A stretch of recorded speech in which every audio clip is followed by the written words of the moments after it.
And everybody went silent. Isn't it so sad?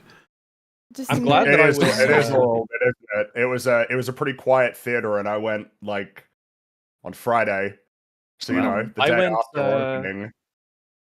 Yeah, I went when I got a chance to go and see it. It was 6 p.m. on Friday, and there was maybe 7 in there, including me.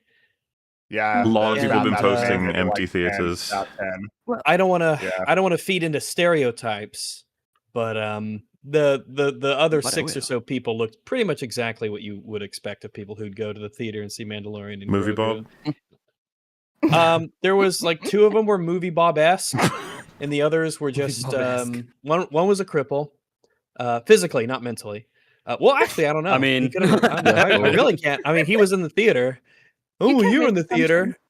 Yeah, I understand. I was in the theater, but I doubt that they also had podcasts and they were there for work reasons. One guy was there with his. He was probably a young guy. I don't know if I say probably a young guy. He was a young guy. He was probably around 25 or so, and he was with his girlfriend, and he had like a Star Wars T-shirt on. Oh no! So I'm glad he found someone that supports that kind of behavior. I'm also sorry it ended. Yeah, she's like, "Oh, honey, this is one of your Star Wars, is it? Let's ooh, excited." What if he took her there for their anniversary? What if that was like their anniversary? Oh wait, together? was he the guy from like that TikTok of like it's Star Wars Day? This is my girlfriend. No, I live in Arkansas. No one is from anything. I live in Arkansas. We don't have TikTok. we don't. It hasn't made it here yet. Spiritually, it's still the mid 2010s. Is that the one where they kept adding more things to it and it becomes like a news story that he's keeping someone hostage or something? Or is that another one I'm thinking of? Yeah, that's the story I'm referring to. Oh, okay. Like that one, yeah. Yeah, that's awesome. It's great. It's like the best thing.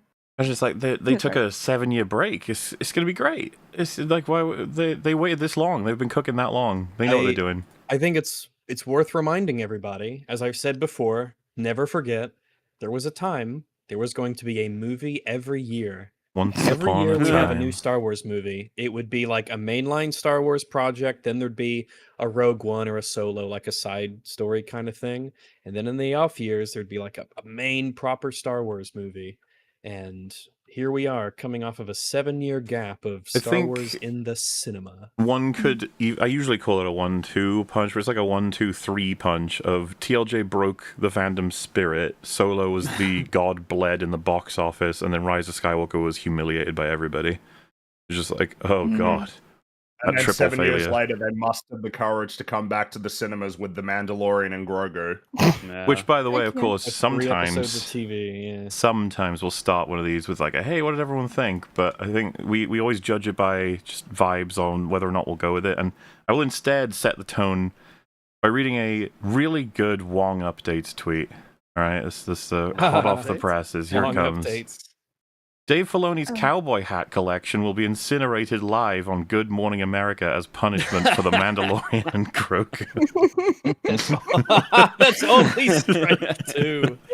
You know, when I saw Dave Filoni in this movie with a stupid fucking hat and his dumb face. Do you know what his character's name is? Rags, do you know? Asshole McBloober Blob. No, I wish that would be better. It's worse. That would be funnier. It's worse than that. It's Trapper Wolf. Trapper Wolf, a wolf again with the fucking wolf. Trapper Wolf. Okay, I don't know why you're acting like that. Trapper Wolf is a super cool name. It's a badass name, actually. I think anybody with the name Trapper Wolf is so cool. And if you see them even briefly, you'd be like, wow, that guy's cool. Trapper Wolf is a name like Kid Rock, where maybe the first person who has it can kind of get away with it, but never again. Never again. Putting wolf in your name. Who would ever do that? Who would call themselves Wolf? True. Trapper Wolf. I kind of wonder if you searched like DeviantArt or fanfiction.net for Trapper Wolf, and it would be like you could find Dave Filoni's secret fanfiction account, and he'd just be writing all about wolves the entire time. I bet it's his OC name.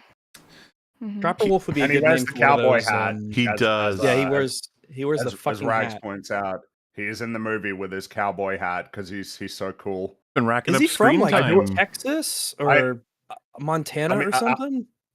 Are those the only 2 places where people wear those types of hats? Yes. I think so. Well, does it make him a poser if he's not? No, it doesn't. I don't You- know. I mean, I I feel guess like the main it's thing is a. why are you wearing hats like indoors all the time? That's a bit weird. It's a gimmick. Well, I'm a hat enjoyer. I wear hats Yeah, okay, yeah. very often. You know, maybe You wear it's a hats cultural very thing often here. indoors. Also, he's from Pennsylvania, so Also, Oh, what a fucker! But notable yeah, you're over not here a it's pretty Trapper Wolf culturally enjoyer. normal. You like hats. Yeah. Exactly. But here it's culturally pretty normal. Where in casual situations, it's totally normal and fine for people to Is wear it hats normal to wear them indoors. while you're like flying fighter jets? Yes. If you're No, we don't. Hey, look. To be fair we to don't- Trapper Wolf, he does take it. Oh, wow. Maybe he takes it off, or maybe it's It's smushed scrunched It's up under smooshed the under. helmet. It's smooshed. He has to throw it out because it's all misshapen, like this film. I do Be thrown believe, by the out. way, that Wong updates tweet is essentially downstream of an interesting phenomenon that's happened. That Andor is a real show. It's a real story, and its Interesting. existence in Star Wars has created something of a grim contrast between it and everything else, which has largely been associated with Dave Filoni, which is probably not entirely fair because Jon Favreau is also, To blame. you know, a large driving responsible We will principle talk for a about lot that of for this. sure. You know. Well, But, yeah, I no, do enjoy it. I do enjoy that people are sort of. It's like, oh wait, Dave Filoni's like kind of just terrible, actually. Mhm. when When there's you put him up enough against a real storyteller. when there's enough years between what it used to be, right? Like I'll even reference the prequels here. People can just be like, yeah, well, but this is a different times, different era, different production, different people. It's like you know, you're not going to go, oh, I thought Book of Boba Fett wasn't that bad. I mean, it's better than Rise of Skywalker, but maybe not as good as TF8. You're sitting there and like, oh, it's all mud, isn't it? And then you're like, oh, Obi-Wan Kenobi, like, oh, yeah, but there's some stuff.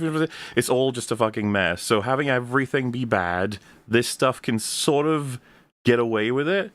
Maybe sometimes it wouldn't get away with it with us, but when you have Andor that sits on its it's like enormously tall skyscraper throne, and it's like, yeah, you can't even scratch at the fucking door to this skyscraper, Dave. What's going on?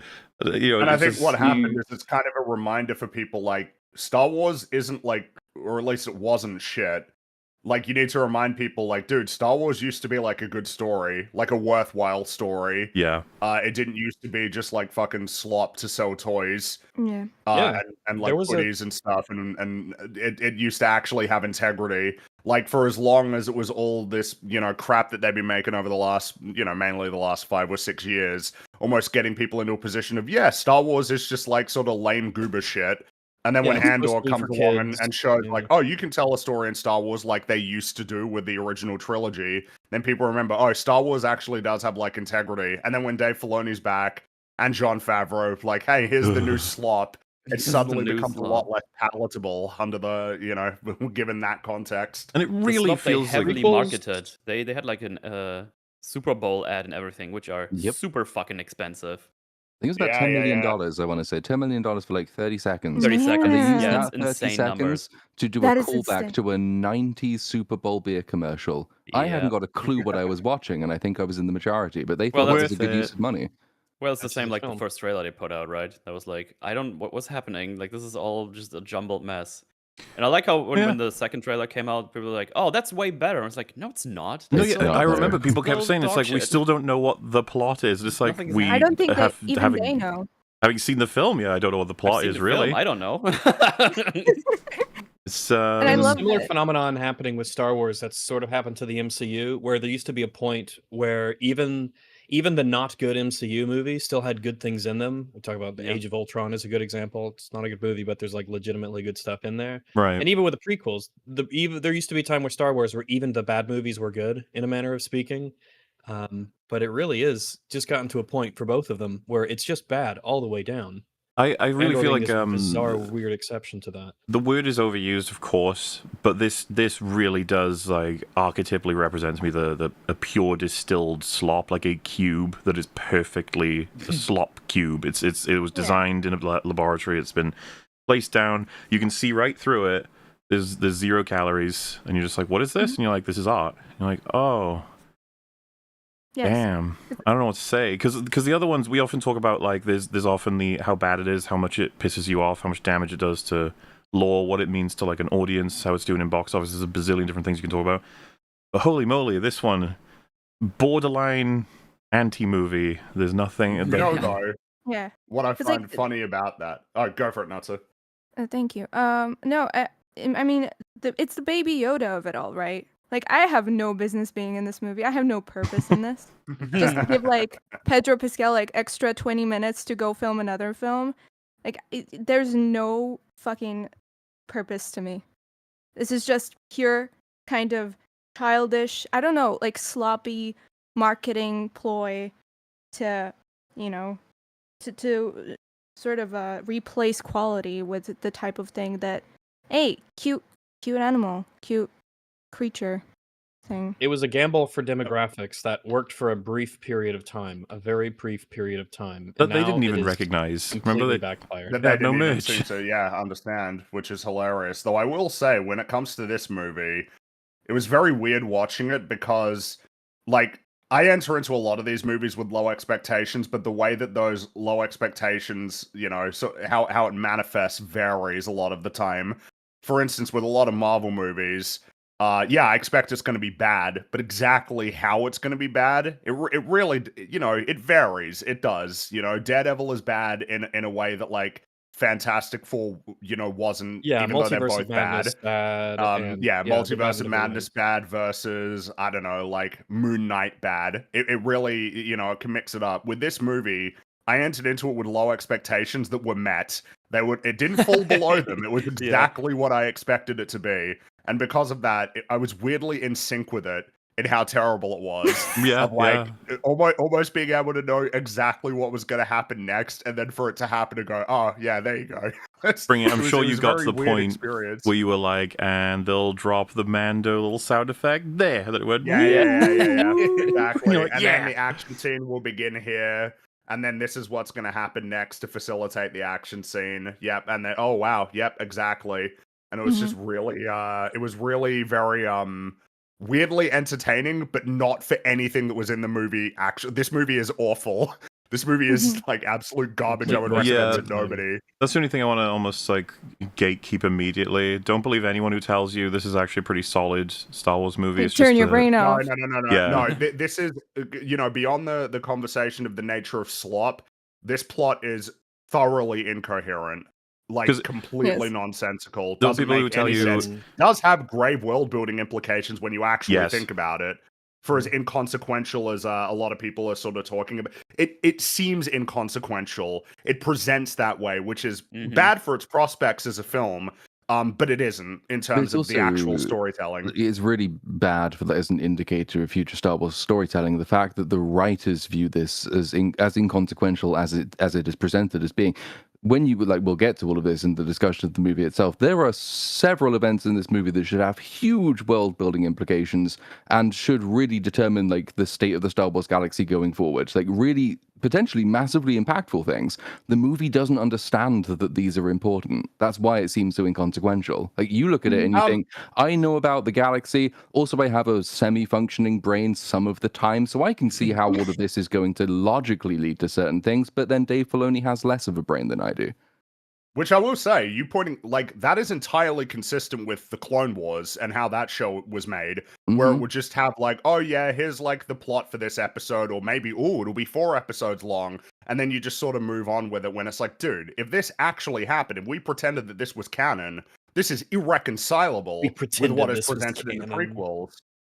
It's entirely consistent with that writing style of just crazy shit happens, and Dave Filoni and Jon Favreau don't realize that it's crazy. Walk away they from think it's like a fun little, like almost like you can treat it like it's a non-serialized television show. Like almost like you can treat it like an episode of like Family Guy, right? Where like what happens in one episode isn't remembered by anybody in the next one. I mean, when they go out and say, "Oh, look, with all these new toys we have to play in this big universe," like, "Oh, yeah, that's good stuff. I guess I know what's going on now." Like, I know your mindset, and it's bad for movies and storytelling.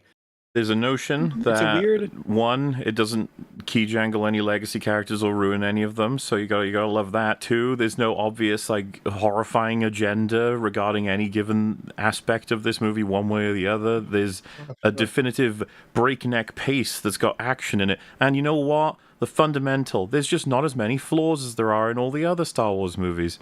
It's just like, wow. You know, if you fall asleep watching it, that doesn't mean you get to say there's nothing in terms of flaws. Like, that's not how it works. That is that would be the annoying thing if this film got away with people believing that was the case, rather than no, it's a mess. It's a mess in exactly the same way as pretty much every other Disney Star Wars movie, save for Rogue One, because it has a good thing. It's you know, it's got a better third act. It's like the only thing that surprised me about this movie that it kept going. It does keep going. Yeah, it keeps. Yeah. When you think it's going to end, it's like, no, you're about halfway. Actually, yeah, we got 2.5 episodes to go. I'd say when he goes back for the first time, it's like, wait, I thought it was like the end of the movie. What was going on? Once he's like cashed in his first mission in the prologue, you've basically experienced everything the film has to offer. Yes. But now we do it again. Yeah, you just get remixes over and over again. I mean, like, cool. In a sense, what you've got here is 4.5 episodes of a Mando season, basically. You could almost imagine that the prologue is the ending of one episode, and then you can split the movie into, you know, two episode. The two episode two-parters is helpful. Basically, you know, episodes 1 and 2 is all the Roto stuff of what would normally be. Yeah, that would be on the synthwave planet, and then 3 and 4 is all the stuff with the Hutts on the Hutt planet. And when you think about it like that, it's kind of amusing. It is, and like you can see where the episodes were supposed to end as well. It's obviously just like the only thing, like, the opening acts or the opening battle is kind of the thing they tacked on to make it a movie, and then everything after that, it's not even. I wouldn't even say it's like episode 1 and 2 of a Mando TV show. It's like episode 4, 5, and 6 of an 8-episode TV show. It's the bit where like we've done the main plot as an intro. And then we did a little bit more of that with episode 2. And now we're on the filler arc in episode 3, 4, 5, 6. And now at the end, after the movie's finished, because we're not allowed to do anything consequential, seemingly, in this film, that's when the actual story would have come back, and then everything in the season would have wrapped up again. But this movie is not allowed to do what it really is supposed to be doing, because they have decided, in their infinite wisdom, that to continue this part of the Star Wars story, we have to wait for Ahsoka Season 2. That's when we're actually dealing with the Star Wars story. This movie can't do anything that impacts that story. No, because they're locked into Thrawn being he's the next step, big bad of this storyline, and they're locked away from that, being able to develop that until next year. But like, why did? Which is hilarious. I get, like, I say this, I get that, but like at the same time, just throw Gus Fring in here then, and it's like, but he died. It's like, bring him back. You guys he don't had care. another clone. No, he's not dead. Clone. They showed you that his suit is fireproof, and then he died in fire. He's not dead. Even if he'd been disintegrated, he's not dead. They you know what I mean? Like, you just say one Force clone of him escaped, and now, he's scarier than ever. Now he's got the Force. They keep doing this. Yeah. I do have a question, which it's a thought I had as I was walking out of the theater. Where do you think that the Mandalorian and Grogu slots if you're ranking all Mandalorian like content based, you know, seasons 1, 2, 3 in this movie? Where does this like rank in that assortment? I haven't seen the 3rd or the 4th season, so there isn't a 4th. There isn't a 4th. Yeah, was going to be what they did, there you go. And then they turned the scripts for part of 4 into this movie. 3 is astonishingly bad. I don't think this is as bad as 3. 2 is also really quite bad, and it fucks legacy characters. So maybe it's like it might even be season 1 of The Mandalorian, this movie, then Mando season 2, then Mando season 3. I totally agree. I agree as well. Agree. Having much of a pass. Rewatched Mando, holy shit! It is profoundly. It's barely watchable. It's so fucking dull. It is kind of insane. And terrible. Whereas with this one, it's like, there is a lot more shit blowing up more rapidly. So I guess that's nice. They only say this is the way once, which immediately puts it above season 3, where they say this is the way about 68 times. A lot, It is. I do not recommend this, chat. It is the same as taking some kind of like a whole fucking silo's worth of alcohol at once or something. But watching 3 seasons of Mando in a row and prep for this was rough. Yeah. It was never designed for that. And also having to watch 3 episodes of the Book of Boba Fett as well.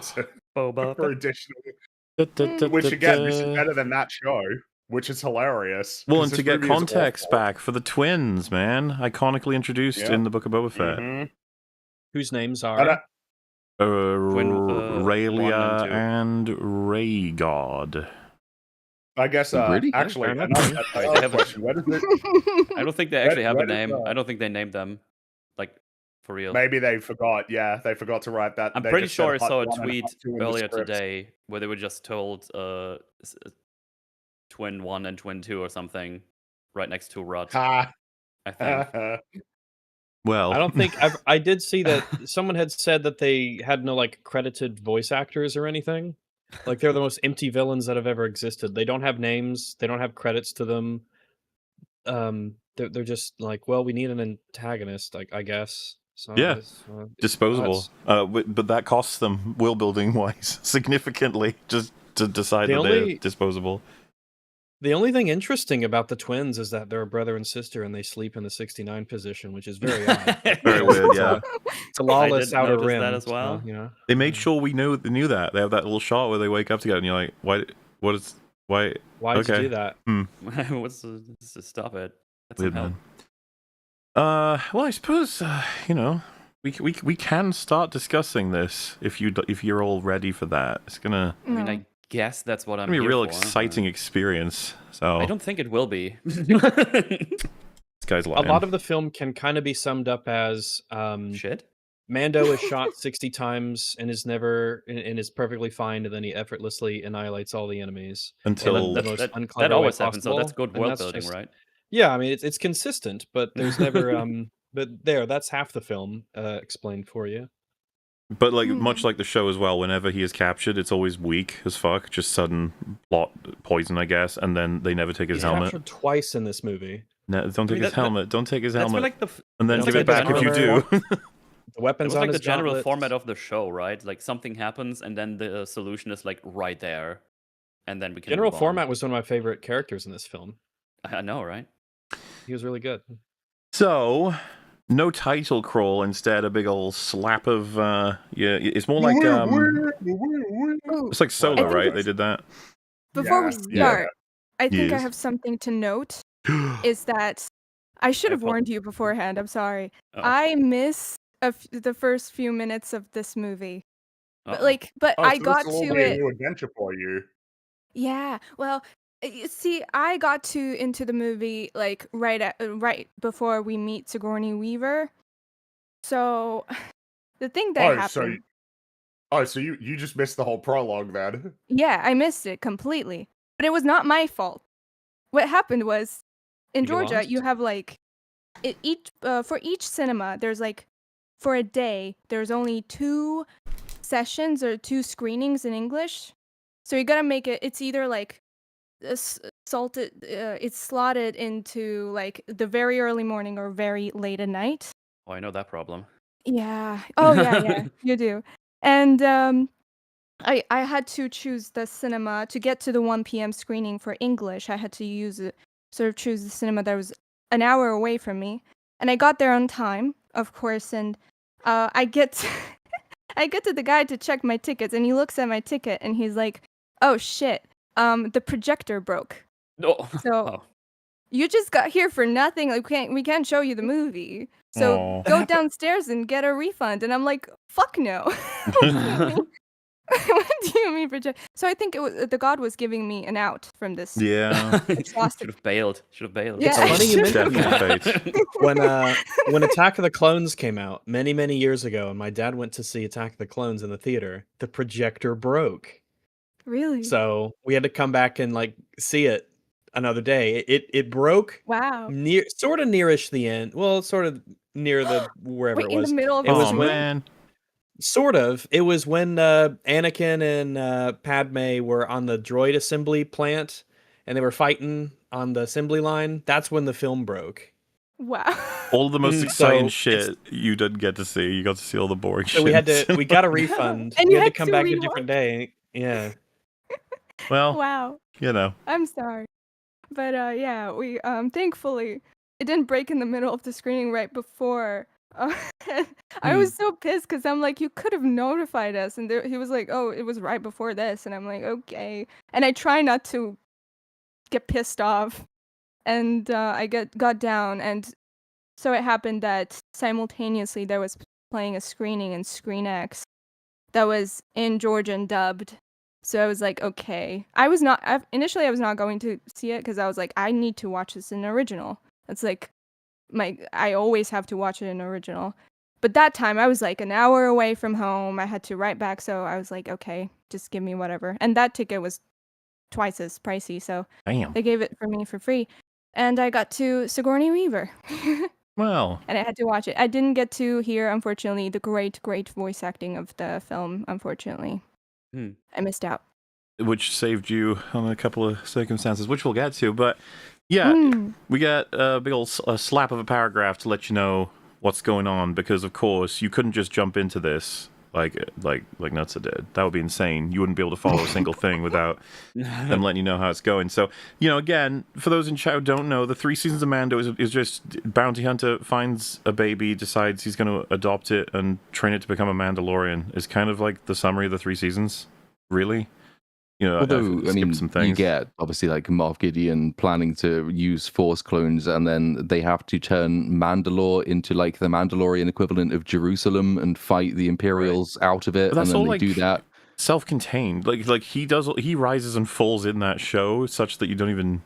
It's not relevant to this film, No, they sort of... Because this sits in this really awkward place. So in the background of Season 3, you have the Imperial Shadow Council, and Moff Gideon is on it, and then you get a bunch of other people, a couple of whom might even be appearing in this movie, and they occasionally have these Skype meetings where they go, we are evil and waiting for Thrawn.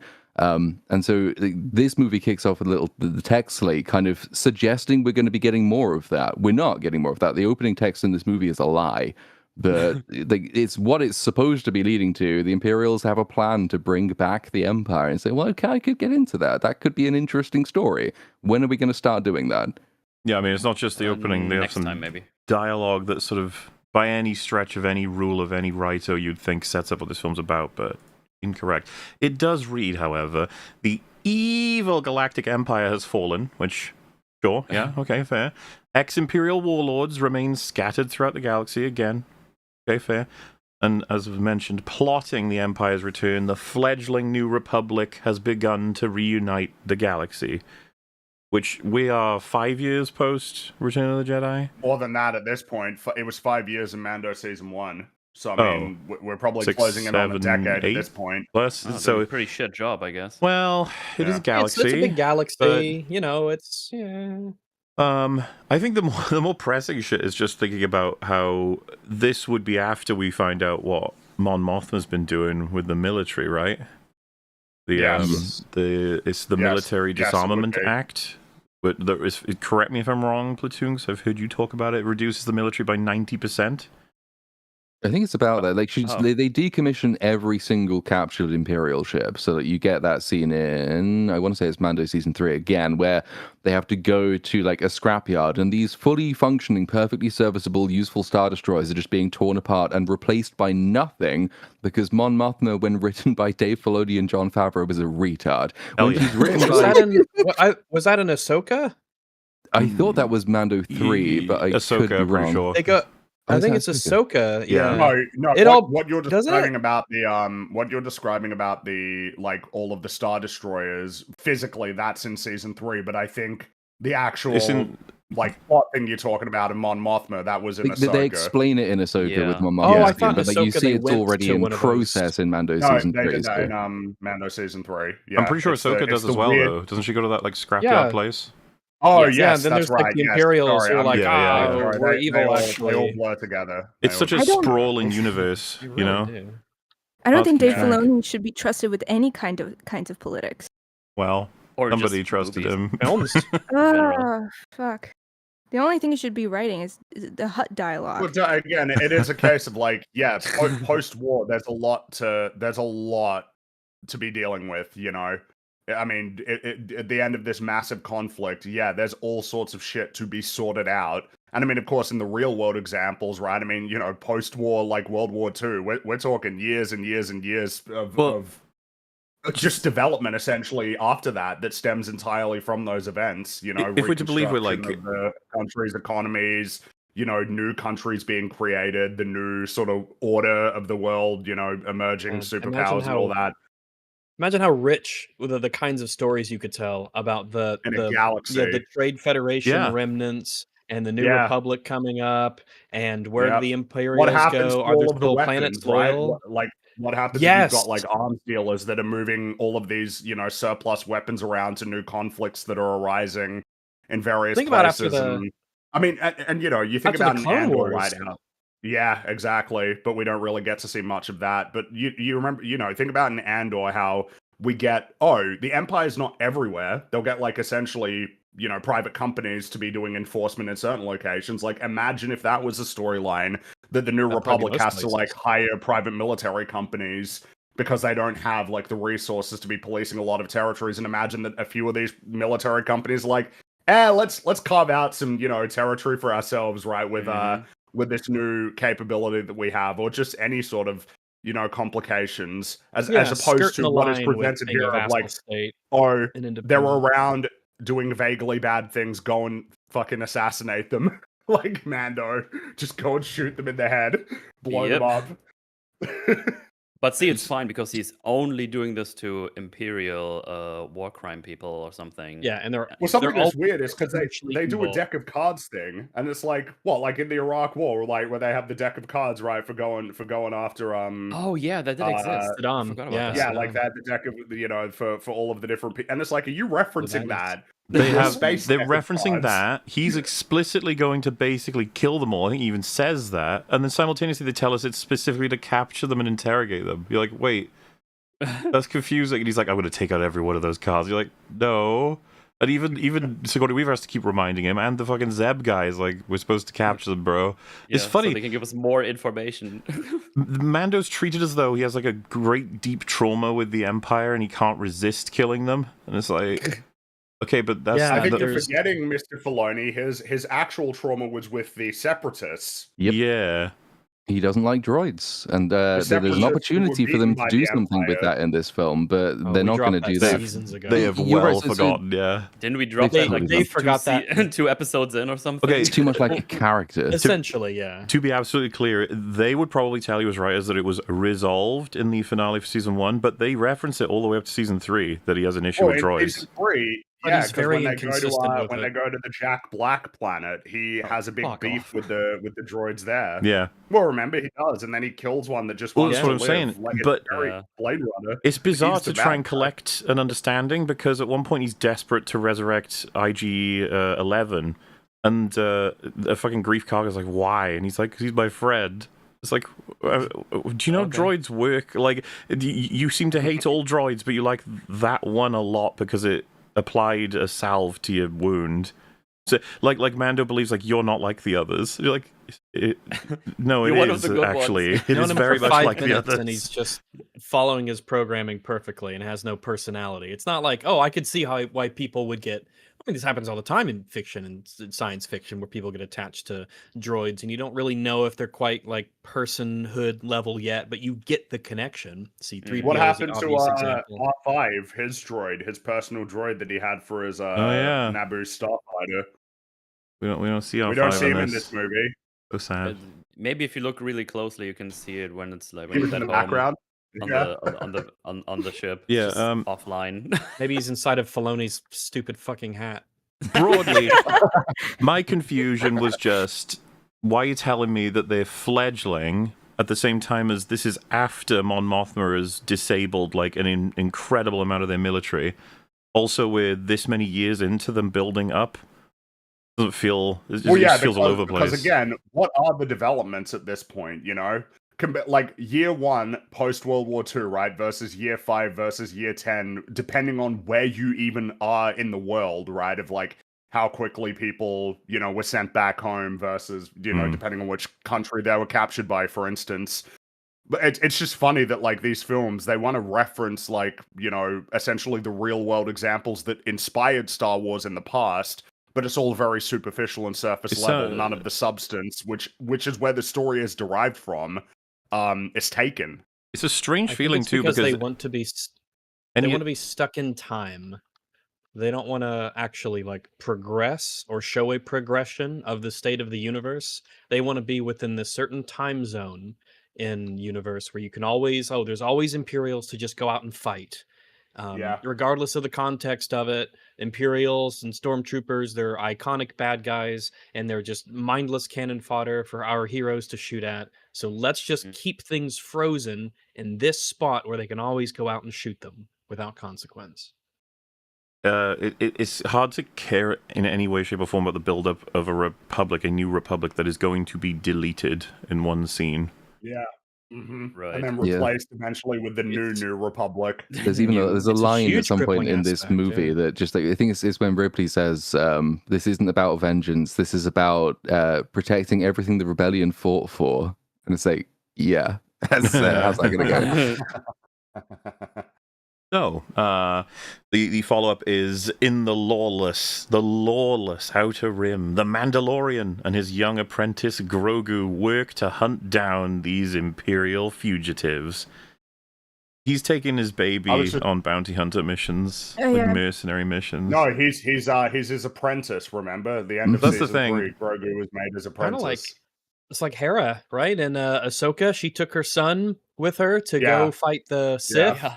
I'm like, oh, you're a good mother. The conclusion to make isn't even that like this is consistent with the show and whatever, but like Mando is a psychopath and he'll he'll go further on that front in this movie than we've even seen in the show. I think there's a couple of aspects in relation to that. When Grogu showed back up in Book of Boba Fett, he should have said, "I'm taking you back to Luke Skywalker, mate." Yeah. Someone should make a perspective shift edit of this movie from perspective of a 3-year-old infant. That was the writer. That's the writer. It's a 3-year-old perspective on Star Wars. That's the film. Just to be clear, it has goo goo gaga sounds. Like Yeah. It's just unbelievable. Like Mando and his partner, the Goblin baby.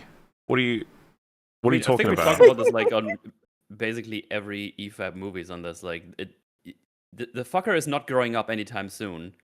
And we don't have anything to grasp onto with this little shit. That's what I was saying. It's consistent with the show. He's been doing this for ages. Exactly. It just except that in season 1... At some point, fucking Mando is going to die of old age, and then he can maybe say his first words or something.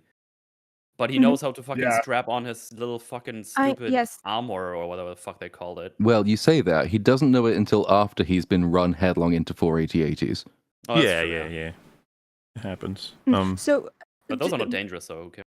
I don't exactly remember. I feel like I remember that when we meet Grogu in The Mandalorian, like first few episodes ever, he's much more infanty. Like he's much more like infant.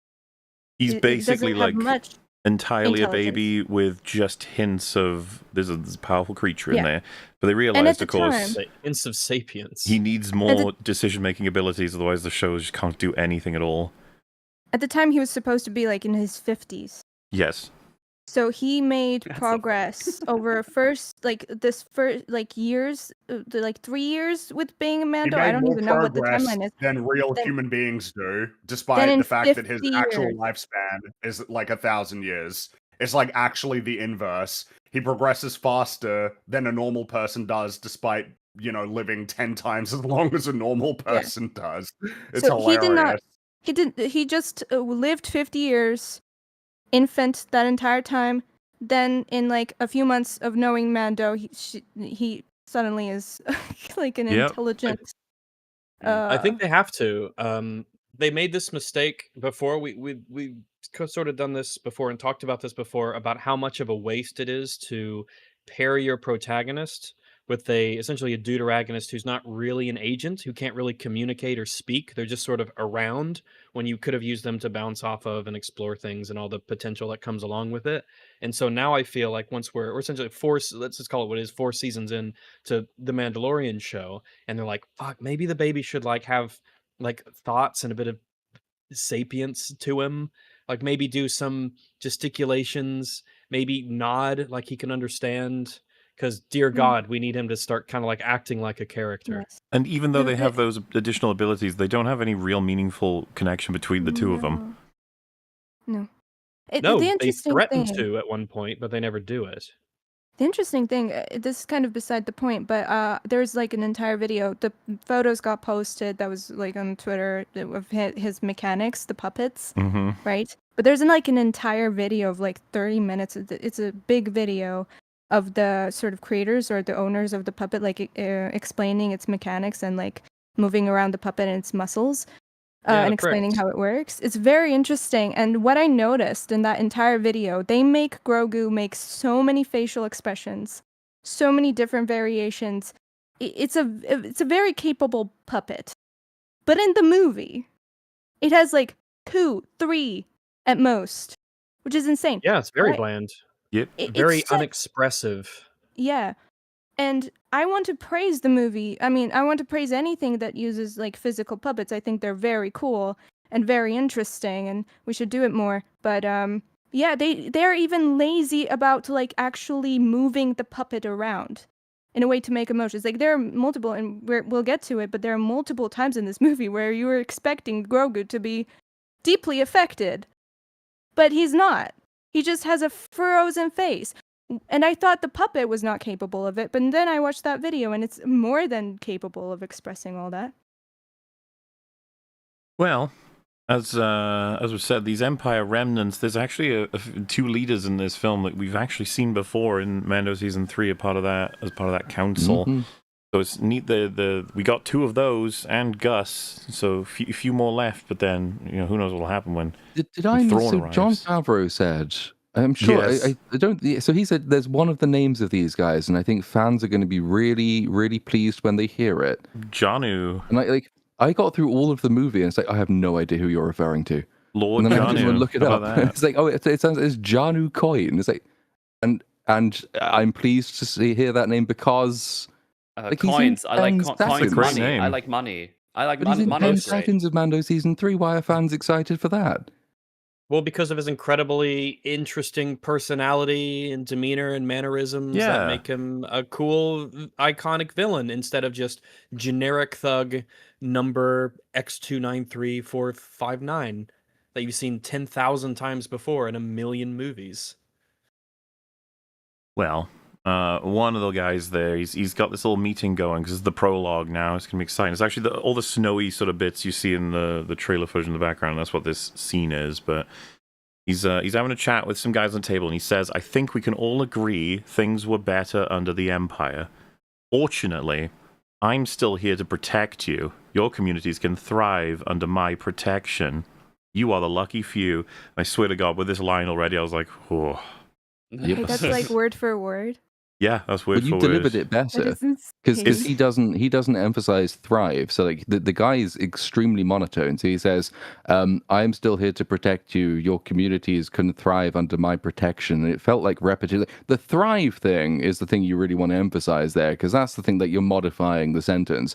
He's trying to ostensibly sell these people a pitch. It's like, you will thrive because of me. They've had protection. Apparently, it's not very good. That's why they're all here. But he's still promising them that things were better under the Empire. I'm continuity Empire, so this is like the best arrangement you can hope for. I think you can do loads with that. That's a potentially really interesting premise. Remember, is it Werner Herzog in Mando season 1? The Empire improves every system it touches, trade opportunity.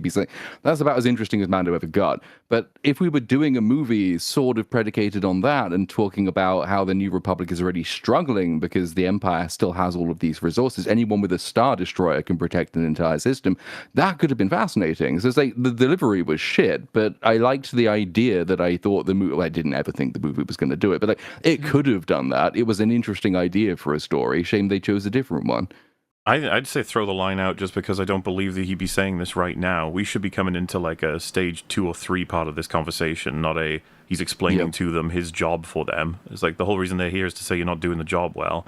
But if the other problem is repeating protection and protect, it's like, Dave, come on, want more dynamic lines instead of saying the same thing twice. Could have been a neat world-building conversation where you had an ex-imperial guy who like actually tried to convince people that the New Republic is weak. Just look at what they've done. The Empire, we're not as good as we used to be, but we're still very strong. We have a lot of military forces. The galaxy's big. You should side with us over the New Republic, and here are all the reasons why. Doop, doop, doop, doop, doop.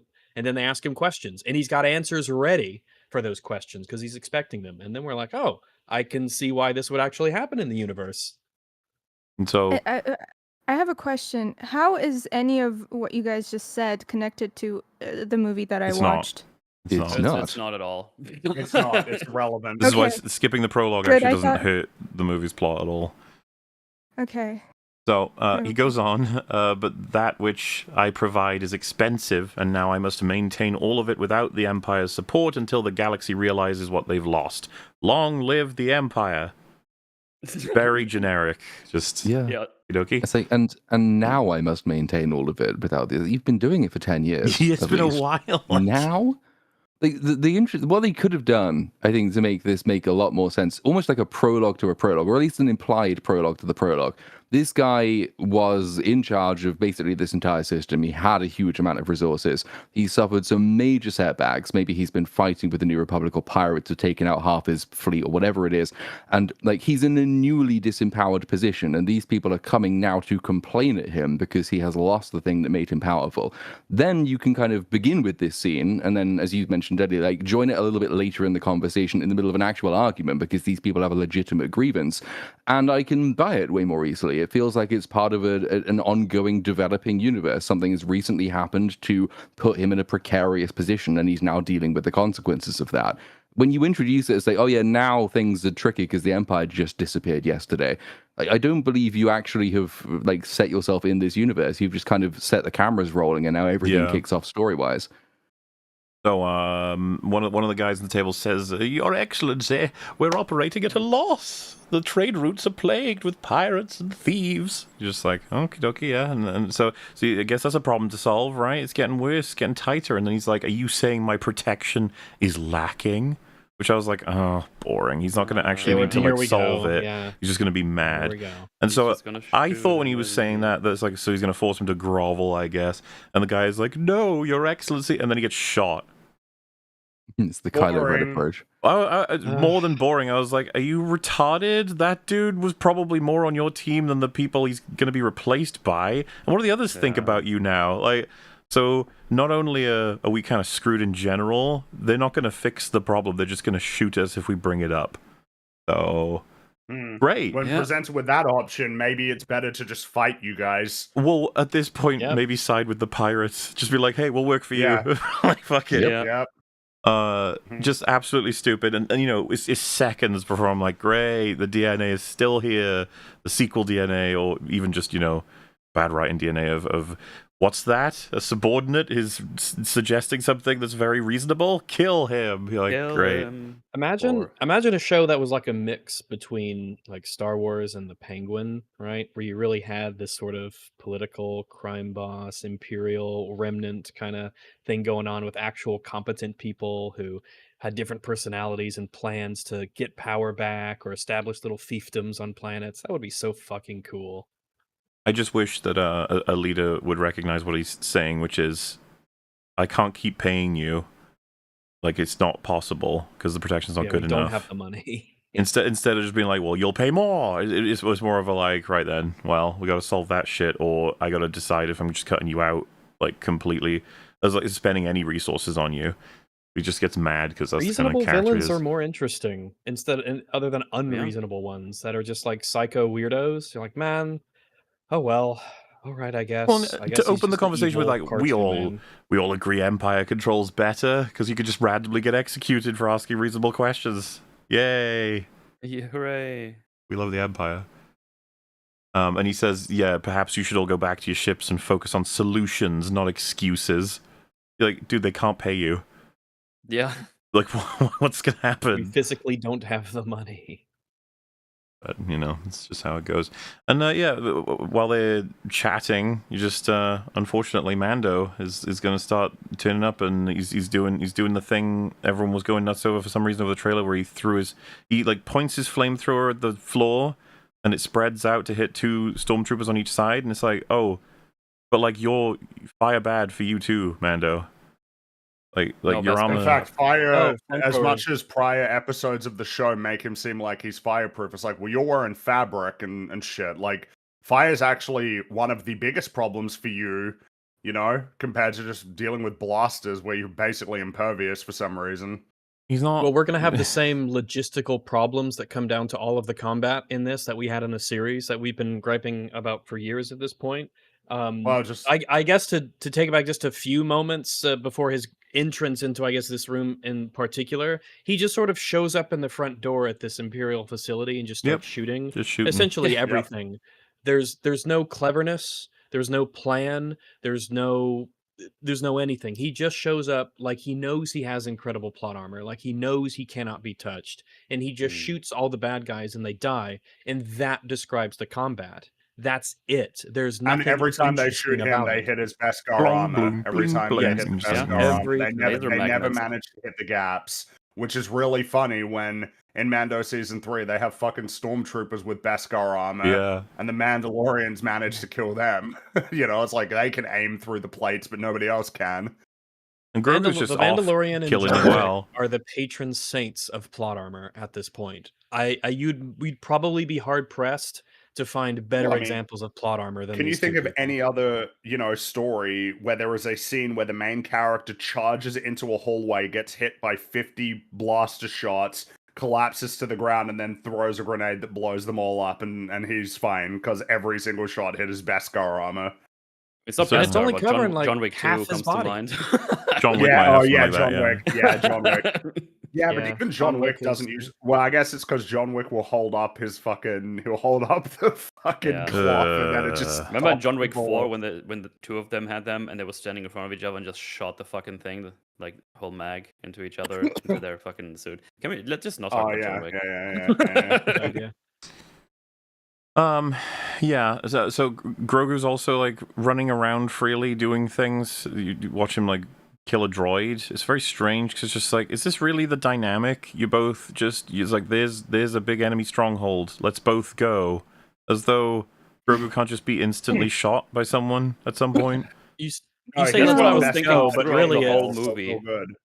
It would be incredibly funny if Grogu just pops up and he just gets instantly shot in the face. That's actually a funny thought. The fact that like Grogu has, oh Jesus, I'm coughing. Grogu has Beskar, and yet they will never show him getting shot because they know it's like, that would be just horrible. He does have a Beskar, but it's like one round thing on his chest, and that's it. And the chainmail though as well, which I assume they presented. I forgot about that.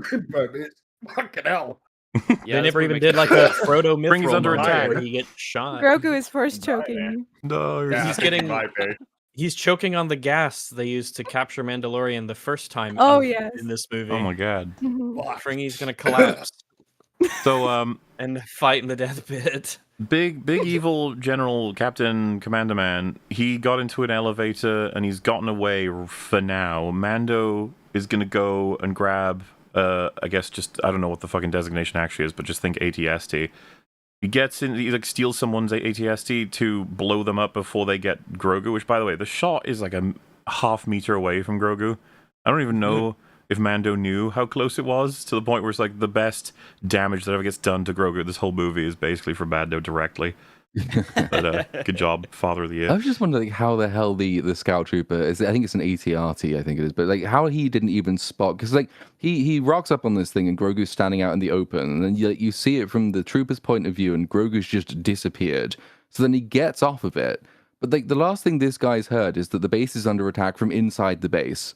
So rather than going inside the base, he gets off his ATRT, and then he has a generic like bleeper device that seems to be tracking some local movement. Like, what? But like, is that a tracking fob from season 1 or a DNA spike from season 3? We don't talk about those. And then, like, can you not just look for footprints? Surely, but then Mando teleports around behind him and shoots him, so he's fine. But like, it's just, why is Grogu even hit? The instruction seems to have been off screen. So no, it's too dangerous inside the base, so you stay out here. But then just apply the same logic. It's like, no, actually, this entire mission is too dangerous. You stay at home. I mean, they have fucking Zed with them. Just stay with Zed. Yeah. Nah. So yeah, Mando realizes like I need to get down a cliffside. It's quite steep to get to these. Why does he think this? Well, I don't know. Listen, okay. It's like hard to pick a first floor. I was just gonna go with like, man, a Mandalorian is struggling to decide how he gets down a cliff. So he's like, I know. I'll get into my AT-RT if that's what the designation is. And it's like, why don't you just use your jetpack? Yep. You got a jetpack. Why would you use that? And I don't know if anyone in chat, if you've seen it, it's in some of the marketing, like there's the scene for it, but it looks just awful. It's just the worst thing ever, and it doesn't look like it would ever work even. Like the thing would topple immediately, going down to that speed at that angle. It's just, like, they call it all-terrain, but it's only all-terrain for the heroes. Doesn't mean all-terrain. Like, literally every single terrain possible, like a fucking 60-degree slope.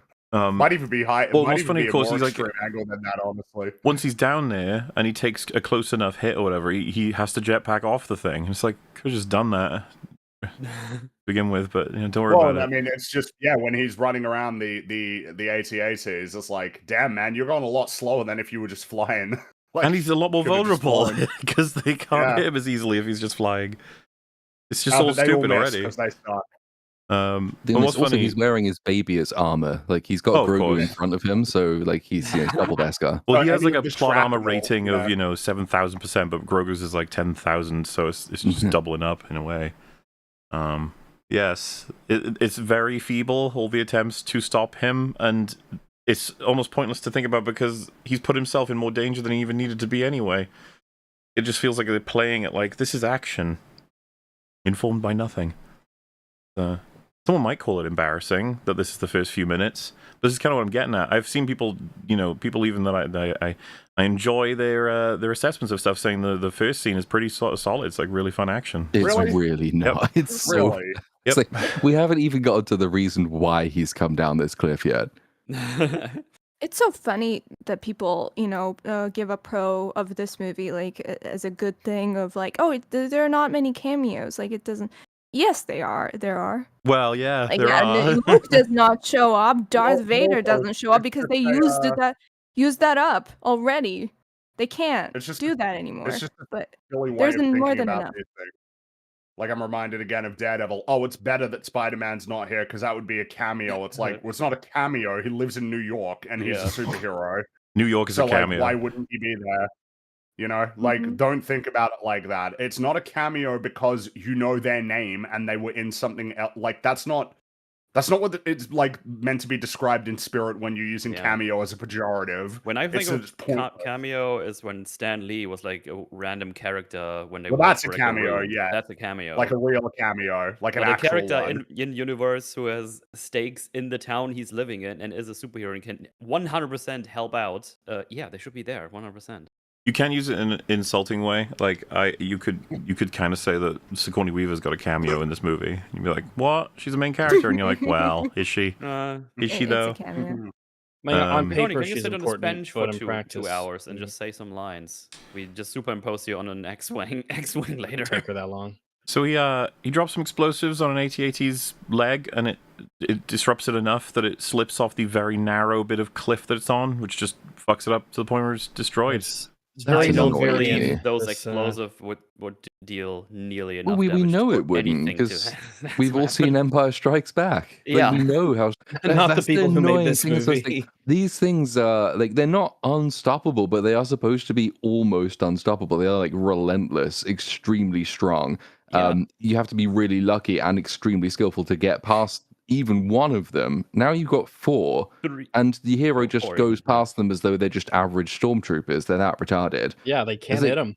But at this point, They just well, I can't. guess Mando is this good and this invincible against something that should be almost impossible to stop. So, like, there's no stakes now for the rest of the movie at this point. I know what he's capable of. Yeah. For me, there was a problem from the get-go when I started watching the movies. Like, I know he's fucking invincible. There's no stakes. I've seen the show. I know that he's not gonna die or get hurt or anything.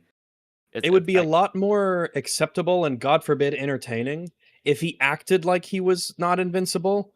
If we went into this knowing that, yeah, obviously Mandalorian's not going to die, but the way that he acted in the film was like, oh shit, 3 AT-ATs. I have to think of a plan. I have to try and be clever. I have to use some level of tactics or skill instead of just, I will charge at them in this AT-RT and hope that the 79 shots they shoot at me at point blank will just all miss. And I'm like, man, there is nothing interesting about you. No. Just beat the bad guys effortlessly. That's fun to watch, I guess. And I suppose for a lot of people that is actually really fun to just see the hero always get missed by all of the blaster shots and he acts like he's invincible. But that's just boring to me. It's what makes the first John Wick movie so good. It's because John Wick doesn't act like he's invincible. He acts like if he gets shot in the face, he'll die, and he plans accordingly. Yeah. He even uses a Kevlar vest in that one. Oh man, Armor. The olden days. I remember them well. I feel comfortable saying that The Mandalorian is one of the, if not the most, just boring Star Wars characters put on, like, given this much screen time, obviously. I mean, he had some charisma, I think, like, at the beginning of the show when they were still figuring it out. But the moment he became, like, a daddy character and, like, a nanny for this creature, it was done. Like, he is boring. And Pedro Pascal is phoning it in. He does not care. He is so uncharismatic, so uninteresting, so boring. His body language is boring. His voice acting is boring. His actions, the way he's written is boring. Again, like... Yeah, nothing. it's what he says, how he says it, and everything he does is very boring. There's nothing interesting about him. He's not even like a character, really. He's a very bare bones archetype who, like I said, in the original, when they were still figuring him out, he was like stoic, somewhat mysterious, reserved, kind of tough guy. He had some trauma, man. He had some trauma. Yeah. But then we dropped every aspect of what you could call like a personality or a character or anything like that. And he's just sort of a mongoloid who just goes in guns a-blazing because he knows he's invincible and he just wins all the time because the plot says he is. And there's never anything interesting. There's never anything, like I said, there's no cleverness to it, ever. After seeing how much Pedro Pascal is in this movie, like his face, I mean, I'm convinced the negotiations on his contract, they weren't even about the movie. It was all about the fucking marketing, because that's where he would be spending all of his time. He's been doing all kinds of crazy shows and interviews and everything. So what I guess I'm getting at is that Star Wars as a whole probably like, listen, we'll reduce your scenes, because he probably even likes making movies in theory, but like we're paying you a lot. You gotta get out there. You gotta get on The View, bro. You gotta talk to Whoopi Goldberg. You gotta talk to Stephen Colbert. You gotta get this movie out there, because we can't advertise this on what's in it. we gotta get people in other stuff. They don't even know. None of them have seen it. Which I guess, because this film was shot, I want to say around about the same time as Fantastic Four, so he was busy doing that, I guess. You know, making that amazing movie that everybody cared about that didn't, die immediately. And isn't it funny that the director of that movie is now going to do a Planet of the Apes movie rather than doing a sequel to Fantastic Four? Rather than being fired. This is like from the industry. Like the Planet of the Apes franchise, that's like something that went completely past me. How many of those are there now? Like 700? There's four. And this next one's not going to be a continuation of the fourth one. Oh, these are 4 of the new ones. If you include the old ones, I think it's like 8 or 9. Right. Yeah, there's a bunch. Yeah, there's a lot. Oh, and if you include that remake as well, the one with Mark Wahlberg, right? Mark Wahlberg? Yeah. Oh, yeah, Tim Burton. Tim Burton, yeah. Then, I know, it's like 10. A classic. At least he tried something. So in in one AT-AT you got like main Commander Man, and then in the other one there's lesser Commander Man, and Mando's about to attack the lesser Commander Man one, and they're both like, "Where is he? Oh my God! I think he's oh jeez, oh God, what are we gonna do?" And you get just I don't even know. It's just a scene where it's what Rags was talking about. Door opens, there's a bazillion people. He's just like boom, boom, boom, boom, dodge, dodge. Yeah. I say dodge, block, block, block because of his armor. Fires no urgency. his grapple, fires the flamethrower, shoots his gun again, shoots his gun, and you're just like, yeah, this is how it goes every single time. They can't do anything against him. Camera's on me. I gotta kill him. Why would he even go for the third and the second? You can just go in the first one. You don't have to worry about the other two AT-ATs. They're not going to fire on their commander's AT-AT while you're in there. Why are you wasting time with the other two? I guess it's because the action scene's longer if you do it that way.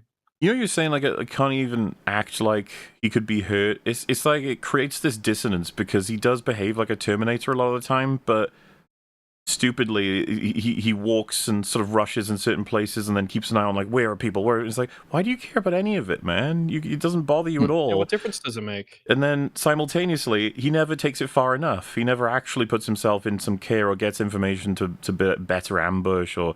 You know, there's like one or two instances where he does that. There's actually an instance where he does take cover at a time where he absolutely didn't need to. It's like halfway through the movie. And it always strikes me as really odd. It's like flavor odd. cover, not actual cover. Yeah, it's all bullshit. It's like, cause none of it ever feels like he's reacting to the actual environment he's in. So he basically clears out all of it, but they close the door on the cockpit. And then you're like, oh, what's Mando going to do? And it's kind of funny. There's a guy on the radio like, did you get him? Did you get the Mandalorian? Hello? Did you get him? And the guy can answer, but he's just not. And then he's eventually like, he's above us. It's just like, oh my god. Oh no. And you're just like, well, yeah, I guess. It's like, you locked him out of the front way, but whatever. You also say it's fine, right? Because like, so he's above us, he's outside. You've shut a door so we can't get in. He's now on top. What's he going to do realistically up there? He's kind of stuck. They do a wide shot and he blows up the whole AT-AT, so. Yep. Yeah, that's crazy. His little explodey things are insane. Yes, they are. Well, it's just funny to think that Mando personally takes down more AT-ATs in this opening sequence in 5 minutes than an entire rebel force. Could muster with many of them and ships and they take out too. They got to kill him before we get to the sequel trilogy, surely. Yeah, he could single. Yeah, or he'll kill Kylo Ren. That's right. Yeah. Or they'll do the thing with like Ahsoka's like, nah, he was fighting battles elsewhere. He was the Captain Marvel thing. Yeah. Yeah, don't worry about it. Don't think about it. I was protecting other planets from the evil stormtroopers. I was like, I don't know, man. I feel like those planets probably got it. The Empire is pretty worthless and incompetent. I think they'll be fine. Yeah. I know it's a hot topic right now, but I would say the power scaling is fucked. You must be a nerd to True, care about that. The power scaling is fucked. Yeah.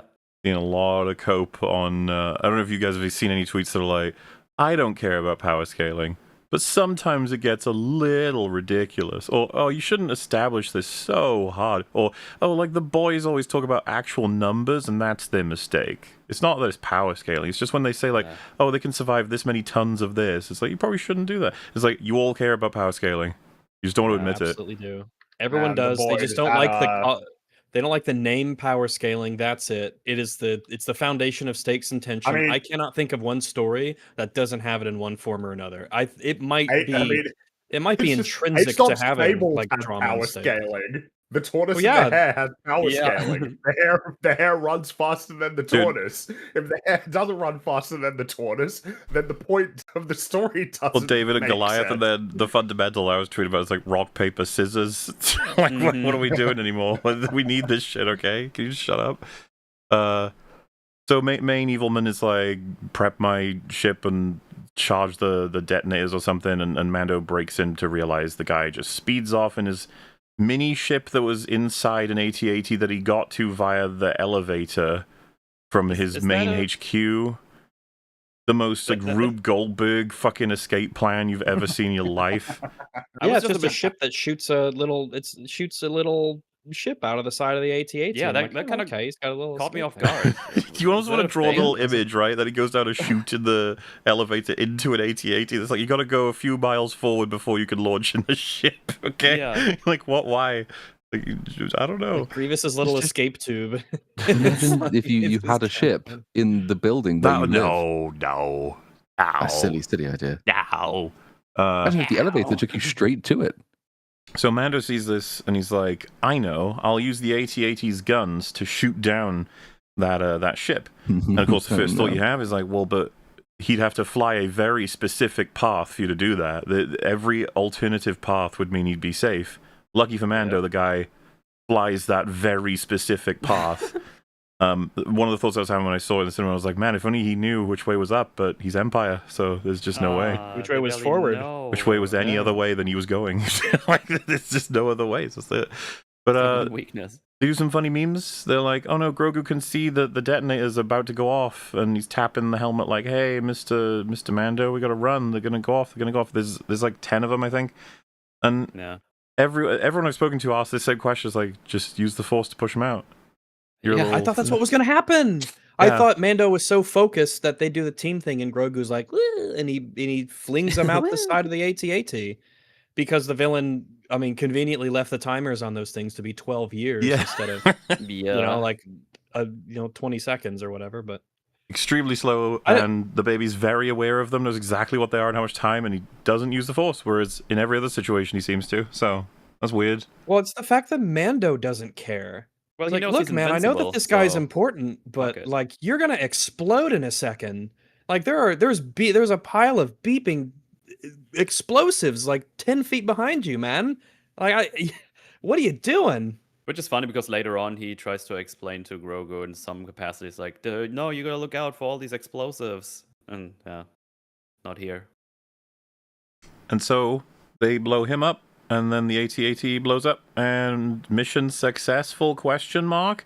Of course, the goal was to capture that dude, which you now wonders, like, why did he blow him up when Zeb was just there with a ship? They could have followed him, hit him with anything else. I don't know, whatever. They blew him up. Well, that would have been an opportunity to show the cleverness of Mando, where he knows he has to capture him, but he's in this big facility, so he baits him to go into a ship which has a tracking device on it. Or instead of going through the front door and just blasting everybody, he like tries to get in from the back, or get it burst in through the window during, like, everyone's pointing at the door when he's coming, but actually he bursts through the window, grabs him, and then flies out, or something subversive and interesting. I think he just wanted to kill him from the get-go. Because remember the elevator when he tosses the grenade down? He wanted to kill him at that point, too. Also, it is funny to watch, if you watch all the show, but only Mandalorian, and then you watch this movie with someone who hasn't seen it, and he flies into the ship, and Zeb's there like, haha, hey buddy, doing dialogue as though they've been together forever. And someone's like, hey, who's that? And you're just like, I don't know. I was about to ask because I did not have the time to rewatch the shows. He appears in the Mando show, but like we're talking very briefly, and he's a cameo to reference a different show. Because I remembered his face, but it's like, since when is he hanging out with him? Yeah, like, he just is. What? He's from Star Wars Rebels, but that's kind of the weird thing about the way the key jangles work in this, because Zeb doesn't get anything. He's just character who says some exposition, and he's there to be like, look at me, woo, look at me.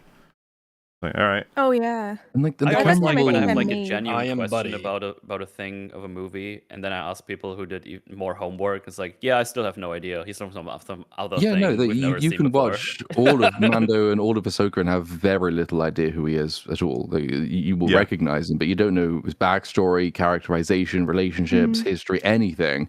And like, Dave Filoni has this. I don't know if he just imagines everybody in the world watched his shit cartoons, but most of the world didn't. So there's a couple of moments in this movie alone, and it obviously happens in the shows as well, where you're like, you like the camera's lingering on this guy. Like, I'm supposed to know who he is. I know where he's from because you're lingering on him, but I have no clue. And most people in the audience won't either. No, but they treat it as though you've known him for ages. Yeah. Oh yeah, our good buddy Zeb. It's kind of what I'm getting at. Like, even friend. if you watched Rebels, even if you watched all of the Mando show, this movie would have you convinced that these two are really good friends. There's like, nobody has any context for that, bro. What are you talking about? Yeah, What's because happening? by that time I made into the screening, so it was like playing in the background as I was trying to like search for my seat and stuff. And I was like, oh, I guess he's in season 3, which I didn't watch. You know, with Jack Black and fucking Lizzo in it. Lizzo. But, You know, I guess not. I was listening to Red Letter Media's take on this, and Mike at one point was trying to argue how you could fix the lack of chemistry, and he said, like, you know what Mando needed was give him like a woman or a family to care about, in the sense of someone, and then maybe an additional guy. And I can't remember if it was Rich or Jay, but they're like, well, but he does have the kid that he's fighting for, and then of course you have Zeb as like the co-pilot, and then of course you get Rota as like the. And then there's sort of this realization of like, oh yeah, I think it's just shit. He just isn't the character. The writing is terrible. No one in this film says anything interesting. No one really has like a personality.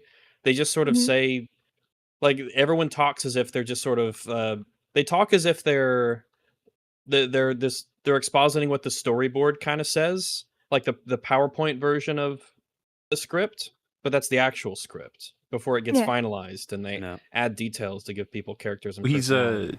He is sterile, like as a character, Mandalorian, and giving him anything. Oh, I thought you were talking about Zeb. I don't know if he is, but giving he's in this. In this, he is. Yeah, giving Mando anything is almost like trying to address the symptoms instead of like it's the character, it's him. There's nothing there because what they were discussing was like if you have a sort of by the book straight man character, it's always good to have a wacky person to bounce off, and it's like but he's not even a straight man character. He's not a character. Mando's just extremely boring and thin, shallow. He's There's nothing there. Toyed with it in season 1. Is it a season 1 episode where he tries to take Grogu to a planet? I think it's the ATST episode, which has a huge number of like plot related problems. But isn't that the one where like he wants to leave Grogu behind with this happy community that he's just saved, and there is a woman there who he kind of has a relationship with. Yeah. But then some random guy just appears with a tracking fob, and so he has to run away. Yeah. Like that's the last time I really remember them doing a relationship with Mando with any other character. But that's the episode where he takes his helmet up for the first time. Yeah. Well, that we see him do it. Yeah, and that's kind of what I mean by the sterilization. It's like we don't want to get him anywhere near, not just like a loving relationship with anybody, but just anything. Like did we get the best friend relationship with Zeb? Like no, he just had random exposition lines. Like do we get the father-son relationship with Grogu? It's like not really. He's doing. You get those little pieces like, oh, do you want to press this button? That means that you yeah, there you go. Oh, you know what? The old take care of the young. And the stupid puppet. If I say I told you not to press the button, it implies a history where I have told you not to press the button before this. A lot of the marketing is like this is a coming of age father son blah blah blah. And it's just like you just told to say that. I guess there's nothing. Yeah. And they say the line one time in the movie. It's like, oh, I guess that's your theme or something. And I disagree with the take that he's fighting for Grogu. I think he's fighting against Grogu. I think that he hates that child.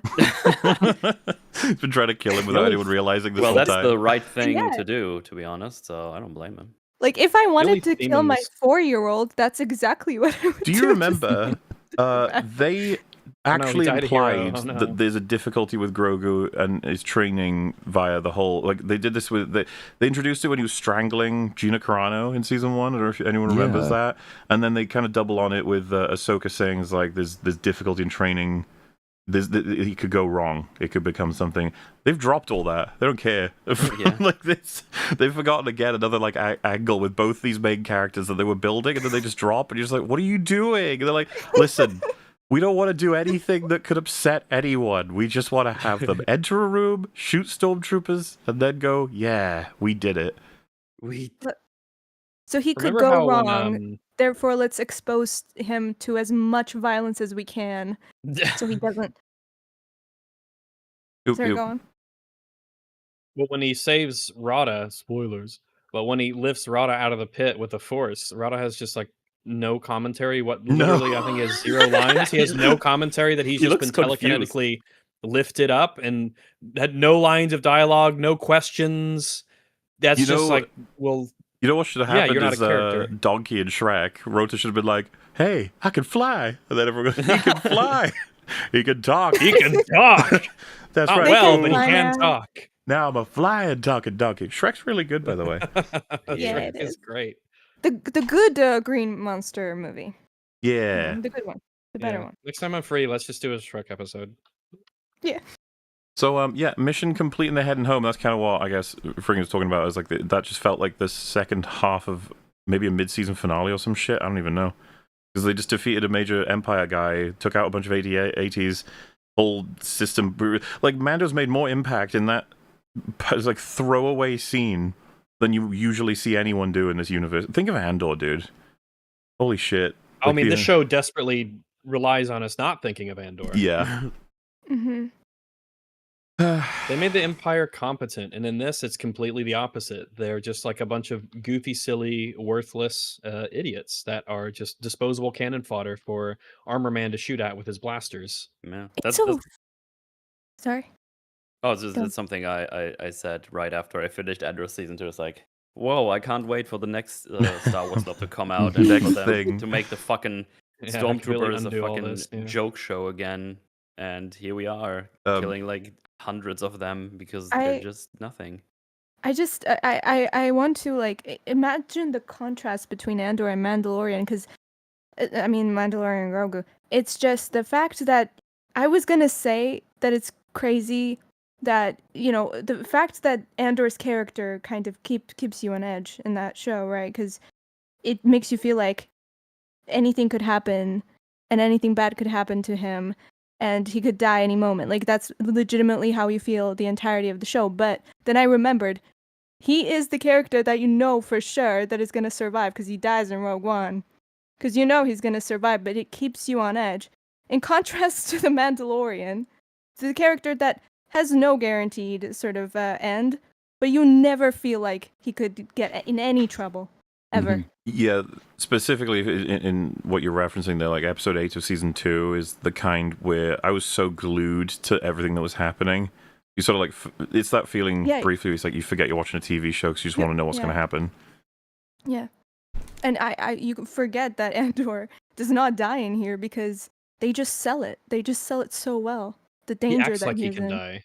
Yeah, he acts like he needs to survive, that he is in danger, that what he's doing is very fraught with peril. So you believe it too. You forget that Rogue One exists, and you're like, oh shit, man, he's taking this shit seriously. I need to. If the characters are taking it seriously, then maybe I, as an audience member, should do the same thing. There's a thought. That fight with Cyril, right? It's like brutal to each other. The blood and smashing explosion. You're just like, oh god, it's don't happen. Oh man. Anyway, you're making me sad. It's a good show. I know. Intro credits, which for me, I don't know if it's for anyone else, like you can have intro credits in a film, of course, but these just felt very TV show-ish to me, like very casual sort of, you know, we're sort of getting this out of the way. It's like this is the cast, you know, just like here they go. The music louder, then it would seem more grandiose. Yeah, that's how it came across. So, and you said like just getting it out of the way. This is, I think it's over 2 minutes long, this sequence. So like, I wouldn't even class it as getting it out of the way. This like already to me was like, oh god, we are killing time. Already we're killing time. Look at the X-Wings. Listen to the music. We just got done with an action scene. All right. We're aura farming is what we're doing right now. There's this funny jump scare for a lot of people, and some of chat won't know this, but we have mentioned it on the stream before, but Martin Scorsese's name does show up. I know. Like, wait, that was an actual jump scare. Yeah, I was like, this must be. That was the first thing I saw when I looked up. When I sat down. Yeah, the first I already thing I knew see, about that, so I was the ready first for thing it. I see is Martin Scorsese, and the next thing I know is the realization that I will never know what the fuck he did in this movie because he dubbed. Which I will say. Is this not profoundly awkward for the people who go to bat for that comment that was never correct in the first place? True. Yeah, those Marvel movies are kind of, and then meanwhile he shows up in a film that's basically like devoid of any creative integrity whatsoever. Well, and the irony that he did a better voice performance than many of the main characters. It's kind of weird as fuck. That is kind of funny. He probably did the best job of anyone. It might be the best one, Yeah, but still, why did he agree to be in this movie? Because he likes theme park rides. I love his track record with like acting jobs that he takes. He sort of directs and makes. Yeah, he makes one of like the most greatest movies ever. And then he's in Shark Tale and Mandalorian and Grogu. I think he's just troll. He's a troll. He's a troll. Well, it's appreciated, you know. It's just some relationship with Favreau. Is that the reason he's in this? It's more than likely, yes. Yeah. But just on the favor from Scorsese. On the killing time point, though, this is. I think it's just this is because they've spent so long writing for streaming TV, and it shows how wildly inefficient you're allowed to be when you've been given a couple $100 million up front for like an 8-episode TV show. It's guaranteed pretty much to get a second season as well. and there's no strings attached. You don't have to do anything with that money. You just have to make something that can go on a streaming service. And so there's no mind to efficiency at all. Like you don't have to tell a big story. You don't have to really watch like your money because you got so much of it. You don't have to do characters or story or plot nothing of that matters. You've just been given unlimited money for unlimited time, and you can waste as much of the audience's time as you want because you're not going to get cancelled. And so when I see a 2-minute opening credit sequence in a 2-hour movie where I already know the story's going to be really thin, it's like it's not going to be written like a movie. Already you know that it's not going to be written like a movie because a movie couldn't get away with this if it actually has anything meaningful it wants to do later. It's gone off like a really, really shockingly bad start, and it's a whiplash thing as well after like the Rise of Skywalker pace of the opening bit, and then it's 2 minutes of fuck all, and you know it's going to be much more fuck all coming later as well. Dave Filoni, there was that thing with Kathleen Kennedy when she was talking about like the people taking over from her, and she was clearly really keen on the business appointment. And then when it came to Dave Filoni, he's like, "Oh, he's learning really well. You know, he's practicing. He's getting so much better at this live action business." It's like he's not though, is he? And she was right to kind of warn about that. She was correct. He needs to learn, and he hasn't learned yet. One of the things I noted was that they've taken pains to make sure he doesn't look as absolute shit when walking, specifically Grogu. I want to remind the audience of season 3, episode 8. That was rough. Just a little snippet here of him walking and how absolutely pathetic this is, considering how much money goes into it. Look at that. That is Team America, but Team America did it on purpose. Yes. The puppetry. He is just floating, and some puppeteer is spamming. They did not try at all.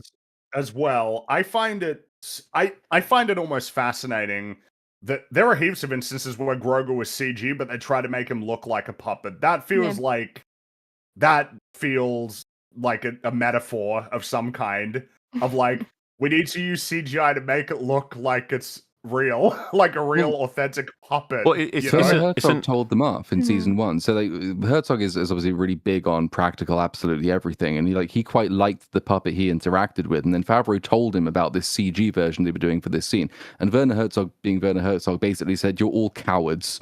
What are you doing?" True. And I think maybe that's stuck with them. Cowards. You are cowards. So, do you know we were on a real BBC episode, and Gary was mentioning that character, and he said Werner Herzog, and then Az just went, "Rest in peace."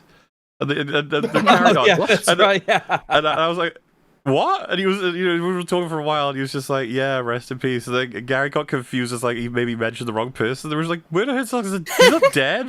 Why are you saying that? And then Gary was like, "Don't put that out there. You'll kill him." Like that's how it works. It's always the fucking way it works. We'll have a situation like yeah.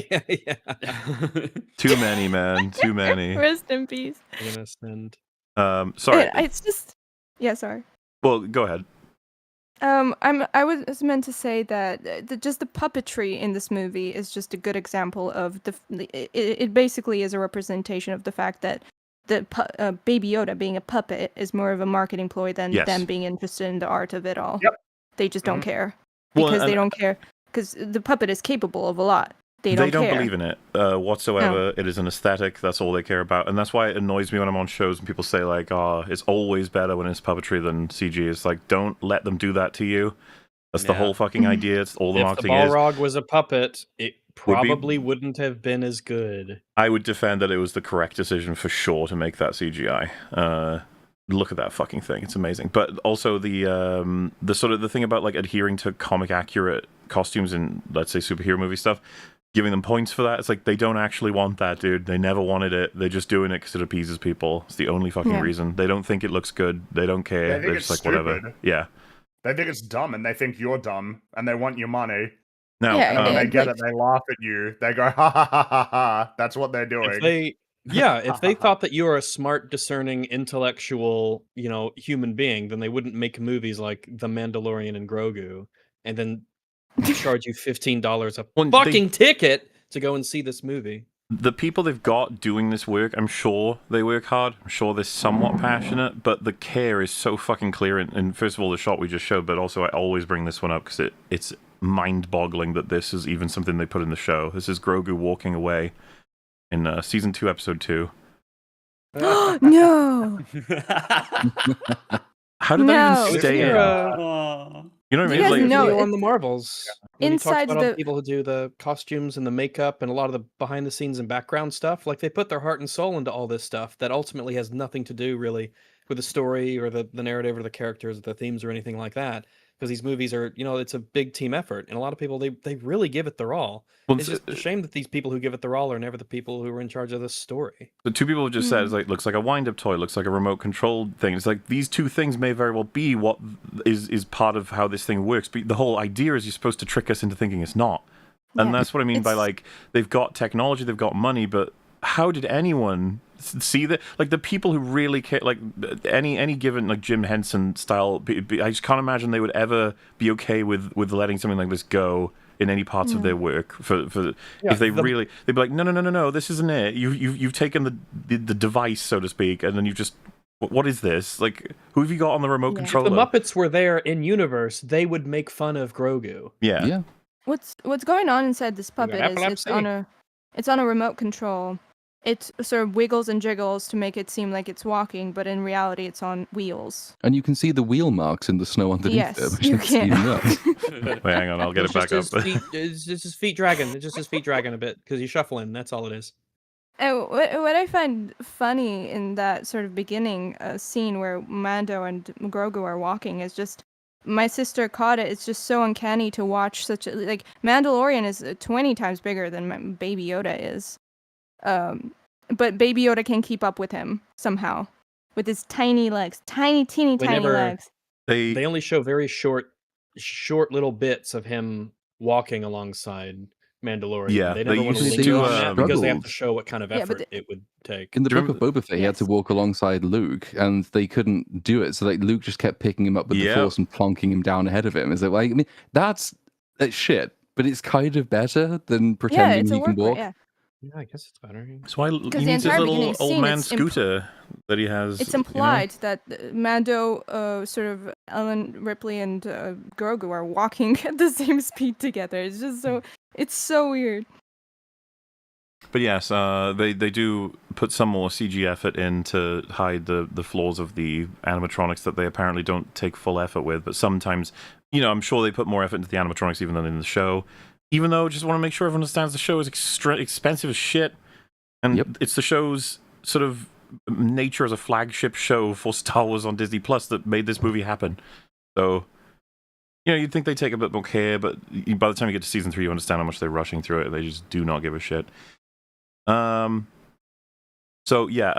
goes in and he's getting some looks, and it seems like it's already come back, like the word that he just blew everything up on this mission. And so Sigourney Weaver is like, hey, we need information. Without it, we're never going to get to the bottom of what the Empire's up to, which is You're really putting funny. too much emotion into that line. So I was going to say, I really like Sigourney Weaver. She's an awesome actress at her best. What the fuck was she doing in this? And I mean that in both ways. Why did you do this? And also, why did you do it this way? You didn't put any. When you get to her lines in the X-Wing, I think they're the worst in the whole movie. Of just like, whoa, you're like trying to sound like you don't give a fuck. What a shame to have it for that brief of amount of time. And I guess Jon Favreau or whoever was on set directing her was just like, yeah, that's good enough. Yeah, whatever. I think it's I more. can't say that Sigourney Weaver phoned it in or did a bad job. Yeah, I think it's more of a directing problem. I think she was At least told Laura that she was Dern going to gave a sound and shit, look I guess. badass. Got a lot of crazy good performances in the sequel trilogy from a lot of actors that were playing awful characters and with awful writing, But wow, just as if we didn't need more, because we've already got Mando, who's basically dead throughout the whole film in every line he delivers. Now we got Sigourney Weaver, his, so to speak, boss, who's just like, look, we need information on the Empire and what they're up to. Like, oh, wow. You have to go and get it. Okay. But yes, she stuck around for 3 Avatar movies, so I think this is not. Yeah, she's the queen of sci-fi at this point, and it's really sad because she's only in these modern sci-fi things as the girl who was in Alien. Like, right. It's so weird hearing that Sigourney Weaver's voice come out of like a 14-year-old kid in that Avatar movie. God. It's just weird. That's so weird. it's so uncanny and weird. Be like, you are an old woman, and there's nothing wrong with that. It's just that you're an old woman, and this character's like 14 years old, but you sound like an old woman. You are being robbed genetically. This is never brought up again. What the Empire's up to, we never find out.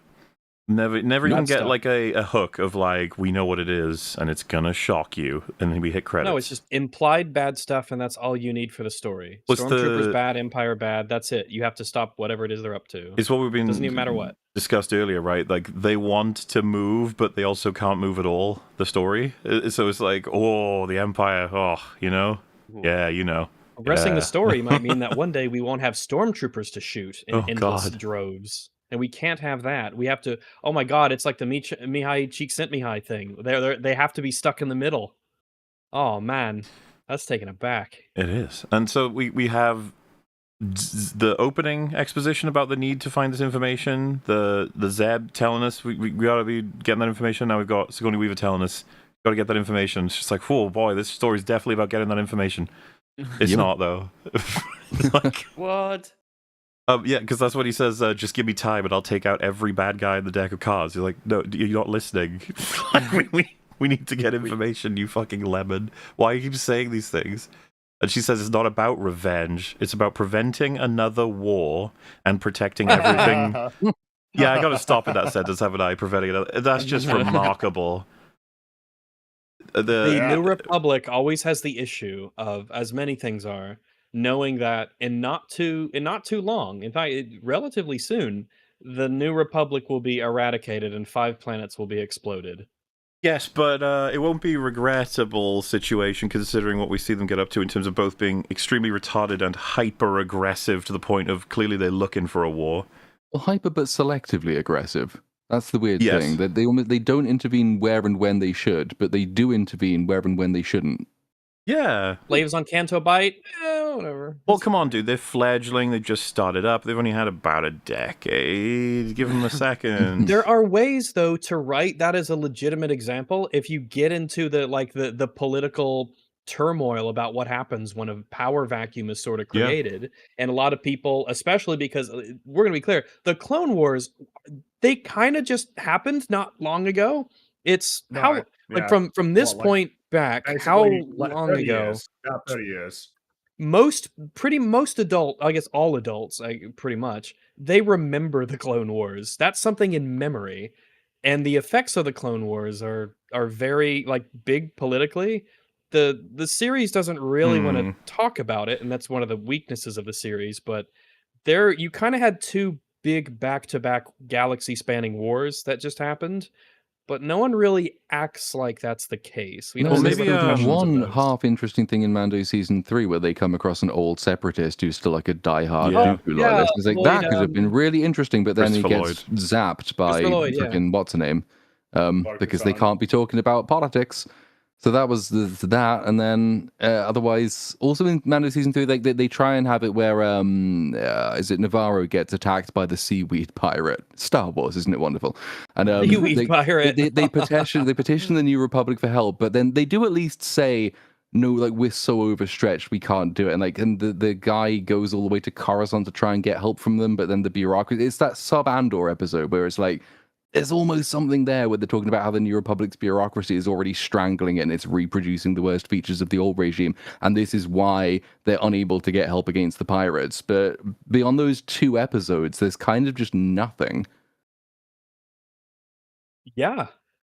I mean, I think we were talking about it at the time when we were watching that episode. I mean, Christopher Lloyd's character is unironically could be an incredibly interesting and very unexplored type of character, of which there would be millions and millions of across the galaxy that they just never want to get into. Yeah. Arguably more.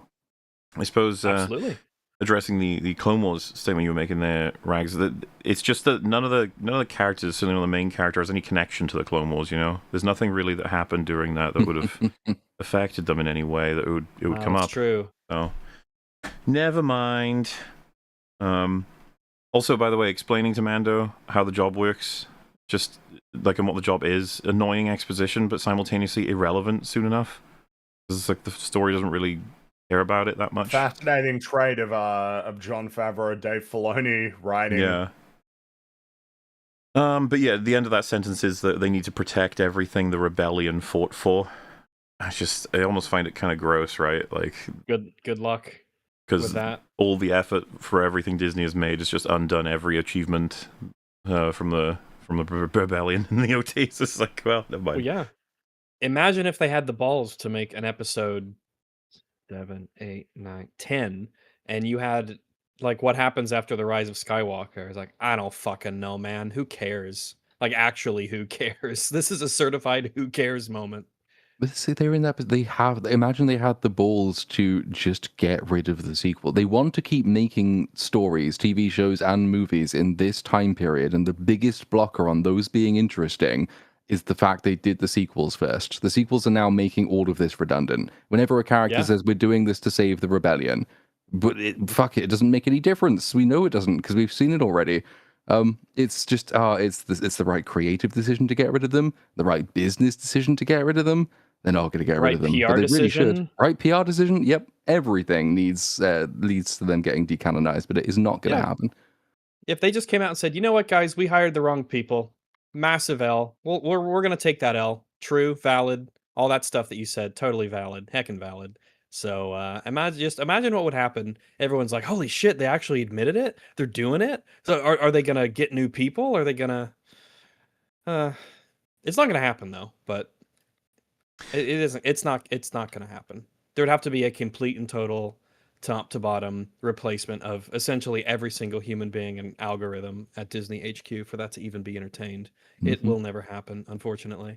And so, Amanda's like, "Oh man, I guess I'm not getting paid for this one." And so she's like, and takes him to a little ship lot, and this is just immensely funny from having seen the seasons of Mando. If you guys have checked out us watching Mando over the course of the seasons on EFAP TV, you'll know that we found the Razor Crest kind of annoying as time went on, because it's like immensely plot armored. It's always doing every single job that's needed. It's kind of boring to look at once. Too perfect. It's just and it just gets disintegrated in an episode at some point. We were like, "Whoa, okay." Yeah, it gets like, oh my bombed god, by like a Star Destroyer and poof, turned into a crater. I think we cheered. Yeah, we had a great time when it happened. And then you don't have your fucking get out of jail free card. Season 3, episode 1, he has to get a new starship, and it is book a boat. Or are you doing that on purpose?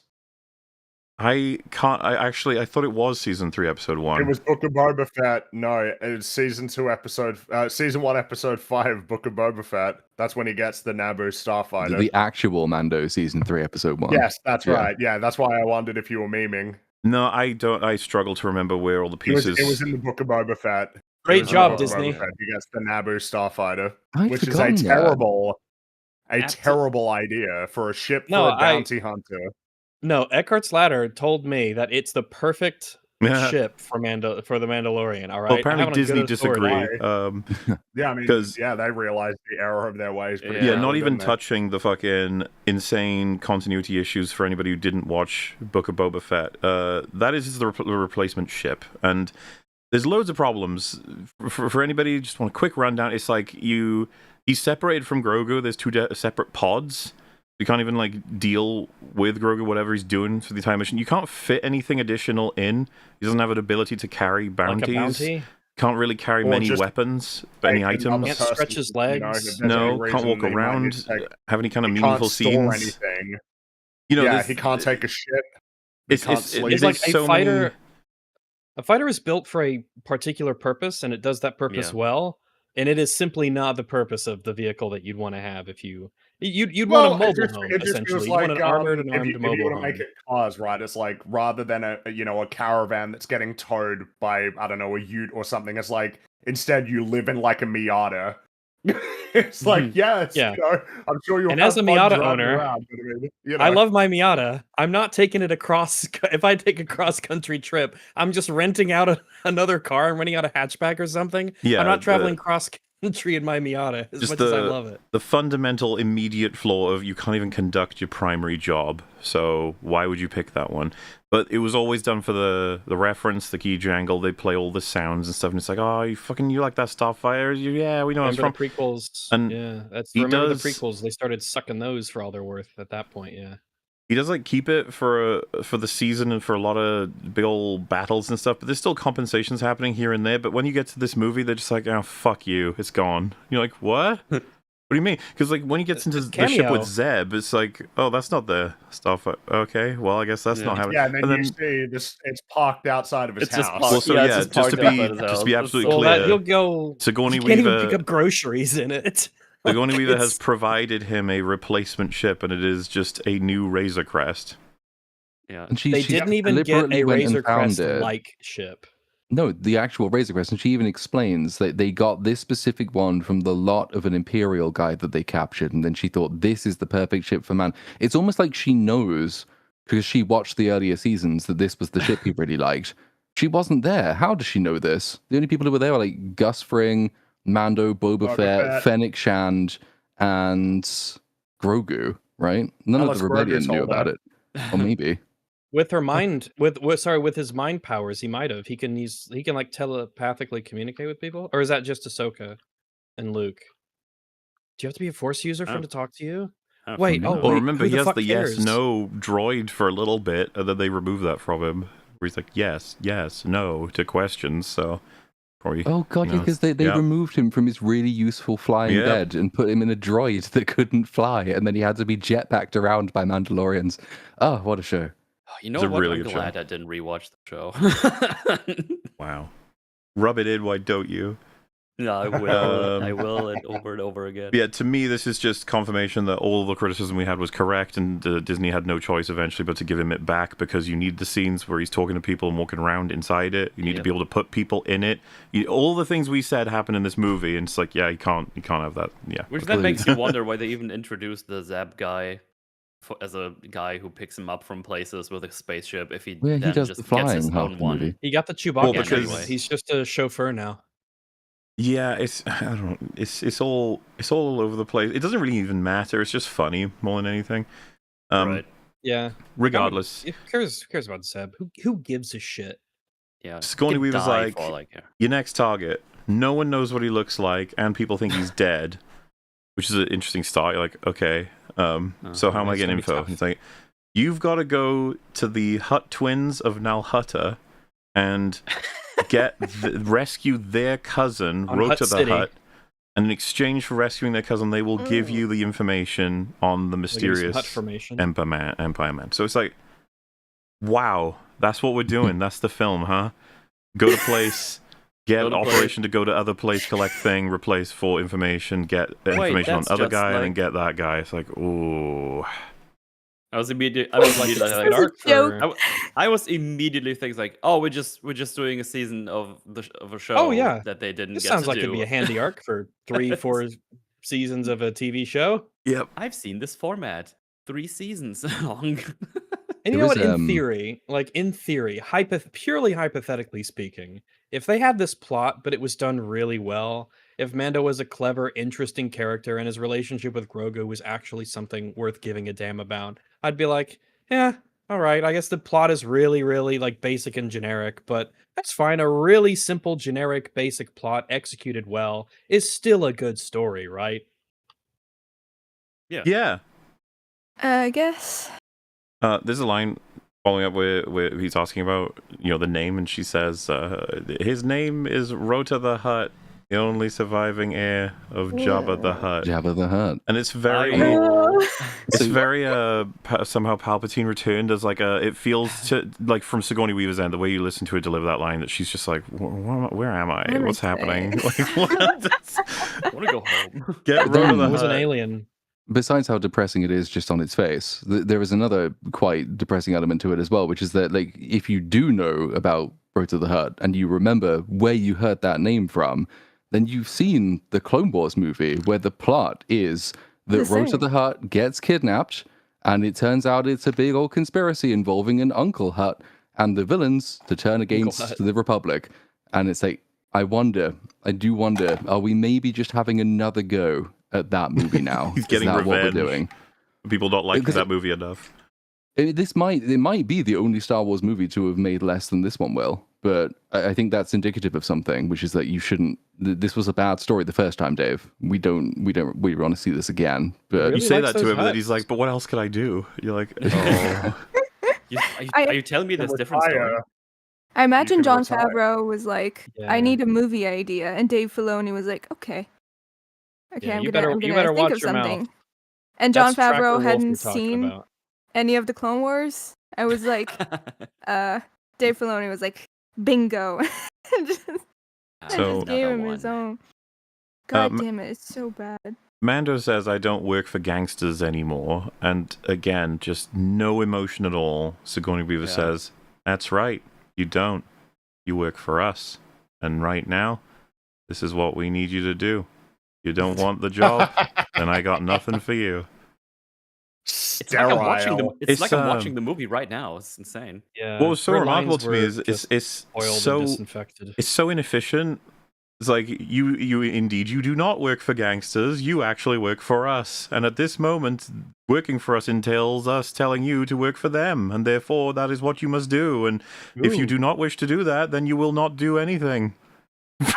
In theory, Bro. it's a cool idea. Like, oh, we're gonna you test your morals and not working for gangsters. But what if it's done for the greater good of the New Republic? And what if we're giving you, orders and this is the job? And what will Mando do? What will his conditions be? How will she explain why the New Republic can justify working with the Hutts of all people and da da da? None of that.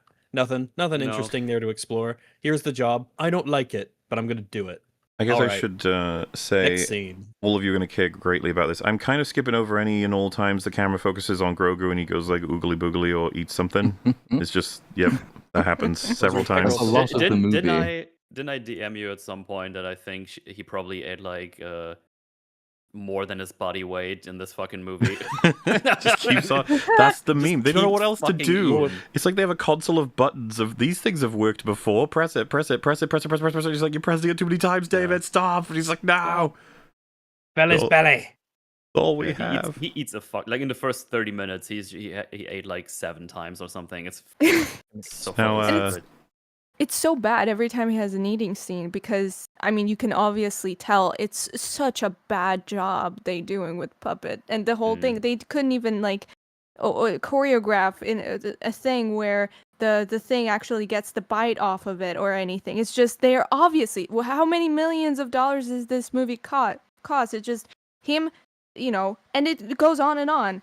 Put the food against his mouth. Yeah. Put it down, put it again. that's- And it's just And like nothing, no eating, nothing happens to the food. It's just so blatant and lazy. I can't believe this. And they really This are trying isn't to a side keep the character. blue food meme alive. It's like, oh, yeah, look, all the it's food's it's blue. it's yeah. a blue cookie. Blue Like, Oreos, yeah, blue berries. I don't think we really have those, but luckily Grogu's only a minor side character and not like literally a titular important Extremely important, yeah. antagonist. Yeah.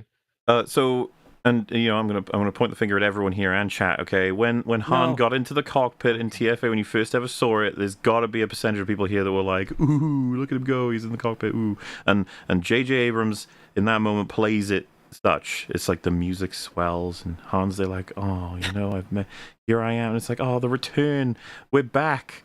Oh yeah, they do that for Mando. I'm not even kidding. Yeah. Him going into the cockpit of the fucking Razor Crest is treated that way. It's like 3 minutes long. I They just was blew actually up. like, are you joking? God. Who the fuck cares? It's like, bro, Mando has reunited with his cockpit of the Razor Crest. Like, wow. This to me is such an indication of the cow has been milked so hard. You're like, what are we even doing anymore? What? There's another example of that coming up actually later, but they're so desperate. TFA can sort of gets away with it because like there's still stuff happening. It's almost like a break from everything else when that happens. It understands that we're doing shallow, lazy fan service shit, but like it's a quiet moment in between a whole bunch of hectic nonsense. This movie doesn't understand that these are supposed to be like quiet moments as contrast. So like this is just taking even longer to get from nowhere to nowhere. It's really slow. This movie had no business being 7 hours long. I know. I would have thought you want to cap this to 1 hour 45 just because of what it is. But they go quick, mine get was in, 9 get hours out. long. Nice condensed movie. Nope. But then you get the How long was rampant Good Boy? inefficiency coming on again, because you already know exactly what's going to come next in this scene. So that you just had the pitch is that the Hutts have said their nephew's been kidnapped. They need you to go rescue him, and we've relayed this information. The only piece of information they don't relay is, okay, where do I go find him? Because we need to justify a very, very long sequence where we go all the way to visit the Hutts, at the end of which we get only one piece of information, which is he's on this other planet, so you can just go there. That all could have been contained in the initial email, and the movie again would have been shorter. Oh, it's definitely an email movie, yeah, if such a thing could be said. Oh, yes. They never gave a reason for the Hutts wanting to speak to him in person, really. Which could have been so long too. They could have given a reason, because that would be a thing in this universe. You'd want to meet people face to face so that it can't be intercepted or hacked or anything like that. So you'd want to do it's one of the good aspects of what I like about the Star Wars world is that it feels very like analog sci-fi with it's the way a lot of the technology is presented. So there's still a reason to have like manually powered gun batteries on the sides of ships, and things have tubes and levers and buttons, glorious buttons and knobs. But yeah, well. So they arrive at Nal Hutta, and they're immediately like almost City, they're kind of like reprimanded almost, which I thought was weird because it's like, wait, you're supposed to be like you've told us incessantly like this is you're arriving because you've been invited, you've got a deal going, and then fucking Zeb moves into the screen. He's like, easy on the sticks. They're expecting us. We should be fine. It is at this point where it's just like the dialogue is dead. It's just dead. It's so dead. The Hutts take like security seriously. Oh, thank you. How could I have known that if you hadn't told me? Imagine telling the fucking pilot they're expecting us. You're like, yeah, that's why I'm here. I just find that funny. They take security seriously, do they? Not really. No, Do they really? Well, yeah. They really They've hired an entire droid army, which is presented as though it's new information, but I don't actually know when they did this. But yeah, their security is patchy at best. But it tells you they're lying though. Already you know they're lying. It's so obvious that they're lying because they've got all these resources. They're the Hutts and they employ their own bounty hunters. If they weren't, like, why else would they be involving the New Republic unless they were trying to fuck them over? It's so obvious where this is going. Yes. So, heading in, says the Hutts use violence and treachery to maintain control. We are guests, but we're not safe. Selling this to his baby. Yep. So don't do anything that would get us killed, baby. Okay, Zeb, you stay in the Don't ship. reach I'm for your taking the blaster. baby and go to the Hutts. Yeah, so fucking stupid. But unfortunately, this scene establishes there's a whole lot of Hutts who are just doing their thing in this building. You have no idea what they're up to necessarily. Squirming around, doing having stuff. weird, slimy 69s in dirt pits. I'm just saying. What a disgusting species that should be eradicated. What, slugs? No. Like the Tuscans. Well, so I got some good news for you. I'm sure they all deserve to be killed without trial or ceremony. I think Dave Filoni is the only person on this earth who has a fetish for Hutts. Yes. Something's going on. He wants that. Oh, I almost said hut cream, but I didn't. Yeah. Hot cream.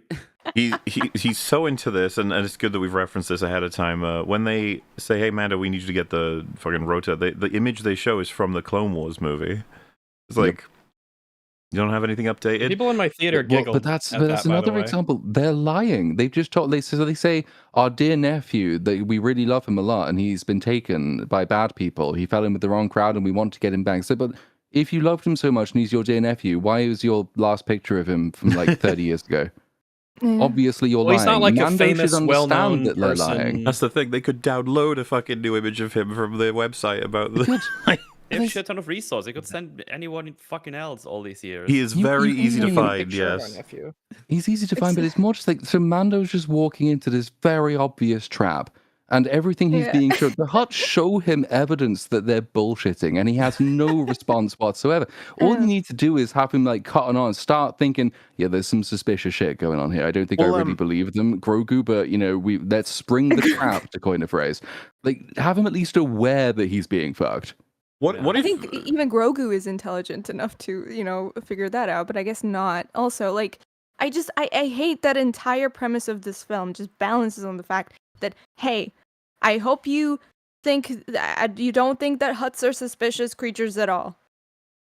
And they even spell it out that they're. I was going to say he opens with that, and then.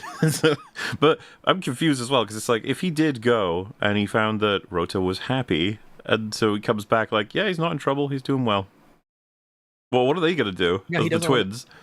Yeah. Yep. Well, there's another layer to that, which is that if he didn't go, and they hypothetically wanted Rota to die, then him not going would have ensured that happened. Yep. So by them sending him, they have fucked themselves. That would only really be 100% confirmed if they had some kind of, I don't know, direct contact with a certain coin that is established as true later. So yes. I don't know what you mean. Crazy nonsense you're talking about there. But apparently he's on Shikari. So he's got to go to Shikari, and you can already tell what kind of movie this is. It's like, did we just? Oh it's god, a TV show movie. Yeah, he's going from fucking place to place, which, from what I know, might be light years away from each other. It's gonna take like 2 weeks for him to get to one place to another, but we will never know because this universe is fucking small as shit, even though it's the fucking universe. Hey man, notice that too. How people? Sorry, I got upset. I didn't mean to yell. It doesn't cut between different people arriving and going to places as a good way to like construct a narrative in terms of its pacing. It just is, we're leaving, we're here. Yeah. Like, oh, all right. Like one thing that struck me as odd in particular was when he approaches Shikari or Hut World or whatever. He exits hyperspace and instantly starts like steering towards the planet. And I'm like, man, that's like it strikes me as that just wouldn't. I know it's a really weird nitpick, but that probably wouldn't be the way that it is. You'd probably show up and you might not even be moving at that point, and then you'd be like, all right, we're here at the planet, let's set a coordinate. But it's too seamless and too quick how the travel is presented. It feels almost like they don't want to take advantage of the fact that you're going from planet to planet in a big galaxy in a sci-fi world. But and it could be really cool going from place to place. You're saying this because I think you've forgotten some of the awesome lines that happen as they're traveling, and it's made you think that because just to give you an example, right? I'm on the fence about Zeb as someone who knows nothing about him, so I'm like, let's get some good lines. Obviously, up to now, he's had some really good lines. So check this one out, and Obviously, I want you all to react reasonably. Don't go hype as hell for Filoni's over-the-top amazingness here. I'll so, contain myself. Yeah. As they're arriving at Shikari, all right, he says this because he knows Mando needs to know it. He says, "We're about to come out of hyperspace in the Shikari system. To state the obvious, you are operating outside of the jurisdiction of the New Republic. If things get messy, I can't call in an X-Wing strike." It's good that he let us know that. Because it Chekhov's X-Wing strike. Except that was so good. I just creamed my pants. I don't I don't want to begin with how bad this line is. Like, one, it is completely flavorless. It is said as though it's a robot that's describing a Wikipedia page on Shikari or some shit. It's not his friend that's saying this. Secondly, he knows all of this. You said he knows all of this. We even know all this. You know. Like, we've already told this. This should be something that Sigourney Weaver is explaining to him, even if it's redundant. It's something that she should have to say. This will emerge as just incorrect. Incorrect. He's not even right. Planet, but yes, this is not true. This is again, it's the opposite of Chekhov's gun. You say the gun is on the wall and it has no ammo in it, and then someone brings it down to the third act and unloads a magazine. Chekhov's soft air gun. It's kind of remarkable too, like listening to this guy telling Mando all this stuff is like, I don't really like Mando at all, but he is kind of a veteran of this shit. Like, what are you doing? He should be. Hey buddy, did you know what going outside of the jurisdiction of the Republic means? Like, yes. Yeah, I do. It's like, well, I know you know, but I'm going to tell you anyway, because I don't say anything else to you. The fact he knows, like, he should also know that that's bullshit, because, like, I'm sure in Mando Season... there's an X-Wing strike outside the jurisdiction of the Republic, I think, in Mando Season 3. There might even be one in Season 2 as well. And what's the implication? We only launch X-Wing strikes against our own worlds. Pretty much, yes.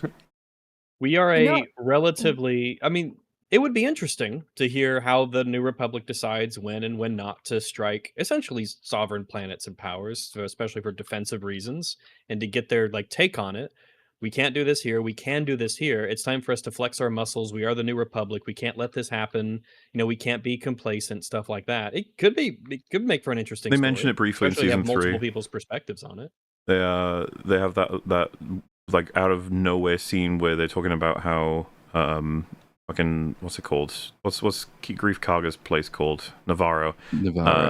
They need help, and then it's like, yeah, but they're not submitting for the Republic, and then it's like, well, what? So they deserve to die? And it's like, no, it's just that out of a bazillion planets that we need to help, we're going to help the ones that are a part of the Republic first. And it's like, ooh, interesting. It's like part of the deal. That's the whole point of being in the Republic is we help them first.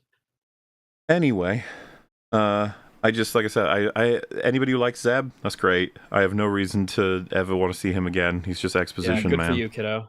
The bar is low as fuck where be careful would be a greatest line in that scenario. That's way too not enough information. How are we gonna know what's going on if you just said be careful? Oh my god. So he has his father-son moment where he says, hey, Grogu, armor should be tight enough to protect you, but loose enough not to stop you from moving. You drove him into 8080s at the beginning of the film. Make sure your armor's It's not so- too tight and not too loose. Again, what we were saying about the relationships, right? It's not quite that they're non-existent. It's just any hint is so sterile. It's like, Dave, what are we going to say? What's the father going to say to the son? He's like, well, armor's good for protecting you. Put Okay. your pistols faster than reloading. You're like, anything else, man? Anything? It's great wisdom, I guess. But Is Zeb, is he meant to be Australian? Is he? I don't know. No? I don't know. Is he? Is that what they got? Because it's Steve Bloom, right? I like this kid. Putting your pistols faster than reloading. I don't know what the I guess I don't know what the angle is, but I don't know. It's a confusing. His accent confuses me a bit. He's an alien from an alien. He's like a bat guy. Oh, this is a trend where if we have bat people in media, it's gonna be bad because this happened with Arcane season 2. Oh no, we had Scar. Wasn't that his name? I'm trying to flush that. Come on. Well, I just went into my. It made you stop thinking about the Mandalorian and Grogu for a second. But so I need to not flush that for a moment because we're doing this. But yeah, they're on the Shikari, and then Mando drops out of Zeb's ship, and it goes, but you're like, whoa, look at him go with the jetpack. He's Mandoing. So adventure. Let me summarize this wonderful conversation he has with Martin Scorsese's, I don't know what species they are, multi-armed guy. He's like, hey, I need information. Species Italian. From Space Italy. I'm curious. I have to ask, does he have a Boston, New York accent? It's just him. Just Martin Scorsese, so. It's it was the guy, the food truck guy. That was who it was. Yeah, I guess as much, but I'm just. You live in a post-Dexter. He's like he's a sort of salt of the earth kind of guy. Just sort of making. He's got family to feed. There. Yeah. I already know. Did you see Solo? Yeah. Do you remember any of Solo? I remember there was a Cthulhu monster. Because he sounds a lot like Jon Favreau's version of that character in that movie, is what I'm getting at there. If you can just imagine how they sounded in that, they might even be, yeah. Okay. Thank you. So Mando says, I need information. Martin Scorsese says, okay. And then it's like, I need to know about the huts. Martin Scorsese says, no, I'm not going to say anything about that. Leave me alone. Then Mando's like, well, I just got to know about Road to the Hut. And Martin Scorsese's like, ha ha ha ha, that's the dude who fights in the arena, bye. But bear in mind that this is after he's already given him some money, and there was just a poster on the wall next to him that he could have looked at. He points to the poster. It's embarrassing. He doesn't even just offer the information. He's like, oh, everyone knows Road to the... So he begins by saying you can't mention huts. I was like, okay, fair enough. And then I feel he like says, you "Oh can yeah, mention everyone Hutts. knows Rota the Hutt. Look, he's on that People poster." talk So about him all the Mando, time. It's the Mando one has just given away a Even on huge that amount of person. money because he couldn't be fucked to use his eyes. Because He he's a didn't need to fucking have this retard. conversation. It makes you Like, think, how did he couldn't get believe there that. without seeing a single poster? It's Yeah. like, dude. It would be one of those things that your DM, if this was a D&D game in space, well, I don't even have to say that. There's a Star Wars role-playing game. If you're playing a Star Wars role-playing game, this is just something the DM would tell you. As you're walking through the streets of Spaceville, you notice there are posters of Rod of the Hutt everywhere you go. He's a famous figure. You do not have to make any rolls or checks to find out any information about him. It's publicly available. In fact, it's advertised to you. So, And he had to bribe someone to get. Mando goes into the arena, and he enjoys a fight that's happening with Grogu having some popcorn as a viewer, kind of just sitting there having some fun. Yeah. That's like me. I'm in the theater eating popcorn, and it was the best part of the movie was the popcorn I bought. Which, by the way, holy fuck! Brief aside, how much was your ticket to see this movie? I think it was like $20. For as long as they charge money, God it's way damn. too much. It was Mine always too much. I think mine was like $15.50 to see this movie. That actually kind of made me angry. It should. Are you suing or? It's Tempting. I'll hit up Ethan Klein and maybe we can sue Regal Cinemas because they fucking defamed my existence. You said a message like, "Hey," and he replies like, "Yeah, I saw the movie too. We can get started." I'm actually with you. I was actually about to email you. Yeah. I'm a big EFAP enjoyer, so movies are way too expensive. I mean, I know it's been said, but holy fuck, $15, man, to see this piece of shit film. Rota defeats his opponent by essentially falling on him, crushing him under the weight. That was so funny. Yep. It's So, a shitty fight. It's it is. dumb gladiator who just gets fell upon. That's because you shouldn't. Like, oh. Huts cannot be gladiators. They can't move. It looks They have no goofy, yeah. range. He has tiny arms. He's really slow. The only thing you need to do to avoid him is just avoid him. Poke him with Walk a away. stick. Just walk. He has to use He his has- hands to walk. He's got He short already- little arms he that have already these had short a- little bitty weapons, and he has no reach. And I'm like, oh, you're just gonna lose constantly because someone will stab you from a distance. Yeah, the funny thing is the guy who was fighting, he had like a spear or a trident or something going on. I was like, man, you have like reach, you can move around. You should win. No, he Just gets stab him in the fallen- face. He gets felted. He gets felled upon. Yeah. You know what reminds me of Mel is the covetous demon.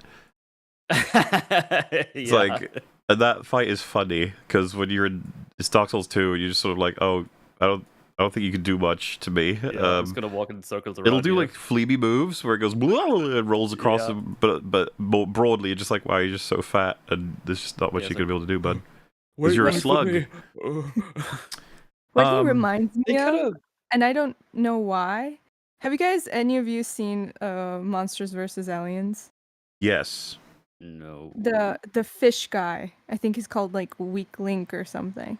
There's a fish guy that like it's almost uncanny how much he reminds me of him. For some reason, film maybe I could don't have remember the worked film a little that well, harder. but wouldn't he remind you of the blob guy, I guess? Or It's not the blob guy, no. It's a fish guy. I don't know. No, but it's like him. Oh, the blue one. Missing Oh, Link, Missing Link. right? Yep. oh It's yeah, like greenish. What's his name? Will Arnett voiced him, I think. Hmm. Yeah, that's why. Oh, he that's- No, reminds me Seth of- Rogen was the Blob. yeah. Seth Yes. Rogen's the blob. Yeah, and he was It's Bob. a very entertaining film. I remember liking that movie. I Wait, remember Mr. finding Link it was a different entertaining, guy. yeah. He wore a suit, didn't he?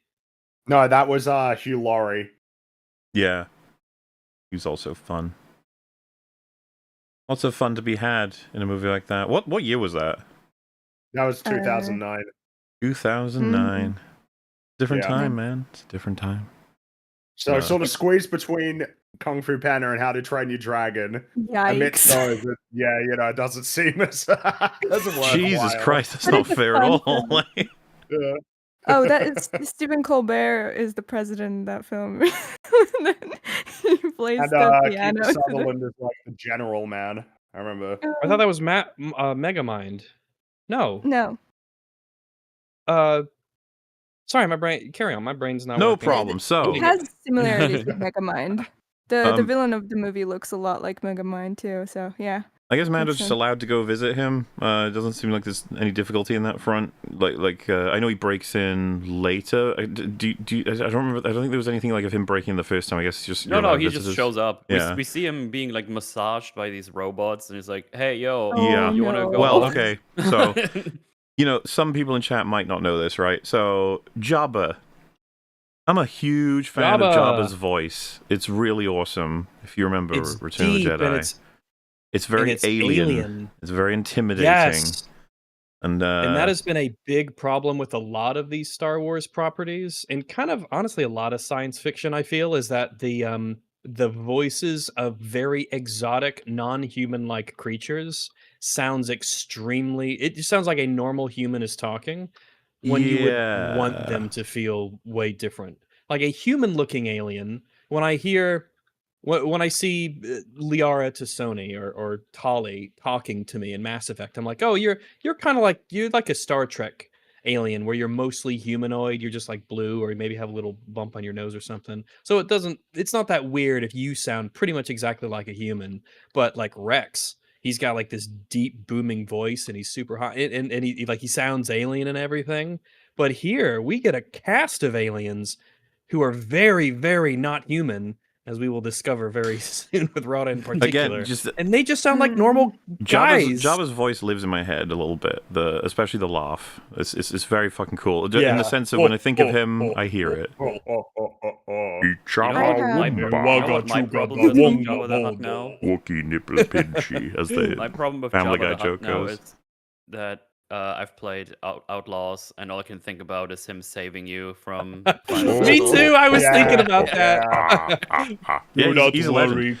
That's the first thing that my mind goes to when I hear the name Jabba the Hutt, and that upsets me. Well, I've seen there's some memes with like Tony Soprano where it's like Jabba the Hutt is a hero in this house. We respect the rebellion, like the guy who made the rebellion. Just that sort of shit where he's pointing. It's good shit. Anyway, knowing hopefully all the New that, Republic will not destroy my ancestors in an unsanctioned bombing. I hold an opinion that Hutts are not allowed to speak human at all. Like that's a good rule. We'll get to one second. Okay, so for chat, right, with knowing all of that about the voice, this is, I think, more whiplash than the people who made this would ever fucking anticipate necessarily if you hadn't already heard this. But it is Rota the Hutt, Jabba's son. He's as Metal said, he's getting a little massage, and then Mando's like, "I'm here to rescue you," because he's obviously just passionate. And then Rota the Hutt, voiced by Jeremy Allen White, with the tiniest of filters, is like, "I see. Well, thank you, but hey, thanks for coming, but I don't require rescuing. Here, that's not. Can we compare him to Korg? Very casual dude, bro. Yep. I feel like if it's played for almost like comedy, it kind of works. If you have a good voice, like but Korg, it isn't. But here, it's like, oh, this isn't a joke. This is the actual voice that we're doing. It's a very lame normal man voice, and given by an actor that I can't cite much in terms of him being awesome. I hear he's very awesome, and I'm sure he can be very awesome, but his delivery is a step above Sigourney Weaver's. It's very much meh. He's it's casual sort of look. Hey, if I was dude. Told, you're gonna be put into a feature-length Star Wars film right after the ending of the big old Skywalker saga, and you're going to be playing a giant alien slug that is CGI, of course. I don't think I would be that passionate about either. A bodybuilding slug. I think this isn't. I think this is totally what the directors wanted. This is what they wanted, and I think the reason is because the normal human voice with virtually no filter or alienness, it makes them a lot more sympathetic. Boo. Yeah, boring, that's what they think. Because we obviously disagree, but that's what they want. If he sounds like Jabba the Hutt or anything, then he'll sound more alien. And we're already fighting an uphill battle because he looks like an alien, and we know that humans can't relate to anything that isn't human. So we've got to get him a very normal, standard human voice and cadence and accent, or else people won't be able to relate to him. I mean, hey, if you enjoy his voice, The Bear is on Disney Plus, right? Fringy, is that true? Yeah. There you go. Yeah, it is. But people Go check aren't out- really as jazzed about the show anymore, it seems. It kind of died. I mean, it's still on, but like, feels like it's collapsed in terms of people talking about it. It's funny how that happens with show. I hate how much the conversation around shows is dictated by other meta stuff. The conversation around The Boys right now is so bad. Yeah. And you know that so much of it is because they don't want to talk about the show itself, but because of how it fits into a broader, like, socio-political paradigm. Yep. It's so lame. You know that the Boys finale is good because it's making all the right people seethe. That's what they I'm say that finding every almost season. fascinating about it, is that The Boys is maybe not gonna, the trajectory for it in terms of its reputation might not line up with Stranger Things or Game of Thrones, because it's like a fight that needs to be won or lost, you know, like for reasons beyond whether or not the show is actually good. Though I will say, isn't it crazy that the only thing that people are talking about is Homelander? Maybe a few people talking about Butcher. Nobody's talking about Huey or Annie or Kimiko or any of the other characters. It's all about Homelander. Because of course it is. That's the only thing the show has. It's Homelander. And it's not even Homelander. It's Anthony Starr playing Homelander. Yeah, that's what I hear is people talking about how he is carrying that show on his back. That show would be dead already. It would have died. It wouldn't have made it to 5 seasons. Every single meme that show has generated is him. Your energy, we must. Yeah, sorry, I know. Next time. Next week. Yeah.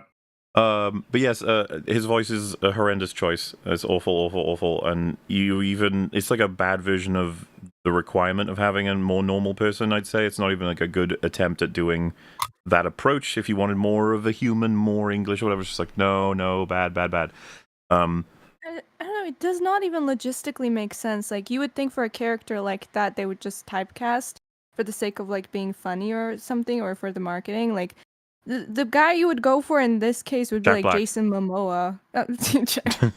Yeah. Yeah. But he doesn't. I was actually very sad that we didn't get my guy Steve from Minecraft in this movie, because he is in this. He is in this world. Of course. Yes, he in is, every but world. he's on whatever that planet was. Jack Blackland, yeah. Lizzo, Topia. So, Mando just like decides to explain that he wants to rescue this fighter from the pit, while the droids are just still there. I thought that was weird. I was like, they have, like, they can hear. I don't know. Well, he's a very trusting person around droids. Oh shit, I forgot. Yeah, because isn't season 1 all about how he loves droids, adores droids, trusts every droid? Yeah, loves shit. You're right. In all seriousness, no, he's always been extremely inconsistent with his distrust of droids, even with season 1. They couldn't even get that thing right. So Rota wants to feed Grogu, and then he feeds him. Feeds him like 18 grapes, blue grapes or something. It's kind of weird. I was like, also, like, you don't know what that shit is. Don't feed my son. First off, that's weird. All right? This is like already our first hurdle. It's weird that you just want to feed my son.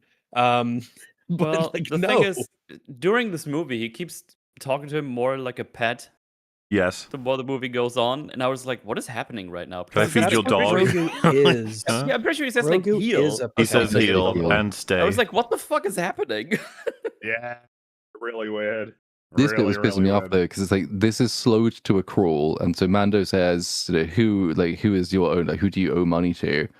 And then Rota's like, "Can I feed your kid?" Yep. So it starts, and then who do you owe money to? And then it goes back to like, no, he feeds the kid again. Who do you owe money to?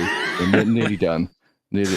That look Mando gives us while he first asks him, like, looking down, looking up. Okay. He's like, he doesn't. He's like, I guess, I don't know. Why? What are we doing? What? I forgot the script. It's like, what's happening? Jeez, why is this movie 5 hours long? Yeah, it makes you wonder. So Rota says, after tomorrow, I'll be my own. I don't even like. It's so bad. The voice is so distracting. Like, I'll be my own man. With the following, Lord Janu got me as a promoter. My debt will be paid, and I'll be rich by the solstice. You just listen to this, you're like,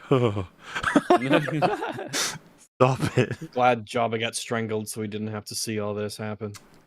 And then we get maybe my pick for I just had a good laugh with this shit. So he just breaks this out, chat. This is real. This is a quote. I'm not my father. You know how hard it is to be your own man when your father is Jabba the Hutt? Oh God. They Like, cheer for really? me out there. It's the first time I'm not living in his shadow. That's why I fight in the pits. They feared him, but they cheer for me.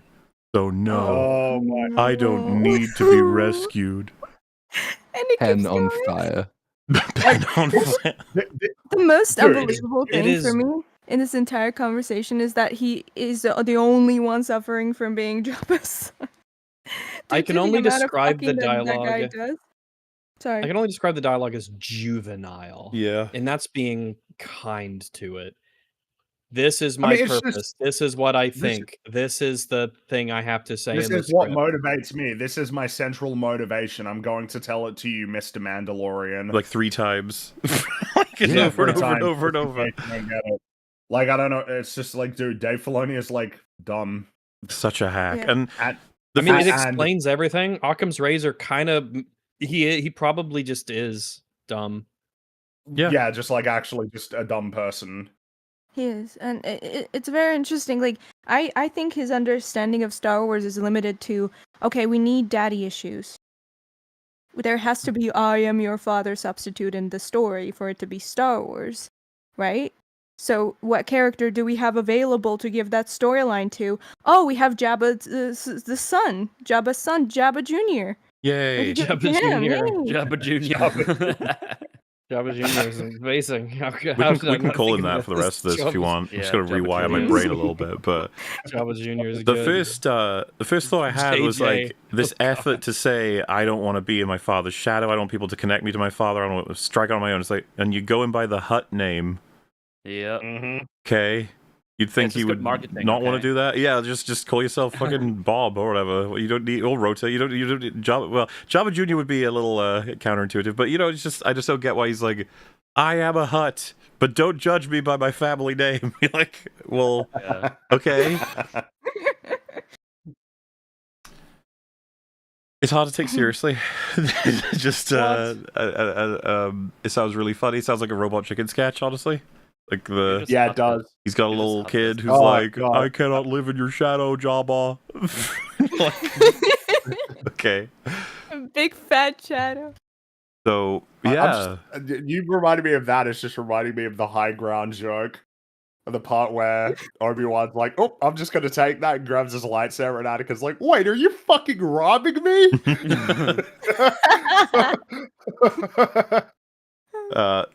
so yeah, we're up against a brick wall here. What's he gonna do? He can't get. Jabba Jr.'s not gonna come with, so we're fucked. What's gonna happen? And So then he's the like, movie ends. gotta Well, find no, out he's who not. owns his He's the contract. I opposite. guess He doesn't need to do that. No, he doesn't, because he knows he's going to be free tomorrow, so he just has to go to a hotel and wait.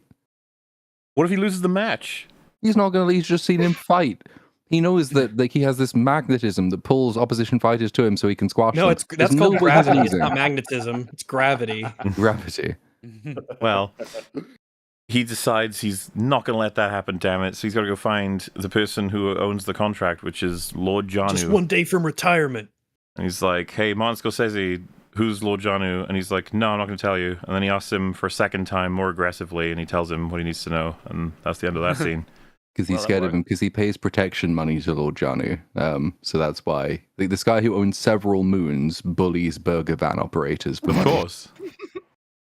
I mean, come on. Why not just like? Why would it be a secret about? It seems like everyone would know about Lord Janu and be like, "Oh yeah, he's the guy that he runs this place, and I pay him protection." Doesn't money." seem to be kept very would it be a hidden, but secret? I guess he is, or something. He's I don't over at know. the salt bar or whatever.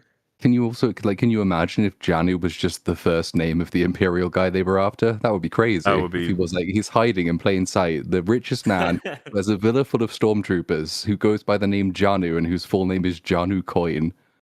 That would be set there. We're not doing that. I don't How think is his yeah. last name spelled? Is it Coin? I think it is. T-O-Y-N-E. Oh, he's greedy. Get it? Because he's greedy, and he wants to. He's all he cares about is money.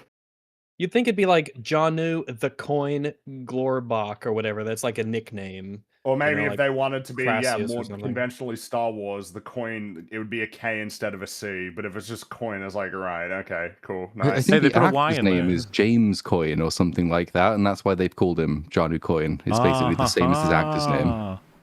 That's great. Okay, I see. Oh wow, maybe Filoni. No. Someone in chat reminding me of Savage Opress. Stop. Savage Opress. Oh boy.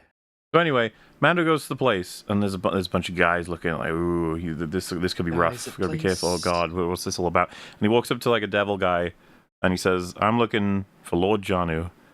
And this guy, they're definitely trying to give him some level of aura. He's like, "Maybe you remember wrong. Maybe you think you know me. Maybe you just walked through the wrong door." And I thought it was funny because he's like, he doesn't know you. And he didn't say he knows you. He's just asking where Lord Janu is. Which, by the way, does Lord Janu never have meetings with anybody? I assume he would, like for just administrative purposes. He'd probably have a lot of meetings with people, right? I thought it was weird as fuck. It's like you have no idea who this could be a prospect or any kind of like, it's a Mandalorian, which are rare enough. There's a Mandalorian armor. Yeah, there's a Mandalorian guy showing up with basically a small country's worth of armor on his person. It's probably worth going to tell Janu, hey, this is a really cool, crazy, awesome guy who wants to chat with you. We should probably hear him out. So Mando's like, I'm here to see Lord Janu, and I won't repeat myself again. I feel like the bluster gets taken out of I won't repeat myself when you add again. Again. It's like you have repeated, but you definitely that's the last time you repeat, okay? Then you get an action scene. It reminds me of a line in The Hobbit where I think it's Thranduil says, "I'm patient, I can wait." I'm like, yeah, that is what that means. Yeah. Yeah, Hobbit's good shit, man. Especially the movies. I'd watch it any day over this fucking movie. Wow. Yeah, fair. So anyway, fight ensues, and I've just got nothing to say about it. It's just fight, it's like he wins. He wins effortlessly. He beats up the thugs. Mm-hmm. The thugs are completely unprepared. The personal bodyguard in the lair of Lord Janu who controls everything. They're just not prepared for one guy to fist fight. They're just nobody ever can't handle it. There's no gas. There's no electric traps. There's no secret weapon. There's no. They realize he's got Beskar. So, like, why are you trying to engage him just sort of in open combat? Like, it's not going to go well for you. They're just punching him. They have like two guys punch his armor, and I'm like, man, this is it's like punching a robot. A guy with his helmet. It's like, no shit, because he's wearing armor. So it's just like, we need an action scene. You might be getting bored. It's like, this is boring, mate. Yeah, this is very boring. Janu's just a generic thug who is not interesting or intimidating or worthy of me being concerned about in any way. All right, well, just what a stupid operation because then Lord Janu was like, hey, whoa, let's have a chat. You're like, yeah, that's what I was here for. You're okay. I guess I have to earn it by beating up all you guys. Hopefully they have good health insurance, I guess. Man. But Janu starts off with just like, hey, have some salt. He's like, nah, I got loads of salt back where I'm from. He's like, yeah, but salt's really rare and valuable here. The first thought I had was like, well, but it's really easy to get here. So, like, are you saying if I stacked some table salt into my, spaceship and came here, I could sell it for a shit ton? Maybe salt isn't actually like sodium chloride, like we know it. Maybe it's like seems to imply. It's like space and it's like spice in Dune. It's not like it could be used as a spice, I guess, but it's like a different sort of thing. It's not like our spice. No, it is just salt. It's crystals. It's salt. No, that's what it is. Because I remember thinking, I was writing my review script, and I got to this scene, and I was sort of trying to figure out what the fuck I was doing, and then I suddenly had a meta what the fuck moment. It's like, why am I trying to figure out an extended dialogue scene about salt? What are we doing? Why is this in the movie? It's like it's not even like have some salt and then Mando's just like no. It's like I have loads of that, and you're like, well, but then if he has loads and he's from general, how could it be such a rare? He treats like diamonds, and it's just like how could it be that? Do you have trade? There are planets made of salt. We know that because of TLJ. Just impossible. But then he says, because like if you just had that as maybe like a really bizarre little one-off exchange, you could have played it for a laugh. It's a weird sort of alien conversation to have. If it's like, do you want some salt? No, I've got loads of salt. It's like, oh, salt's rare here, and then you move on. But they don't do that. They have that conversation, then he moves on and it's like, oh, salt's really expensive here because it's rationed, because the politicians, they make money by rationing salt. It's rare and expensive. And Mando's like, yeah, cool. Like, you sure you don't want some of this salt? No, I'm fine. So Well, you think they'd call it like Gorovian salt or something like that to imply that it's more special than just sodium chloride, which is like ridiculously cheap. They basically give it to you for free at the grocery store. You'd think that there'd be something about it to imply it's special. Lean into the sci-fi crazy Star Wars world. Well, dude, if Lord Johnny went into like a McDonald's and he saw a bunch of those like salt sachet things for free, he would just be like, "You fucking crazy? You just leave these out? Like people can just take them." He just falls to his knees and starts crying at the wonder of it. So this is one of the many examples where they're obviously trying to blow up the screen time of this movie to try to make it a movie, and it's just so bad. It doesn't work. Mando be like, "I want Rota Jabba Jr., give me him for money." And then the reply is, "No, I can't do that because I'm going to be killing him, so never mind." He tells him, for fuck's sake. He's only got one fight left, so it doesn't matter. And then the guy just comes out with, "Oh no, I've rigged it. He's going to die." It's so By the way, stupid. would you like to fight in my pit? No. Like, how do you fuck this up so much, Dave? Come on. This is ridiculous. Like, he would never tell Mando that information for many reasons, but why would you tell someone who just told you that they want that person? Why wouldn't you say, "Hey, why do you want that person?" And he'd be like, "Oh, well, I've been hired to," or he doesn't give it away or whatever. But it's just so weird to tell that person, "Nah, he's dying, mate. Sorry." Like, what? You think he'd lie and be if Mando was clever, he would. Well, if this was like in a show like Andor, right? Then he would like get in an outfit. He'd play a character and be like, "Yeah, I'm a talent scout." Oh my god, this is actually a side mission from Cyberpunk. You basically you act as if you're a big talent scout for a big like company, and so he plays a role in a character to try and get more information, and he uses some tact and charisma to try and. I don't know why I'm even bothering. No, I know. And on the other side, with Lord Janu, you'd be like, "Oh, Mr. Bounty Hunter, don't worry, we'll do the deal, but we got to let him have his last fight, and it's going to be amazing. It's everything he's been looking forward to his career. I'm so looking forward to it myself. We've trained him, but we bonded quite a bit, honestly, and he's going to have an amazing career. So he's going to be free. You can do whatever you want with him. Just please let him have his last fight. This is really important to him. Bye, Mr. Mandalorian. See you at the fight tomorrow." And that's as simple as it needed to be. Yeah. Mm-hmm.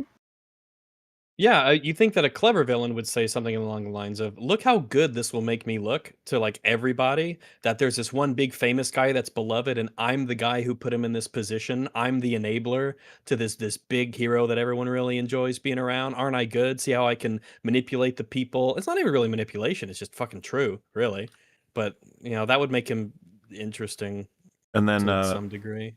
If it wasn't bad enough, as Platoon just mentioned, he tells him he's rigging it, tells him to bet on the fact that he's rigging it, and just scattered in the conversation is also him being like, "Hey, you should also work for me, the man who kills the people who works for him." You're like, I swear to God, it's like 3 different people wrote each word of each sentence, just switched out.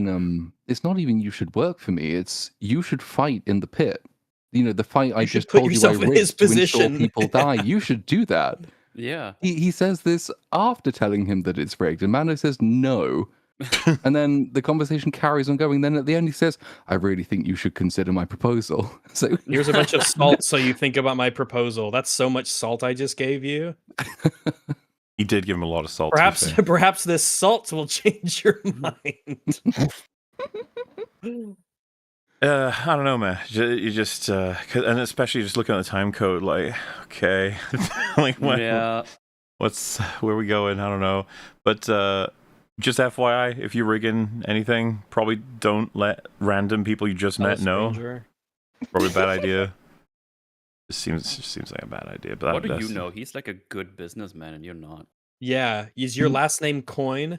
Yeah, is your last name Coin? Because part of me wondered, is he?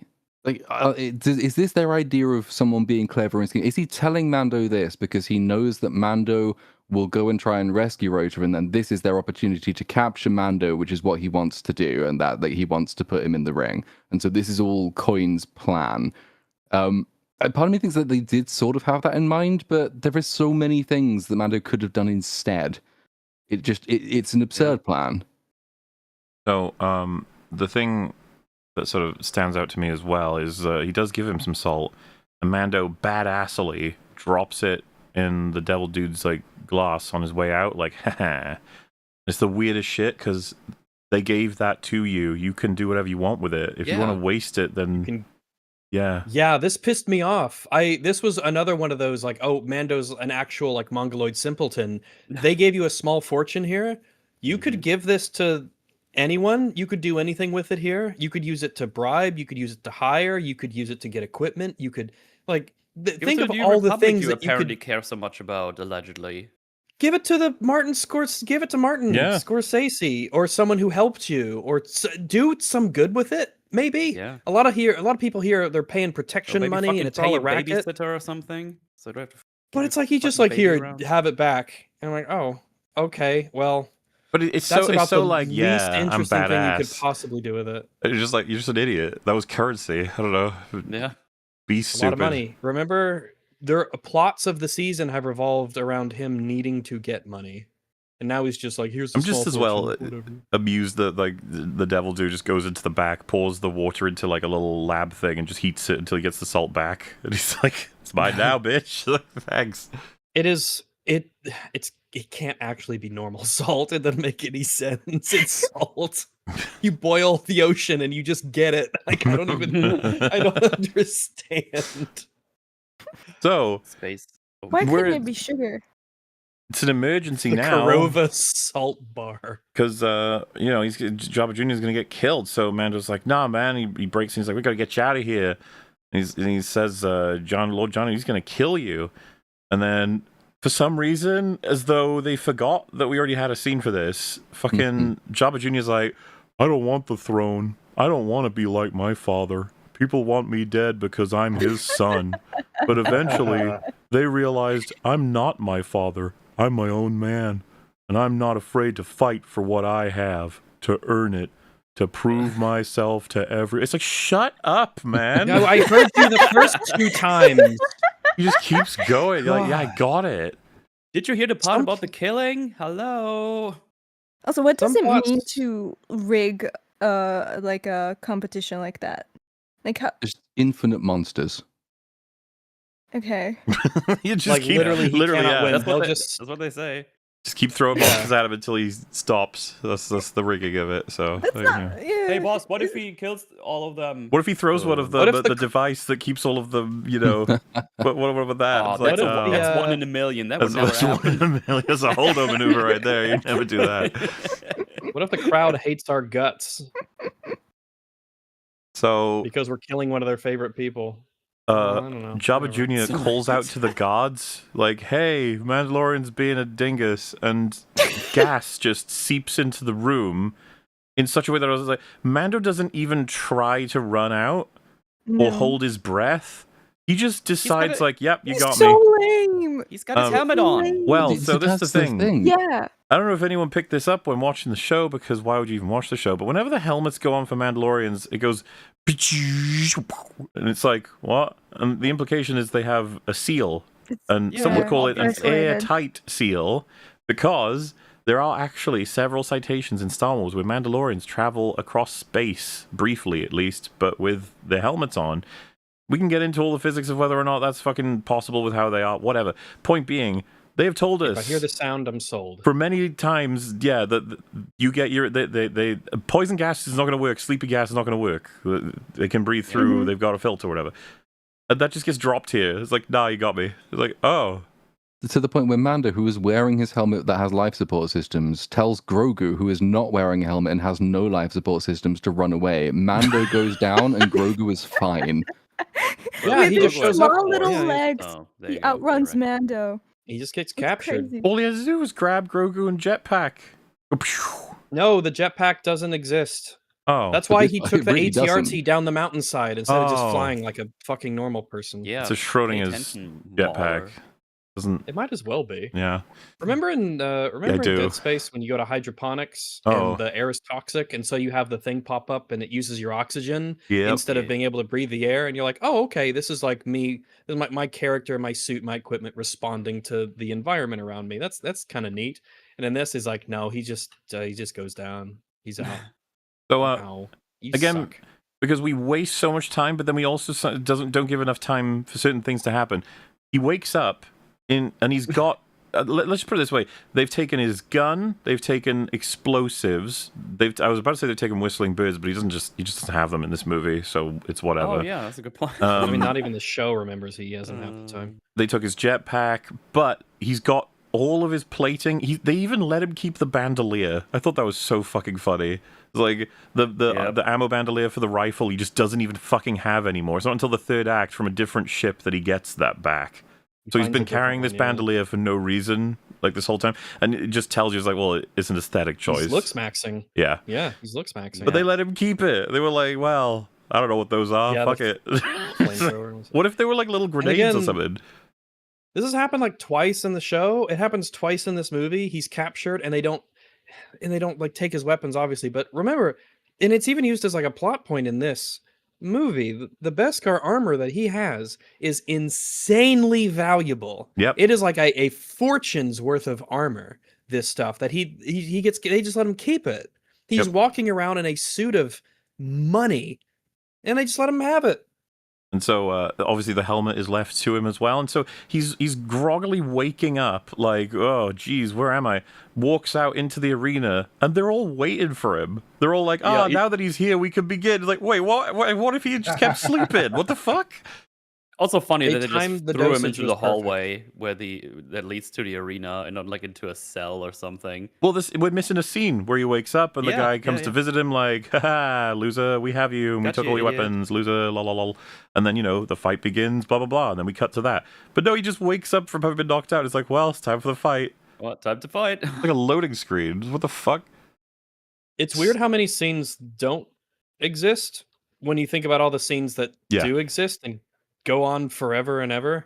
How come we hear Jabba Jr. explain slowly like 3 times his motivation and what he wants, but then you have scenes like this that are completely missing? It would be really good for pacing and establishing like stakes and making our villain villainous. So they fight. It's not very interesting. I guess he's Mando's a big turd. Smarter than they let him keep his grapple. By the way, you can take that out. And you should probably know you can do that, but oh well. I guess if you're taking the armor off him. Grapples are fair, I guess. Grapples are fair. I don't know, but it's more of a like that would have come off with the armor, like the wrist sort of armor, right? So it's like you just take that, you take all of it, obviously, but whatever. Also, if he really didn't want to fight, why didn't he just grapple out of the fucking arena then? It was electrified, man. Why didn't he just yield to begin only with? On the sides? He could just grapple the fucking ceiling. No, you can't do that. That's impossible. Oh, okay. By the way, Baby Yoda will be present for this whole sequence and do nothing to help Mando. I'll be Yeah, but he's got the Force. It's a force-proof cage. Can't be done. Can't be done. John Grogu thought of bird this. in the cage. No.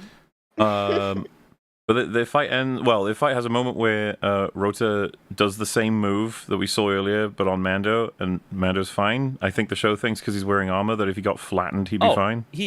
The armor is doing some insane work in this movie. It's not how fucking magic. Oh, it works. Crushed and shit. I know. It's just fucking insane. It's like, oh yeah, concussion stuff that doesn't exist. Beskar is concussion proof or something. Well, we had a big conversation about this in season 1, episode 2, all the way back when he fell off the sandcrawler. It's like his armor, it's not going to save him. It's the impact There's a reason still why, hits. even in video games, armor doesn't stop fall damage. Even video games know this. Yeah. But you think an armored knight can be tossed from the battlements of a castle and be fine when he hits the ground? Well, he's wearing armor, so magic armor. That is true, and that stuff was good. That stuff was good. But Mando ultimately yields and says, "Jabba Jr. won, right? He's free, right? And then Lord Janu Which says, is funny after the whole fucking fight, and then there's like, oh yeah, I guess I could have just yielded. There was something I liked was he had sort of the axe to Jabba Jr.'s neck while he was saying like the yielding thing. We're waiting for results, and every time it cut back to Mando, you could just see Junior in the background. His eyes kept going back and forth, while sort of realized like, is he gonna kill me? Are we good? Like, I think we're good. Okay, cool. Felt like it could be like an emote or something. But Janu says, Rota the Hutt has won, and he is free. And you're sitting there like, yeah, I know. He goes, to die! Gotcha! And the whole crowd goes like, yeah! Which makes no sense. Yeah, free to die! But I thought you liked the guy. What? Well, that's what I thought the next plot point would be for Rhoda's character. Yeah. Is he's like, wait, I thought that they loved me. I thought that they really loved me. I thought that I had all this respect and everything, and the crowd loved me. But now they just want to see me die. They don't give a shit. I Oh my think there is gosh, a everything shot that I like thought was that a you lie. do see his response to it, and like his expression changes, and so like I might just be hallucinating this, but I'm sure I saw it. But like you see that he has that realization, but that doesn't ever impact the plot. Like it's the last we're ever going to hear about it. So like, they sort of realized it was important, but not important enough to do anything with. I just don't think it would happen. I think if you had a dude who was like that and he was dominating like the leaderboards and going up and having all these great fights to the point where the crowd are cheering him on. Think of like wrestling. And then fucking Vince McMahon is like, oh yeah, you won your major title fight, you got the thing. Now we're gonna kill you. I feel like the crowd would be like, what? What the fuck? Yeah. No. Like, wait, I was looking forward to a really long career of this guy putting on some really great fights for us. Well, funny You're enough, a dick. Vince McMahon did play like a villain for most of his career, so people were turning on him when he did shit like that's without killing. That would make sense. That the crowd would be like, fuck that guy. But in this, they're like, woohoo, Lord Johnny killing our favorite. Yeah. It's like, no, I don't think so. But I mean, what are you gonna do? That's just how it goes. Yeah. So we have the Dejeric fight, which, man, eagle-eyed Star Wars fans will note that the arena it looks kind of like the chessboard layout, and all the creatures are like the creatures on the chessboard for Dejeric. Really? Oh my god! Oh my god! Which is why the creature designs are so much more wild than anything you'll see in Disney these days. Many such cases, by the way. Whenever you see something that's kind of like, wait, what? It's like, oh, that doesn't belong to them, right? Okay, I gotcha. By the way, this scene where they're fighting in the arena, this kind of came across to me as like very weirdly, tonally, a lot like scarier and creepier than the rest of the movie. Like if you took your kid to see this, like with the way that the way that the monsters look and how they're attacking each other and the lighting and everything, it's just I could be like, oh, this would scare the fuck out of a kid. Just these crazy, grotesque monsters, and especially after they get out and they go to the street and they start attacking people. They're a bit Lovecraftian, I thought, weird. Some of them. But again, the designs, I was just like, the reason they stand out probably is because they're not Disney's designs. These are going to be old as fuck, with different intentions, you know. But they cannot escape, right, this arena, because there's one electrical line that's surrounding sort of the major border, and I just, the first thing I thought was like, surely one of them's strong enough to throw another one over that. It's not going to be that good. ...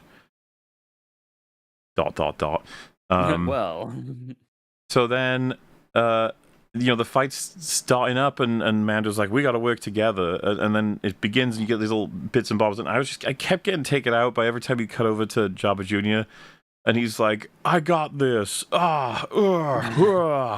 You're just like,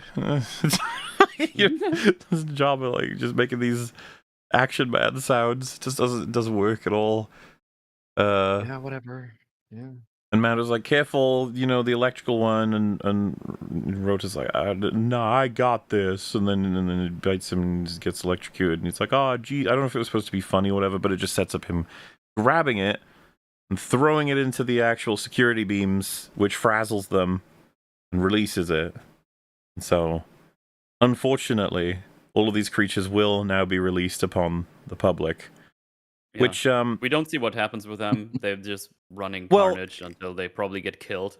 I think or something. Someone would maybe make the mistake of arguing, well, fuck these people, they're paying for like death battles and stuff, and it's like, yeah, well, fucking Mando was in that audience, not like yesterday. They also they leave the arena. Well, I was going to say, I don't think the argument stands on the people in the audience, but it certainly doesn't fucking stand on women screaming with their babies as these creatures start running around killing everyone. And also, the one of these little people we've ever been introduced to is Martin Scorsese's one, who is nice and helpful and terrified, and he's trying to make his life for his family. And he's now in the line of fire of this giant bug creature that they've just let out of the arena. So no, it's just bad all the way through. I think the movie thinks it's funny though, so Oh, it definitely does, yeah. They have the little kid is like, it's in the trailer, and it's like, ha. Oh, there's definitely this weird feeling of like, what does the film want me to be thinking here or feeling? Should I be okay with this? Does the film want me to think that this is fine because like Mando doesn't. They don't do anything to stop these creatures. No. And they specifically really focus on the creatures like, going out and attacking people. If there's not even a line of like, we'll call someone in, or Zeb, can you, the local police, you format something. It's like, nah, I don't give a fuck. It's like, Mando, you probably should, dude. Like, you're kind of supposed to be a hero or whatever. Somehow, I don't know. This felt really weird. I guess they kind of forgot. Why is this going? Doesn't care about civilians. It just seems like an obvious fuck up there, but whatever. Something else as well. Considering later in the film, the 3 major slugs, the Hutts, they're quite mobile, all things considered. Quite able to sort of make a punch, grab some things. Yeah. How did Leia manage to strangle Jabba at this point? Well, with the now information how they can move, now having that information, she shouldn't have at all. Probably shouldn't have, huh? I just don't. I think that part of the, I'm not going to say appeal, but the aspect about the Hutt creatures is they are very slow and physically not intimidating.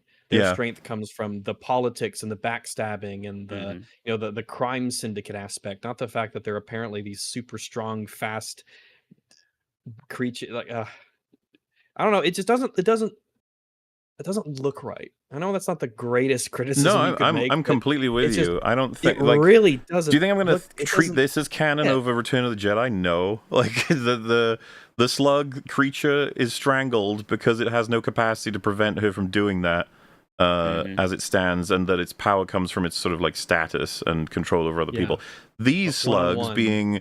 These are all the other Hutts, and they can fucking roll and run and grab and hit and throw. I'm like, yeah, nah. Whatever you say. Nah. Yeah, and if you even would like go in the directions like, oh, that's just different Hutts. Some of them just can't do that. And it's like, oh, but then why didn't Jabba have like security with Hutts that can do just that? Because that's really good. You know what I mean? No. Oh, okay. No. Oh God, what has Nuts done? Hello. Gary. Oh. Jeez. Wait, what? Wait, what is happening? What is that? What's going on? Oh, it's upside down now. Oh, okay. And dead. I did that a bit ago. But I think it takes a while for it to update. Yeah, I didn't register. Yeah. Oh, I guess that's probably it. Yeah. Yeah, I had this idea for a while to put it upside down for years now, but I was waiting for this particular moment. It makes sense. You're waiting for the right time to kill the child. Yeah. I realized it must have been the way I said it, but a lot of people interpreted that as me criticizing Return of the Jedi rather than. I was like, no, I'm pointing out how nonsense this movie is. Not there's nonsense in Return of the Jedi, but I have no issue with her strangling Jabba. But we do get a car chase with Jabba Jr. Cool. Wow. It's just not a sentence I expected to say, kind of in relation to what I was just talking about, too. It is actually might be the best thing I've ever seen in my life. Oh my God. The giant slug. He manages to get into like the perfect speeder for him. It almost feels like it's somewhat built for him because he's just like, yeah, here we go. Just like, why? And then they make the Mandalorian sounds as he's chasing him. It's like, yeah. Later in the movie where he's like, I know I can't fire missiles from the ship because I can't fit in the cockpit of this huge spaceship, but I can fit in a tiny little car. I just think he didn't want to. It's a good thing he found a speeder that had the room to accommodate his gigantic girth. Honestly, like Dave Filoni is a 5-year-old and Jon Favreau is an enabler. I mean, I think it would go further than that on Favreau. Maybe, he's for some reason a lot of people are seeing this as like 99% Filoni, and then Favreau's involved when this movie is very Favreau, like current day Favreau, unfortunately. God, this man made Iron Man. Allegedly, that's what I keep thinking about. It makes me very sad. Maybe Iron Man was a fluke. Maybe this is this is the real Favreau. No. Iron Man was the mistake. I mean, it's not like this is a shock. This isn't as bad as the Lion King remake. Yeah, I was about to ask, like, is this worse than Lion King? No, the Lion King is rancid garbage. It's actually offensive to the concept of human expression. This is like empty and worthless. Yeah. Well, I know what I'm never gonna watch. Yeah. Unless I'm getting forced by someone. I think that's why I'm kind of like, my brain is just not mad at Jon Favreau anymore, because I'm like, that dude just did the worst thing imaginable already. Like, he can't outdo this shittery. So I'm like, okay, whatever. What's a bigger butchering? Is it The Lion King 2019 or Lilo and Stitch? Oh, well, that's going to come down to which one you originally care about more, probably, right? It might, because I mean, at a casual thought, it feels like it's a wash. They're both just horrifically rancid equally, but without getting, I don't know. I think The Lion King is more offensive to me because it's just that you have cartoon or animated film that is not marketed as an animated film, and it's just such a hoax. The live action shit, it really pisses me off. That seems pretty split. That's interesting. What chat, you mean? Our chat? Well, yeah, where else? I don't know. What are you referring to? What chat are you looking at? Yeah, I said chat seems pretty split. Oh, all I heard was it seems pretty split. Oh, okay, yeah. Chat seems our wonderful viewers, our audience at home, our good friends of the channel in chat. They're pretty split on which one's worse, which is interesting because I think I see Lilo and Stitch more. Someone thrown in Mulan as a contestant. It's called Mulan. Mulan feels established like it's clearly trying to do its own weird thing. Like, obviously, Mulan is garbage, the remake, but it feels different than the other two. It doesn't feel malicious. It feels arrogant.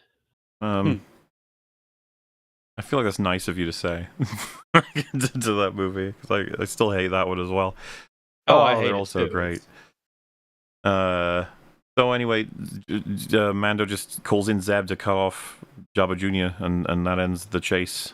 And so ends, I guess, that episode because they got him. Unfold me for trying, he says. Yeah, can't blame a guy for trying. Yeah, it's very. You never get used to it.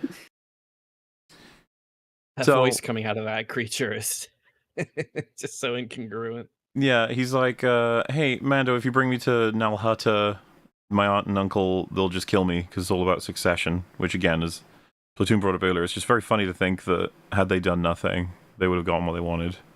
Very stupid. Yep. And it's like, they probably won't do that.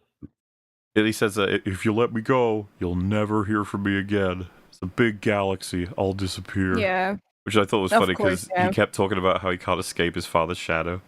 I also like the way he says, because like Mando says, "Oh, that's an impressive story," and Rota says, "You're a bounty hunter. You know when people are lying. Look at me. Bro. Am I lying?" It's like, you're here because you don't know that people are. That's literally the reason you're here. You didn't realize the Hutts were lying to you. Yep. Yes. Also, it's lazy. It's like, I could tell. I could see it in his eyes. Like, okay. It's another line with all right. Everything's wrong because you're like, the only information we've got from this movie alone is that Mando actually doesn't understand when people are lying to him, specifically Hutts. And then furthermore, like, you've already betrayed his trust, like, so why would he believe you now? And then you're very invested in telling him anything that keeps you away from, this process. So it's just basically everything is working against you, and he just says like, nah, bounty hunters always know when people are lying. Like, says who? What are you talking about?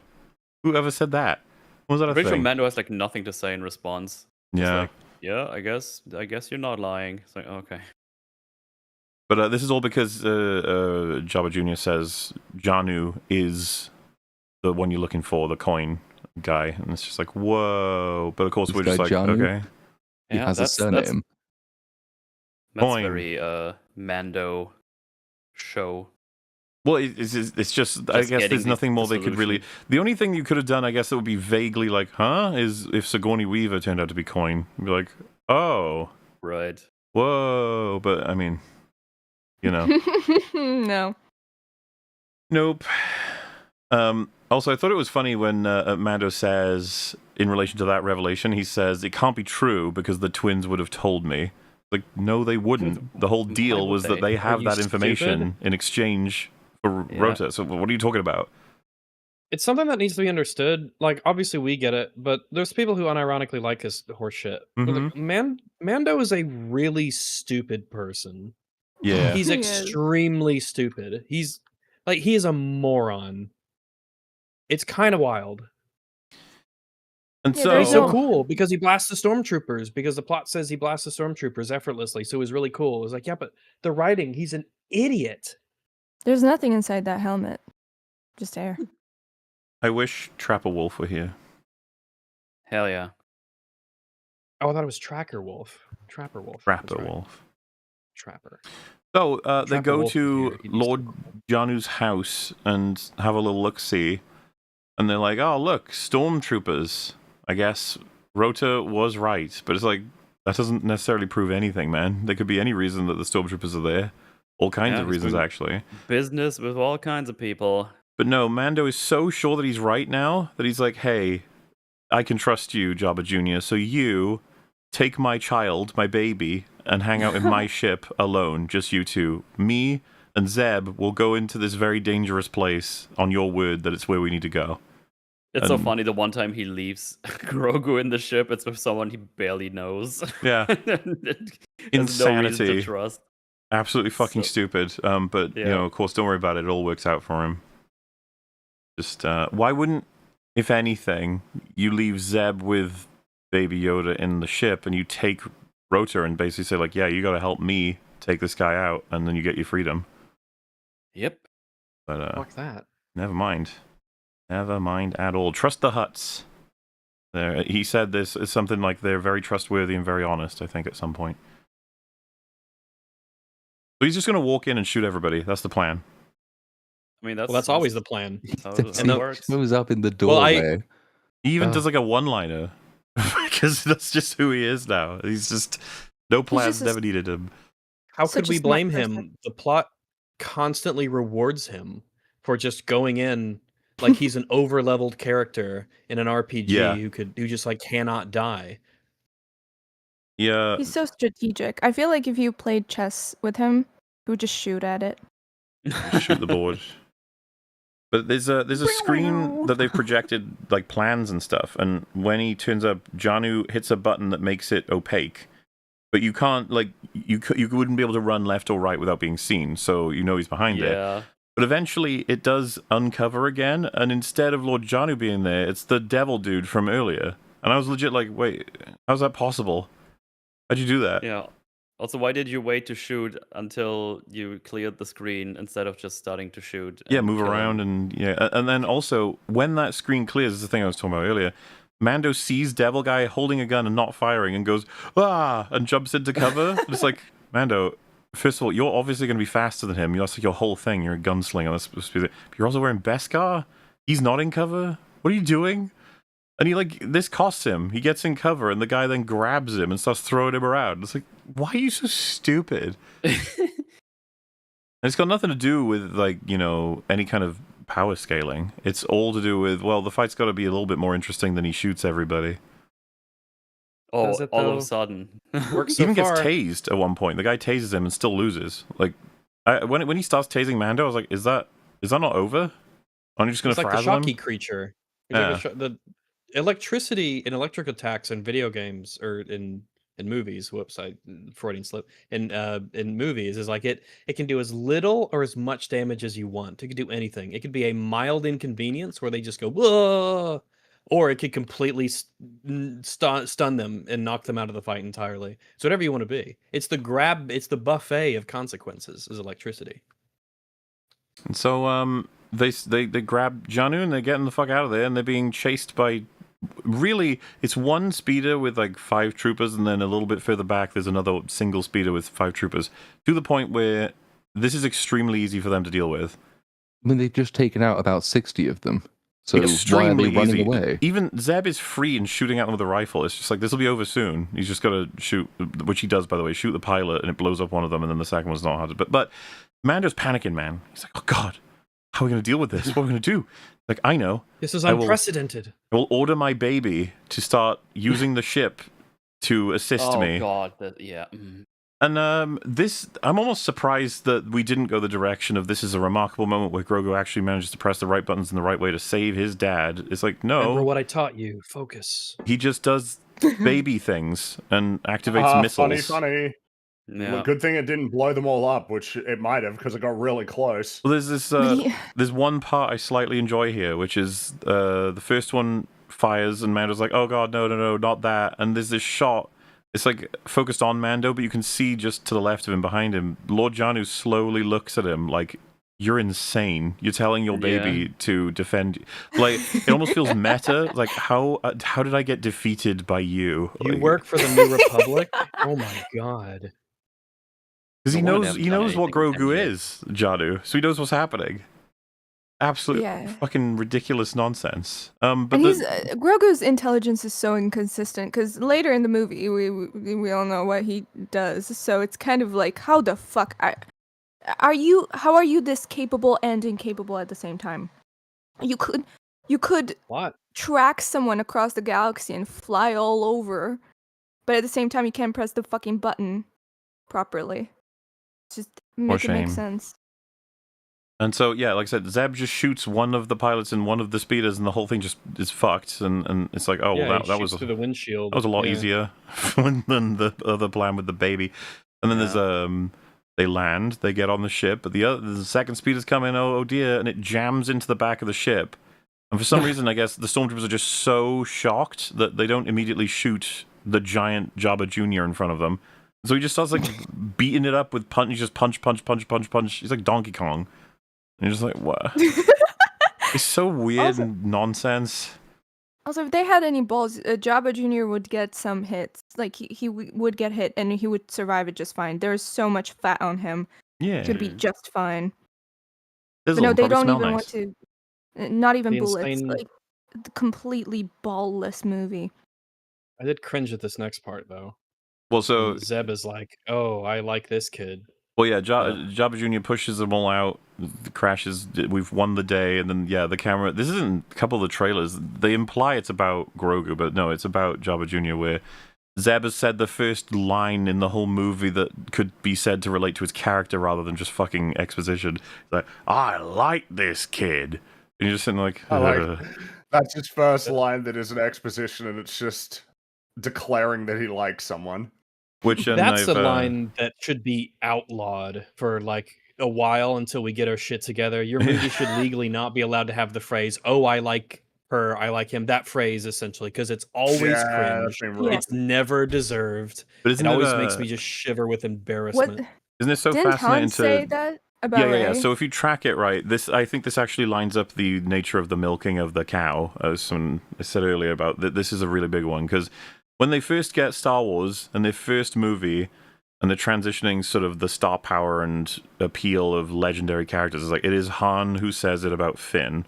Like that's a legacy, enormous, huge character. No, it is that. So I thought it was Starkiller Base that was transferring star power. Anyway, he says it about Finn, and you're supposed to, as an audience member, be like, "Oh my god, if Han likes him, then I like him." You know, that's great. It's just a really cynical ploy. They do it all the time. Fast forward, what is that? 4 years, you get Endgame, and Thor says it about Captain Marvel, which, you know, we all like Thor, or at least back then, but it's still kind of a downgrade. Thor's not quite as legacy in fiction as Han Solo, but he was still pretty well liked. You got a good pedigree there of a decent amount of a chunk of time. Him saying it about her felt like cope in terms of, hey, Thor's one of the people they really like. If he says Captain Marvel's cool, I should help out getting her liked. You know, yeah.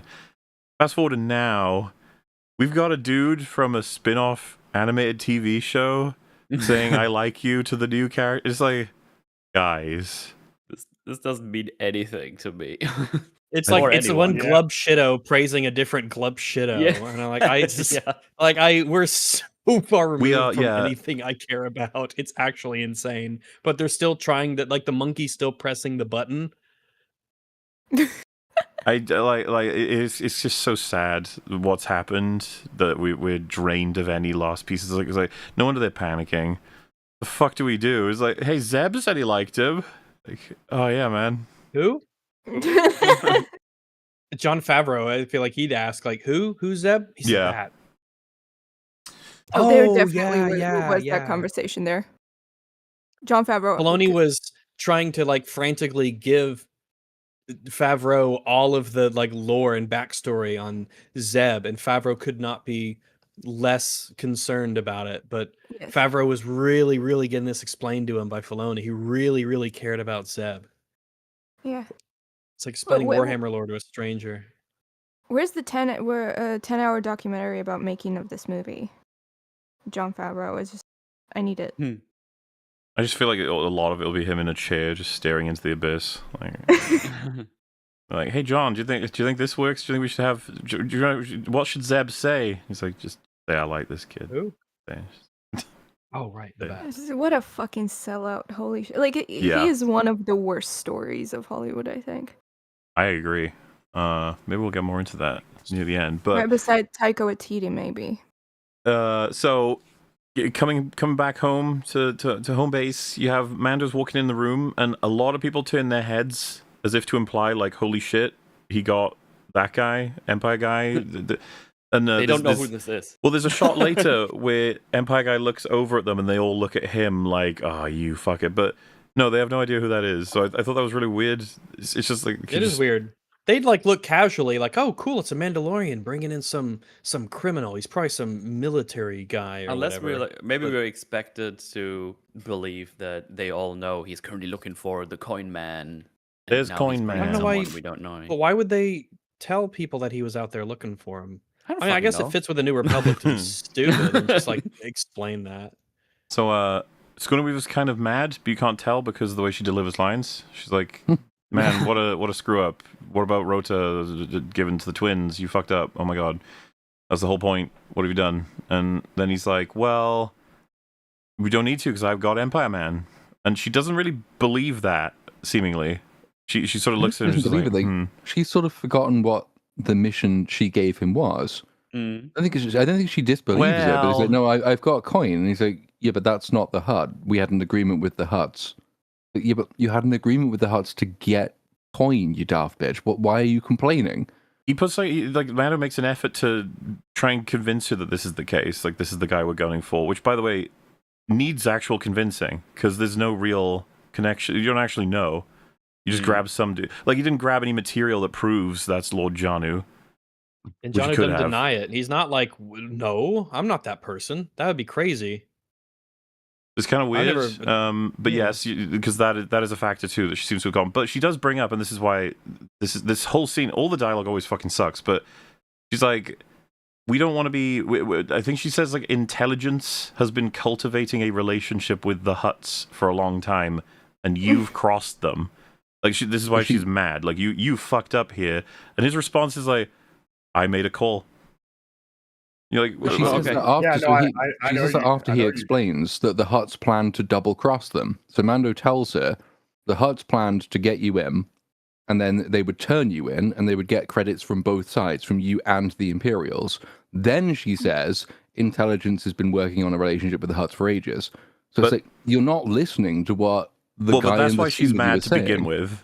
Right, that's why she's mad when he's on his way in, that you fucked up everything with the Hutts, but then doesn't seem to acknowledge anything that's happened. But simultaneously, all this, he shouldn't be allowed to make a call that damages the relationship with the Hutts just because he doesn't even know that they've betrayed him. He's going off the word of an Empire man. He hasn't got any proof. Mm-hmm. Do you remember, like, this is actually difficult to break down because there's several avenues that it goes wrong from every character in this whole situation, and nobody's acknowledging any of it. But all this should have been rendered pointless because they could have done a tiny bit of effort by trying to do something with Mando's character, which is that the call I made was that I believe that they were going to kill Rada, who's an innocent person in all of this, to get information for us, and I wouldn't morally allow that to happen, so I'm taking a stand here. And then, which would have been like, yeah, that's like a character call that he'd make. And then on top of this entire spaghetti scene, he hasn't actually failed the deal with the twins yet. That hasn't happened.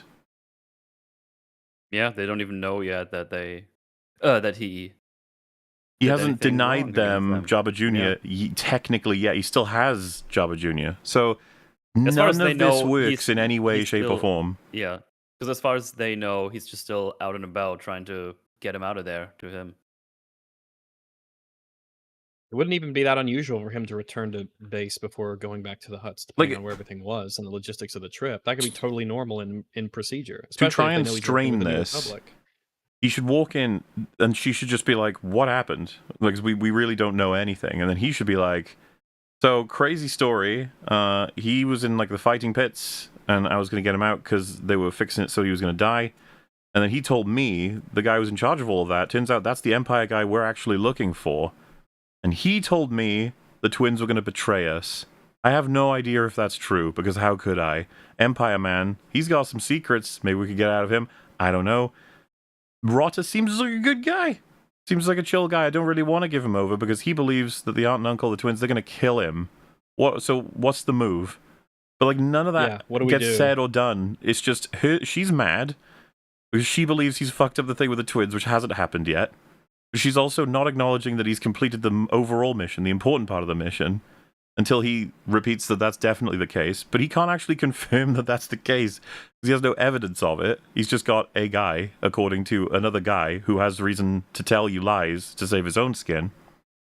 Do you understand what I'm saying? It is so complicated, and it's like, why? Why has it gotten this complicated? It's like, because retards wrote this. They can't just streamline it. Even though streamlining it would be boring. I think in general it's a problem that they never really talk to each other. I mean, like the Sigourney Weaver character and Mando, like in between the missions or just in the mission themselves. Like when something goes wrong, that's weird. That they don't, she's like, never the send voice messages in the towards each other, like, "Hey, this is like kind of screwed. Like this doesn't make any sense. What should we do now?" Which also could establish that they actually have like a relationship. That we can believe that she does give a shit about Mando for some reason besides he's Mando. Well, I mean, I'm pretty sure she shuts down every time the camera cuts away from her.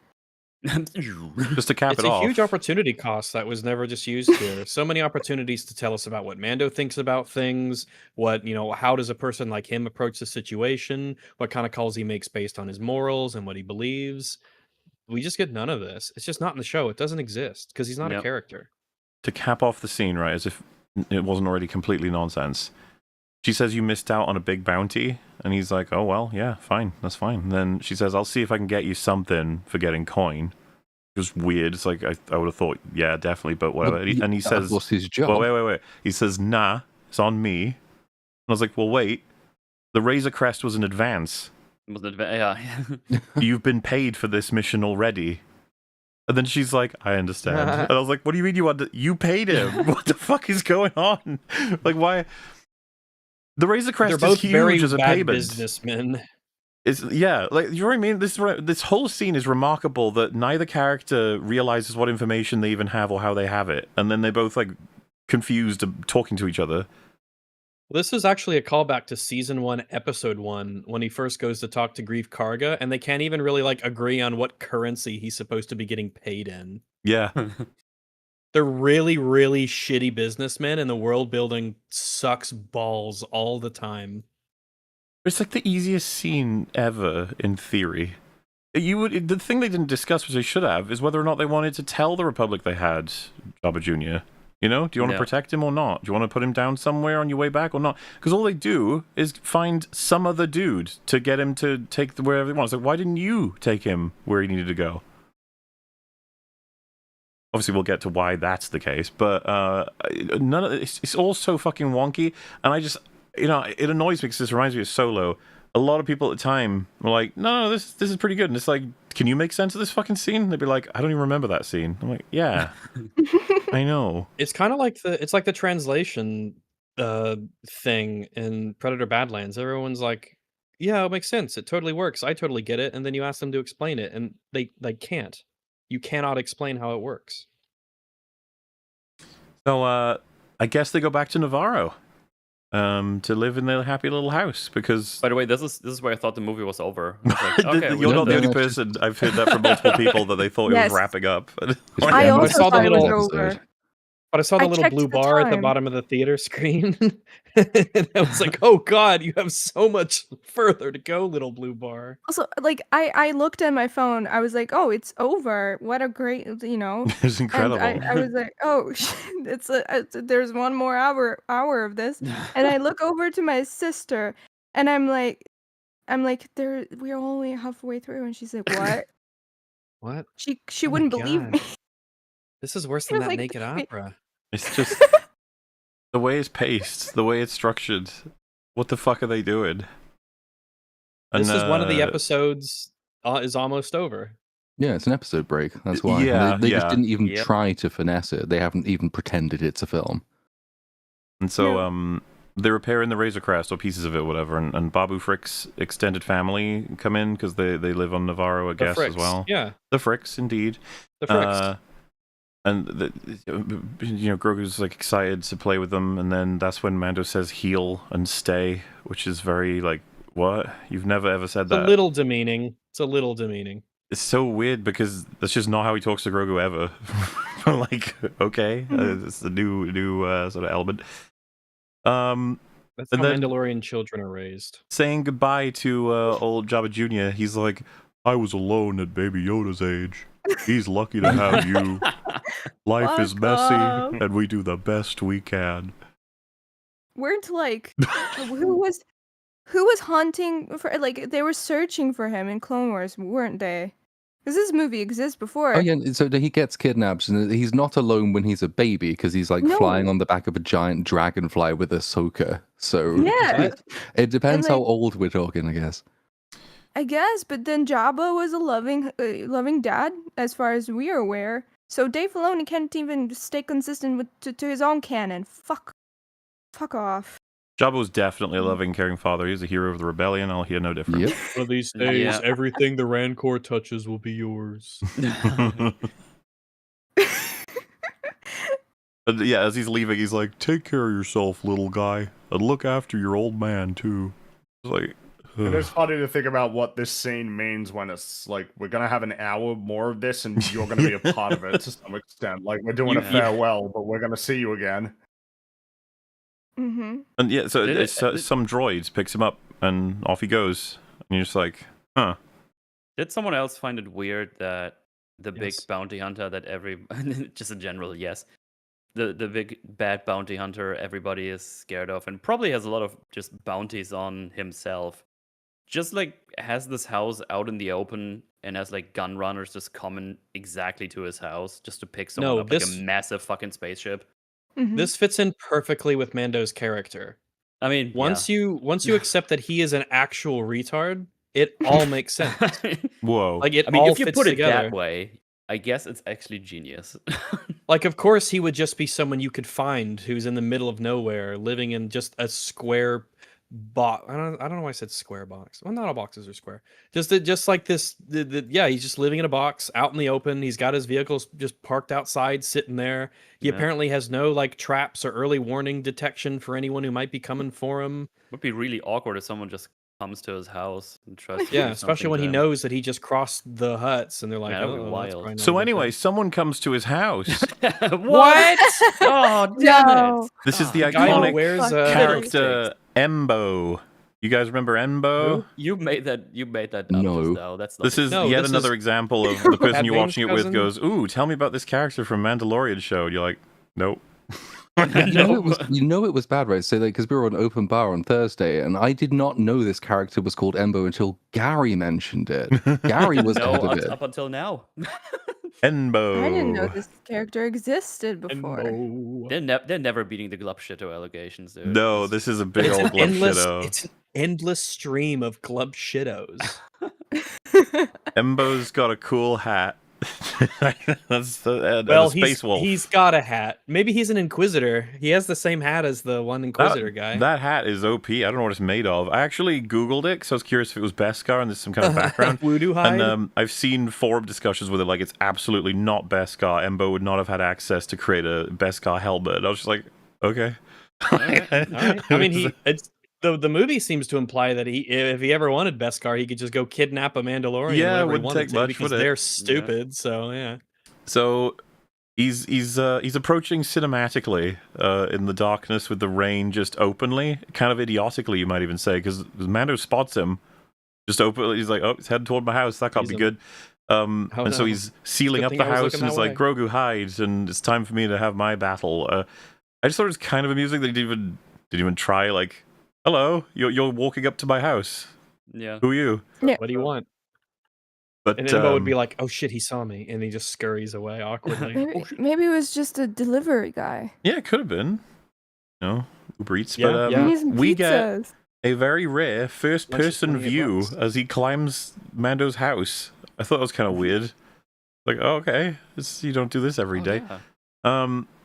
And then Mando turns on his helmet's ability to see through walls, which he does have.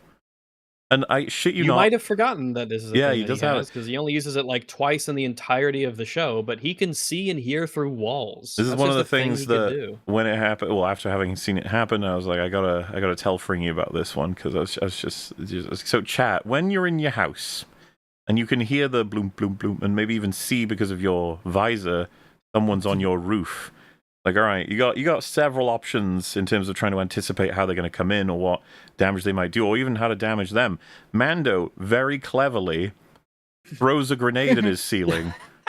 I was laughing so hard. Dude. I actually thought I'd fucked up and somehow Embo threw a grenade into the house. I was like, what?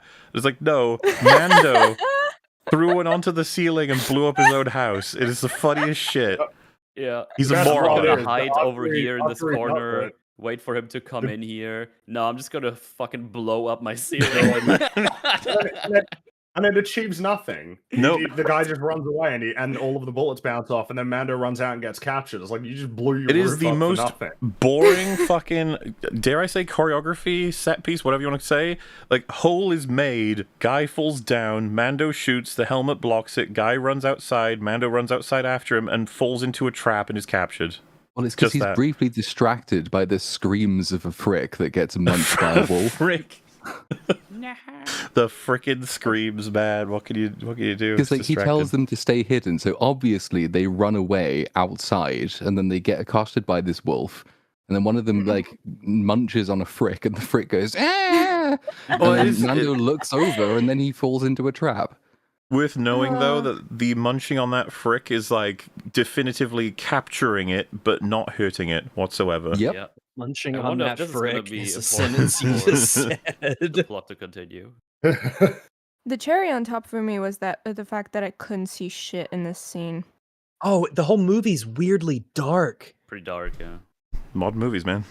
Got that same goo. Yeah, you say what you want about the prequels. They were lovely and bright and colorful, and there was a lot of visual variety that we had going on. I could see what was happening. Fuck, this movie is weirdly just dark. Dork. It's dork. So yeah, Mando's captured. So is that random frick, and that's very sad, I guess. And onto Embo's ship they go. And like I was said, it just feels like I don't know if that was the prologue to the episode 3 or 4. It's hard to track this shit. It's just the breaks. They feel weird because it feels so disconnected from everything. But as was mentioned, he probably should have been aware that this could be a problem because he betrayed the Hutts. Yeah. Oh, what do you think about that? When I took a break, I was getting some water, and I ambushed my cat, and I was thinking, I care more about my fucking cat than this guy cares about his own kid. Mm-hmm. Just like the last thing I would do to my cat is bring it into a war zone. Yeah. What? That's crazy. This is no place for a cat. Do you know there's a line in season 3 of Mando where he says Grogu cannot and should not operate heavy machinery? He's such a moron. Anyway, so there's no options now other than Baby Yoda's got to save Uncle Mando, and so you get a suit up sequence where he's getting all of his gear on. It's actually in one of the trailers, I think, as well. And I was so scared at this point. It's like, am I gonna have to watch Baby Grogu for a fucking hour trying to save Mando? No, just half an hour. I was half expecting a commando sequence where Baby Yoda's just gunning down stormtroopers or something. Just like, I'd watch that. That sounds funny. It would be funny. Yeah. But yeah, he teams up with the Fricks. They get into a Frick ship. And Frick ship. Well, how else could you describe it, I guess? It's important. The Razor Crest is sitting right there, and these are supposed to be intelligent creatures. At least, they're supposed to be, right? They know how big their ship is. It's kind of important that their plan cannot involve, let's go pick Mando up in our ship. Because you see inside it, and it's fucking tidy. Well, I was actually going to ask first, how do they know where he's gone? Are they guessing? Oh well, there's a bit where the twins they do a little palm com thing into Embo, and I think the movie wants us to think that Grogu sees and hears this because you see it, and then it cuts to Grogu looking at it. Grogu is looking at it. It cuts to Grogu looking at it happening, and so I think the movie wants you to think, no, he could see and hear it, even though from his POV it's like 5 miles away, and I was there's going to no say way I he thought could it have was done that. well out of earshot, but okay, I guess. But they specifically say like, bring him to us on Nal Hutta, so I think that's what you're supposed to think. Which is so unnecessary, isn't it? You know. But Yes. wait, also them taking the tiny spaceship, it kind of implies they didn't give a shit about Mando. Just wanted to get their No, yeah, friend that's what back. Platoon was saying. There's no capacity for them to sorry. rescue Mando with that ship. They only seem to realize, which, by the way, explicitly, you could argue like they never intended to, but one, that Grogu would obviously have issue with that, but secondly, they definitely do intend to rescue Mando at one point during the whole mission. Absolutely. So. Oh, also, I have an issue with the kidnapping scene of Mando because it's just like it cuts to Baby Yoda's Grogu's a reaction to it. And first of all, I'm like the entire movie I'm expecting that fucking kid to use Force powers that he obviously has, which he continuously refuses to. And whenever it does, I think it happens like max like 2 times. I think mostly a single time this entire movie. It's just treated like, oh my gosh, type of moment, as if it's happening for the first time ever, which wouldn't make sense. That kid would be using that fucking force all the time, and it's not inaccessible to it. So I don't understand when the freaking thing, robot thing guy is dragging Mando. I'm like, why isn't he stopping this? He's more than capable of just force pulling him or something. And at the same time, I want to like the puppet is so expressionless.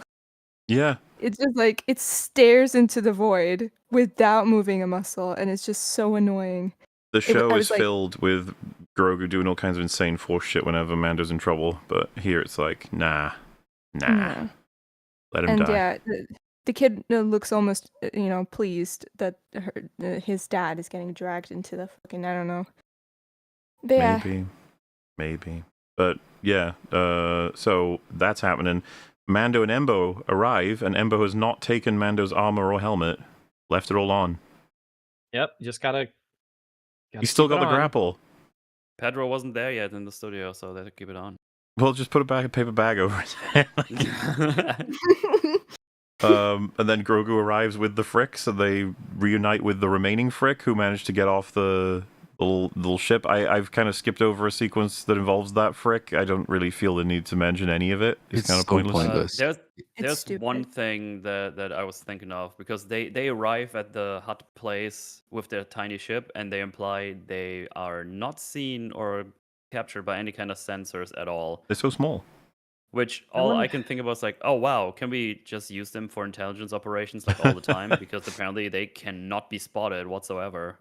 They're just so small. By their tiny It's spaceship. so sad. Like all of the logistics, they never make sense. You never think. There's no things that make sense.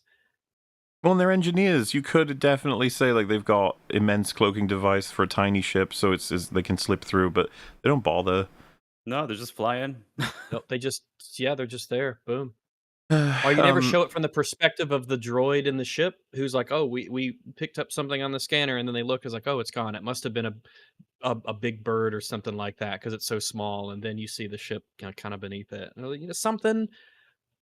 It's crazy. Or you see them pressing a scanning button, like one of the little Fricks presses a button, or he turns a knob, and it like cloaks the ship or makes a noise. And he's like, "They can't see us now." Yeah, he goes like, "Hey." I having rewatched those 3 seasons, I at least know when Grogu puts on his little wrist blaster, I know where that's from. It's the training sequence. That's right. When he mogs the kid. Yeah, and then that kid gets abducted by a dragon. It's a great episode. Everyone loved it. And then they intermittently care about it. Yeah, I'm impressed anyway that they even bothered to like bring, like not just giving something new, but being like, oh yeah, we'll take that thing from that episode. It's like, oh my god, okay, yeah, wow. You do remember? Must have told John about it. Show. So he's on his knees, and the twins say, you basically, as they would, you broke our agreement. Now you got to pay. And is this is actually a scene they've released as well, where it's like your helmet's gonna be priceless, and what's more is we know we've shamed you, because we know the Mandalorian creed, and you're gonna be outcasted. Well, that one specific tiny little cult that the other Mandalorians think that we're a bunch but of it's so easy fucking to fix. You just go and have a bath. Yeah, That's all just you go do. have exactly. Yeah. Just go Easy. for a little swim, and then it'll be fine. When they say like for letting an enemy see your face, I was like, well, it's anybody, not just enemies. And then that prompts him to say, "Not if you all die." And I was just like, well, when was that a rule? I don't remember that. Yeah. Like, am I crazy? Because I did rewatch those 3 seasons and the fucking pieces of Book No, of Boba Fett. there's nothing about it being an enemy, and that if you kill them, then it's like they never saw your face. Yeah, That's that sounds just like made up for bullshit. This movie. That sounds like, oh, it doesn't count if you don't get caught. Well, he's got to go. Like, imagine he didn't go into those waters. He'd have to kill Luke Skywalker. That'd have been tough. But you got to do what you got to do to get the creed back. But no, he seems pretty confident. And the thing is, I was struggling to get behind this a little bit because I was like, well, I know the Hutts are very likely evil. The twins seem like they're probably guaranteed evil from what we see. But you did kind of betray them. Like, they gave you a job, and you assumed they were going to backstab you. You didn't know. You just went off of what the person they wanted said, who was telling you there's like a succession issue, and you don't know that he wasn't lying.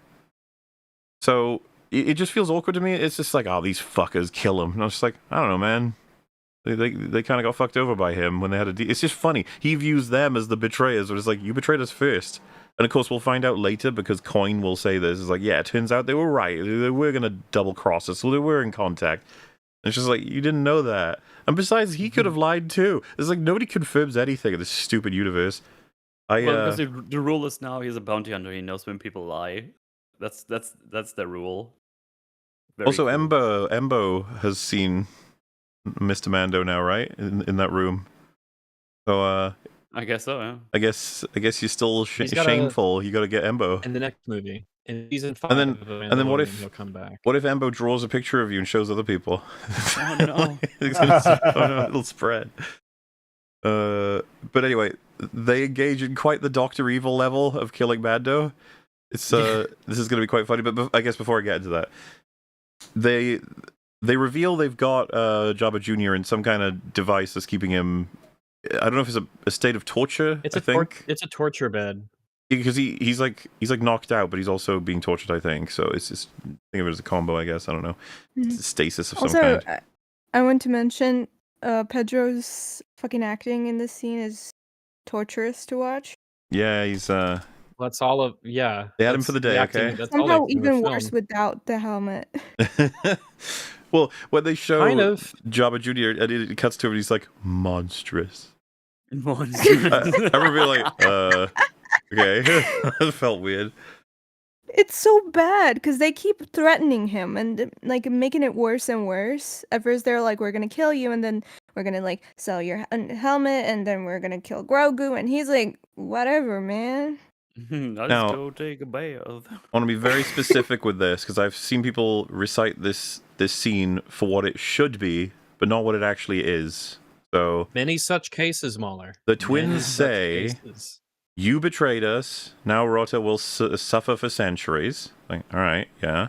You see, Hutts, they live for hundreds of years, much like your small green child.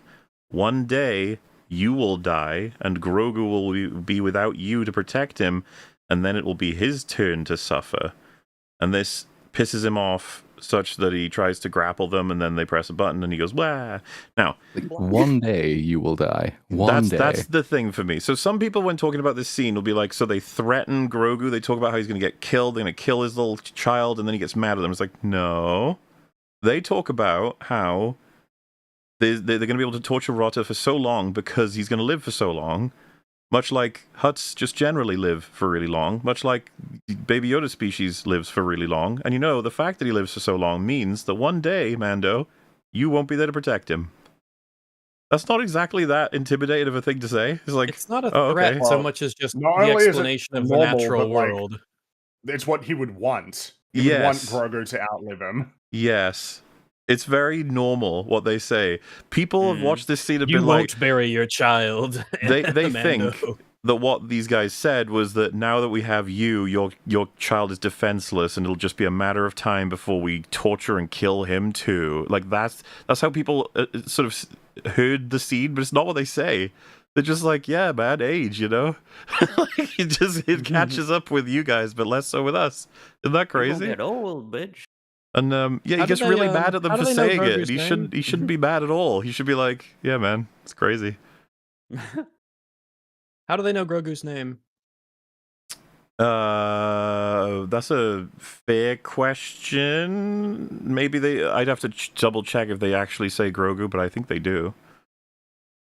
I guess it doesn't matter. Maybe it's in. Maybe they watched the show. They probably did. They're the kind of people who watch the show. They probably just have things to do.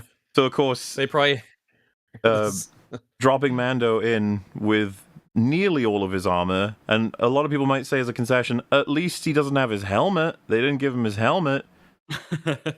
Isn't it fucking crazy that that's only accurate for a few more minutes? Yeah. Because, of course, the question is just like, so these guys really want him dead, and suffering in the sense of he has to be killed by the creatures in the little hole down there. But they want to make sure he gets to keep all of that shit. How much is worth? Like, why would you do that? I wouldn't want people... Even I wouldn't talk want people about like, hurting this critters. is so much, so valuable. Oh my god! And they just throw it down with him. Like, oh, okay. I was like, if I wanted him to die, I wouldn't let him keep his insane magic armor and all of his I want to keep gadgets that for us to buy things. And also because it's like a great trophy and it's probably worth a badillion Put it on dollars. the wall. Like J. Jonah puts Spider-Man's outfit on the wall. Do that. Yeah, they might do a better job of putting it on the wall, but yeah. So, he's in the water, and there's these creatures that start to attack him, but the first one to attack him tries to, like, somewhat strangle him with a weapon it has, and he gets it off them, and then now has that weapon, and is able to defeat all of the singular enemies that come at him, piece by piece. I don't see it. It happens underwater. It's like, it's Mando very, just comes up it's from very, the water, just, and the critter's dead. It's like, oh, that happened. It's very good it's for like him, what you a know? badass moment. What a fighter he is. Ooh, Mando is so cool.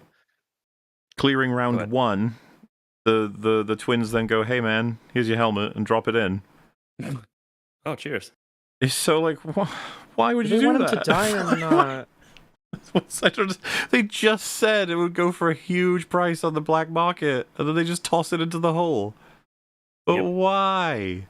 Why do all of Mando's enemies insist on like letting him win? Working towards having him win constantly. So as he's understanding that happening, a giant snack appears. Big old water snack. You might be wondering, it's like, where was that the whole time? You're like, I guess he was sleeping. It's so big as well. I say it's not just like huge. Big. It's big. Like it takes up half the cave big, and you wonder how they ever had that much room to maneuver around it. The water's really deep. I was about to say, you would also think like, wait, where is this even hanging out? Because Mando has just been standing here this whole time. Well, why didn't it eat those other creatures this whole time? Yeah, They're also friends. that. Maybe they were its friends. That's why it's pissed off. Oh, that must get really angry. Yeah. It's so funny because we get like a shot from underwater, and apparently he's like standing on some kind of tree or root, and it's like, oh, fuck off. Mando can stand in the water whenever the story wants him to stand in the water. I mean, that is an actual fair like question, because he without a jetpack he just sinks, right? That's how it works. From season 3. Think so, with the armor.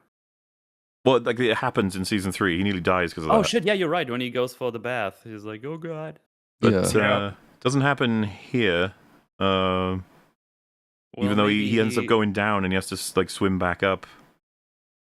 But then, if he was using his jetpack, the roof is still open. He could have just flown out immediately. I think the movie just forgets he has a jetpack for large periods of time. Oh, just like Mando himself forgets his jetpack. It's like the beginning when he's on the ATRT and they like do this weird run down the mountain. When I'm like, that looks really stupid and dangerous. You have a jetpack. Just fly. Use your jetpack. I don't really know how to describe the big snack fight other than it's just horseshit. He just survives through horseshit the whole time. It's just and nonsense. then they do the other thing of like, oh, he'll do a bite, but the armor protects him, even though like you just smush the armor into it. Like if you press the armor against smooshy flesh, what do you think's gonna happen to it? You would also, stay where it is? But Yeah, if you it's can like imagine s'mores. too, If you bite into a s'more, if you had a what little, happens to the marshmallow? got a little Mando figure, but he was made of very succulent Chinese meal. That's a reference. But you got pieces of the armor on there, and they're just, think of them as just, I don't know, slabs of, I was about to say chocolate, but it's just something that would be harder to bite through. You have him. Now, if you put him halfway through your mouth, like this snake has him, like, your teeth maybe slip off the chocolate bit if it's like Beskar, and then you just bite through him. Yep. Like, he's fucked. But if no, you have the a show is s'more very with graham much crackers and the marshmallow in the middle, and you bite into it, then like it the smooshes, marshmallow yeah. squishes, because the graham cracker is it's. But a I little mean, bit like tougher. that's in the case that the armor was like, you know, Iron Man levels, but it's just not. It's not even covering a lot of him, really. It's exactly. There's so much. It's some bullshit. And it's not like a full plate piece that connects the front and the back, where you'd be like, oh, like if his helmet gets like struck, I'm like, okay, but it's like it's the same piece on the front and the back, so it's like, okay, it's a magic metal, I'll give it that. But the front and the back plates are not connected on the sides. Well, they keep using it as like the smooshed. god protection armor that it's can plot not armor, hurt him at all. Even It's gets the really helmet lame. on, and the music is like into it. Like, yeah, you get that helmet on, even though it doesn't actually affect anything that's happening in this fight. No, but it's, you know, it's whatever. And Grogu manages, I guess, to find that he's here through listening for like yelling and crashing around and stuff. Feels a little lucky to me. Maybe even just complete bullshit. Does Grogu squish a creature's eyeball? Is that what I was supposed to take from that? I think he just shot some goo into the eyeball. Oh, okay, okay, that's good. For a sec, I forgot about the squirty paintball gun thing. I was like, because he lifts his hand up, and I thought he was using the force to like squish the eyeball of the creature. Man, like, that would be brutal. Yeah, that would have been insane. Jesus Christ, Grogu, holy shit, that's Grogu. metal. That's that kind of movie. Fuck me. And so yeah, while that's all just continuing, Grogu tosses one of them Mando grenade things on the grate. Boom, and yeah, that pretty much just saves him. And dare I even go through variables of like, man, if you'd showed up a little later, or if you managed to just not catch those sounds that got you straight in, the effort to find him was pretty pathetic. But then all the other things that prevent this even from happening, it's just like, yeah, no, don't worry about it. Mando's safe. They're all out. And that hole, by the way, not exactly the smallest thing ever. You wonder if that snake could have gone through there, and it just caused way more issues. But no, the snake's trapped in that room. Don't worry about it. They are out. End of episode? I don't even know. I guess so. That would be the end of the episode if it was an episode, probably. That would be the cliffhanger. They get all soaked out from the water, and then it's like, I think that's the soundtrack I just made up. Oh, I think it ends with him collapsing. Saying goodbye to Matt. Grogu. Actually, I think that's where the episode ends. Yeah. Well, security forces are sent out to go get him. It's like, damn it, our stupid plan to kill him has failed. This is ridiculous. Even though he probably should have died anyway. But, you know, yeah, the robos go. And also, he mentions a name. He specifically mentions like a name. Arambi or Aranji? Amani? I think it was Amani. Send out Amani and the droids. Who is that? It's one of the best droids. You know, that guy. Oh, I thought that was one of the Glupshitters? Wait, is it a droid or is it one of the water critters? Probably a droid. He just like says a name. They send out the droids. So I think he's talking to one of the droids. But I could be wrong. I think he specifically mentions a name. Send out Amani and the droids, or something. No, it couldn't have been Embo, right? Because Embo does go looking for them. So I just assumed I wasn't gonna, admit a failing here. Wasn't paying 100% attention by this point in the movie. I think he said Embo because he sends Embo along. But like I was sitting there thinking, but like he's been poisoned because they say he's been poisoned, and he's definitely dying, and now he's been flushed out into a hostile, swampy jungle. And you have total air control. So why are you even rushed? Just wait. Just make sure no ships leave the planet for a couple of hours. How do they know he's been poisoned? Oh, because they know what their snake can do. And they saw that. Because he gets out of the water. I say I wasn't paying full attention. He gets out of the water at one point and lifts it up. And then you see the wound. And one of them mentions something about it being poison, I think. Like poison or something. Even if you kill the snake, you're fucking dead. Oh yeah, all I'm saying is that I wasn't sure they would have known he actually suffered any wounds. I think I guess they were he watching and they shows saw the it. camera and they see it. I'm sure they have a line acknowledging that Yeah, they the say it. Hutt Yeah, they say definitely you do. have been poisoned. Well, in that They let case, him know then that he's yeah. poisoned and he's gonna die. But you know what? With this guy, Platoon, I What? wouldn't expect poison to kill him. I feel No, like true. we got this I wouldn't far. expect anything to kill him. No. He's kind of a fucking finicky little weasel when it comes to plot armor that comes in whenever his armor fails him, that everyone lets him keep. It's all very annoying, but there we are.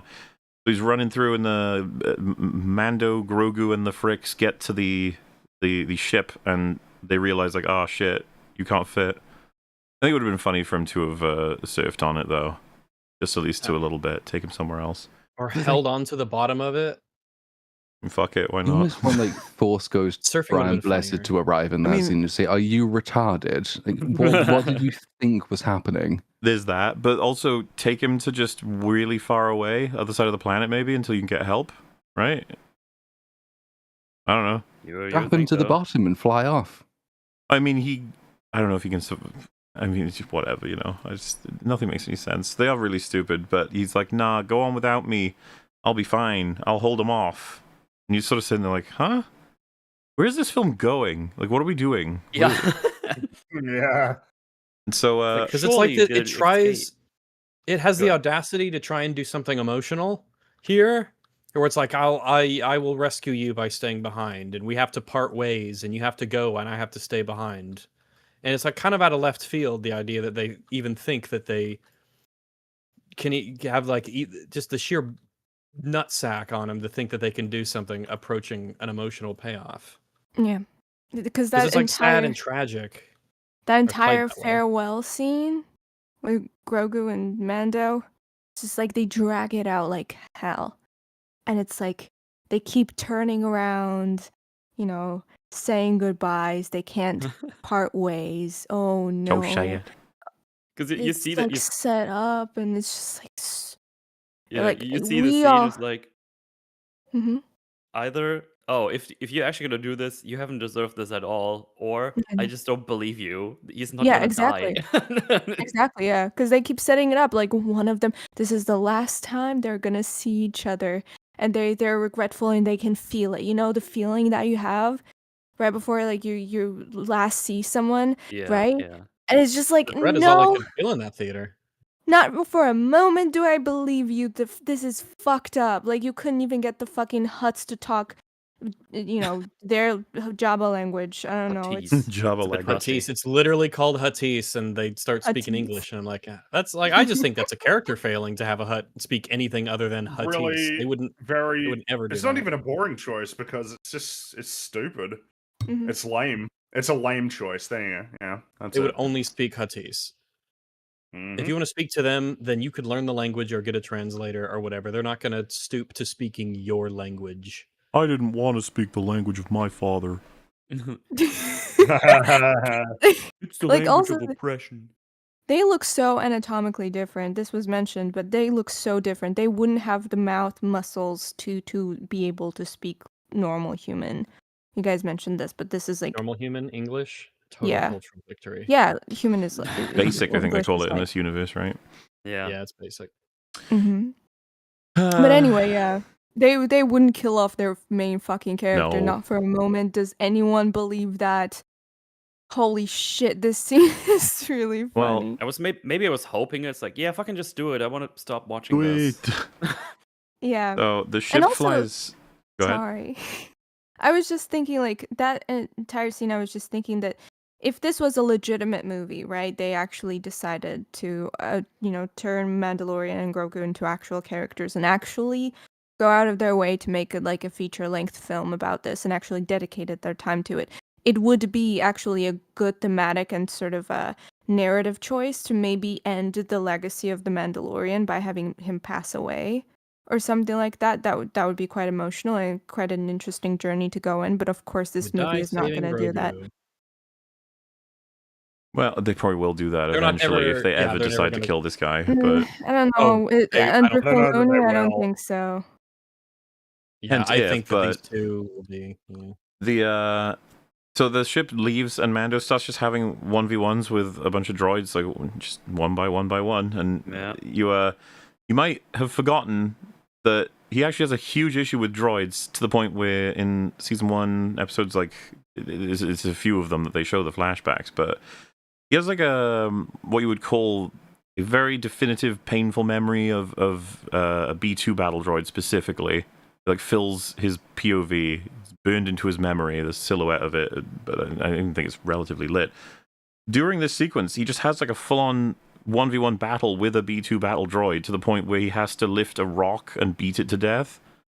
And I was just waiting. I was watching this sequence, I was just waiting for any acknowledgement. It's like, this is the model that killed your parents, man. Destroyed your whole like family that you never even got to know. Are we doing anything with this? I like that I have no memory of this at all. Yeah, me neither do the fucking writers. I don't feel bad. Flashback sequences. Occasionally, like, it's his POV. Is like his mum puts him in a little bin, basically, as the separatists attack his planet, and then one of these B2 battle droids opens it and is sort of looming down above him, and then it gets taken up by a Mandalorian who rescues him.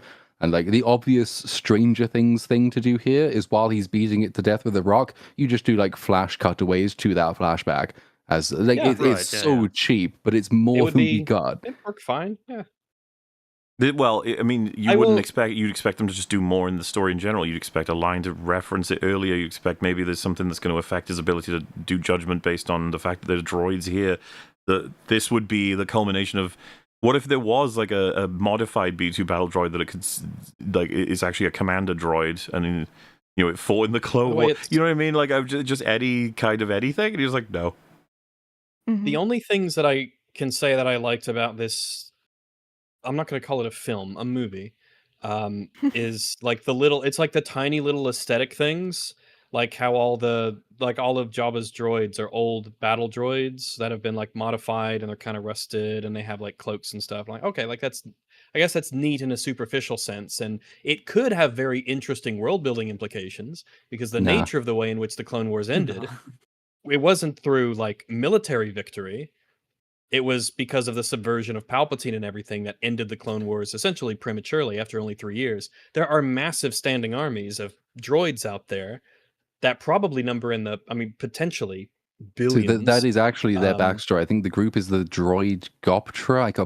It's another word like Goptra. It might not be Goptra. Their backstory, as far as I understand it in Disney canon, is that they are a group of battle droids who formed their group to fight for droid rights because they were unhappy that they got abandoned after the Clone Wars, and that's who they are. Now they made that's gay. Oh, man. But you'd think that there's a lot of interesting stories about what happens to these massive armies of battle droids after the war ends, because they're just around. Like, the war was happening yesterday, and now apparently it's over today because of, well, reasons that are not necessarily very well written, but it is the way it is. What happens to them? Who gets control of the droids? What happens to all the standing armies that exist and their commanders? What happens to them? So it's just a shame that we finally get to sort of see some of the stuff. Like, there's a scene where he uses he's got one of the battle droid blasters in his hands that we see in like episode 1 and stuff like that. And I'm like, oh yeah, these would be the AK-47s of the Star Wars universe. They would be everywhere. They would flood the market with these sort of things out to the Clone Wars. It's nice to like acknowledge that these are things, but it's like, oh, but this is in the Mandalorian and Grogu, so who gives a shit? Isn't it a shame that we finally get to see some things that are kind of aesthetically interesting, that hint at sort of a, God forbid, some world building, but it's here and they're not going to do anything with it because the aesthetic is the purpose. There's no actual story behind it. Correct. So anyway, Mando succumbs to the poison and falls over. Man, what a shame. Credits. It's kind of cool. The insects take him. The forest reclaims this man, and it's over. He's dead. But I guess like Baby Yoda shows up and eats them. You know what's funny? I had so little faith in the writers that I thought, oh, the insect's just gonna suck up the poison and then he's gonna be fine. That's 100% I thought was gonna happen. That's what would have happened, yeah. I was thinking there'd be some Force user living in the swamp who would come by, who was in control of the insects. Yeah, like a nice friendly fisherman. Yeah, and would be like, I'll watch over you or whatever, and it saves him. I didn't think Grogu would be in this part of the story at all. I thought he had fucked off on the spaceship, but apparently he's here and he didn't leave. I thought someone else would have come to save him, but it was Grogu, and I'm like, oh, well, I mean, I'm surprised, I guess. Not in a positive or negative way. It's like, oh, okay. You could 100% tell that they found this worm thing. They were setting it up as like, oh, they're gonna buy it. They're gonna buy that the insects are gonna revive him. So they thought it was the funniest shit ever. And I find that brand of humor is exactly the same as the one from The Last Jedi, where when the iron thing comes down. Yeah, I know what you mean. Big shit, and it's just, yeah. They take pride in fucking around. All right, well. Anyway, this is where the movie dies for a while. Oh, yes. Yeah. Nothing fucking happens in a lot of it. We'll be skipping through pieces, so... It's a weird little sequence there, because it's like, if this were a break, if the rest of the movie had been like really action-packed and good, and everything else had been written really, really well, and then it takes this sort of 10-ish minutes out to have a way more, like, I guess meditative might be the word, section of like little baby Yoda going around trying desperately to take care of his dad. Like, yeah, I think that could have been can catch good. their breath. Yeah. And there's bits of it just in total isolation, watching it just as pure visuals. It's like, this is fine. It means that no utterly retarded shit is going on elsewhere, so that's also a point in its favor. But coming off the back of everything we've just seen and how slow and boring it is, it's I don't know why they throw it in. There's a couple things. First one I want to talk about immediately is Baby Yoda makes a Yoda hut. Yep. Instinctually, I guess. And apparently that's like a thing that they do. Yeah, people have talked about it. It's like, I guess that the hut wasn't like... Yoda didn't make that due to his environment and investment. It's something that these creatures do anyway. Yeah, it's in their DNA. His instincts, man. He's just following his instincts. He's going back to his roots. This also make a joke, but it's like, if you had this big sort of expansive land, you find one of these, you get an exterminator to fucking burn it, and loads of Yodas like flee out, like, nah! Oh, live here we do! It's an infestation, god damn it. But yeah, so he and then uses the Force to just sort of move Mando into it. And then, you know... It's funny because he doesn't fit, and he clanks his head against the wall. I didn't even feel the need to mention it, but yeah. It was really funny. What do you mean? You have to really hilarious. It was so funny. Yeah, really funny. And he tried it so many times, laughed. and I didn't want to die at all. You know, Mando, having done that last few set of fights and then falling over, it's really lucky that no more droids turned up and that they can't track where those other droids were. Like, there's no chips in them or anything to give it away, and then they can't do any kind of scan to see life forms. Very obviously, there's nothing at all. Would have been awkward, you know. There's that one moment where Grogu is walking with a walking stick, and I was like, is that just to evoke Yoda? Is that the only reason? Yes. Yep. Yes, that is the reason. Because he doesn't use it ever again. It's just like, all right, we've done that. There was a wild fan theory that Grogu, through the world between worlds, actually is just Yoda himself. Like, this is actually baby Yoda, and like he gets the walking stick and he gets his little hut. And at some point he will go through a portal and come back. I don't think it works because like they have to overlap in Order 66, but it's one of those things that there's so little meaning in the movie at all that fans kind of look at it and start creating stories for themselves because fucking the movie's not going to give them one. That's exactly what happened with Rey. Yeah. She was such a blank fucking character that people needed to attach some kind of legacy for her to like make any kind of sense. Some people speculated that she should be Skywalker. She's sent back in time. Also, it was like, what? Why? All of these things are on the table. None of this is like out of bounds for what I can believe that they want to do. Imagine the ideas that they bat around and don't make public. I bet all of these things are on that list.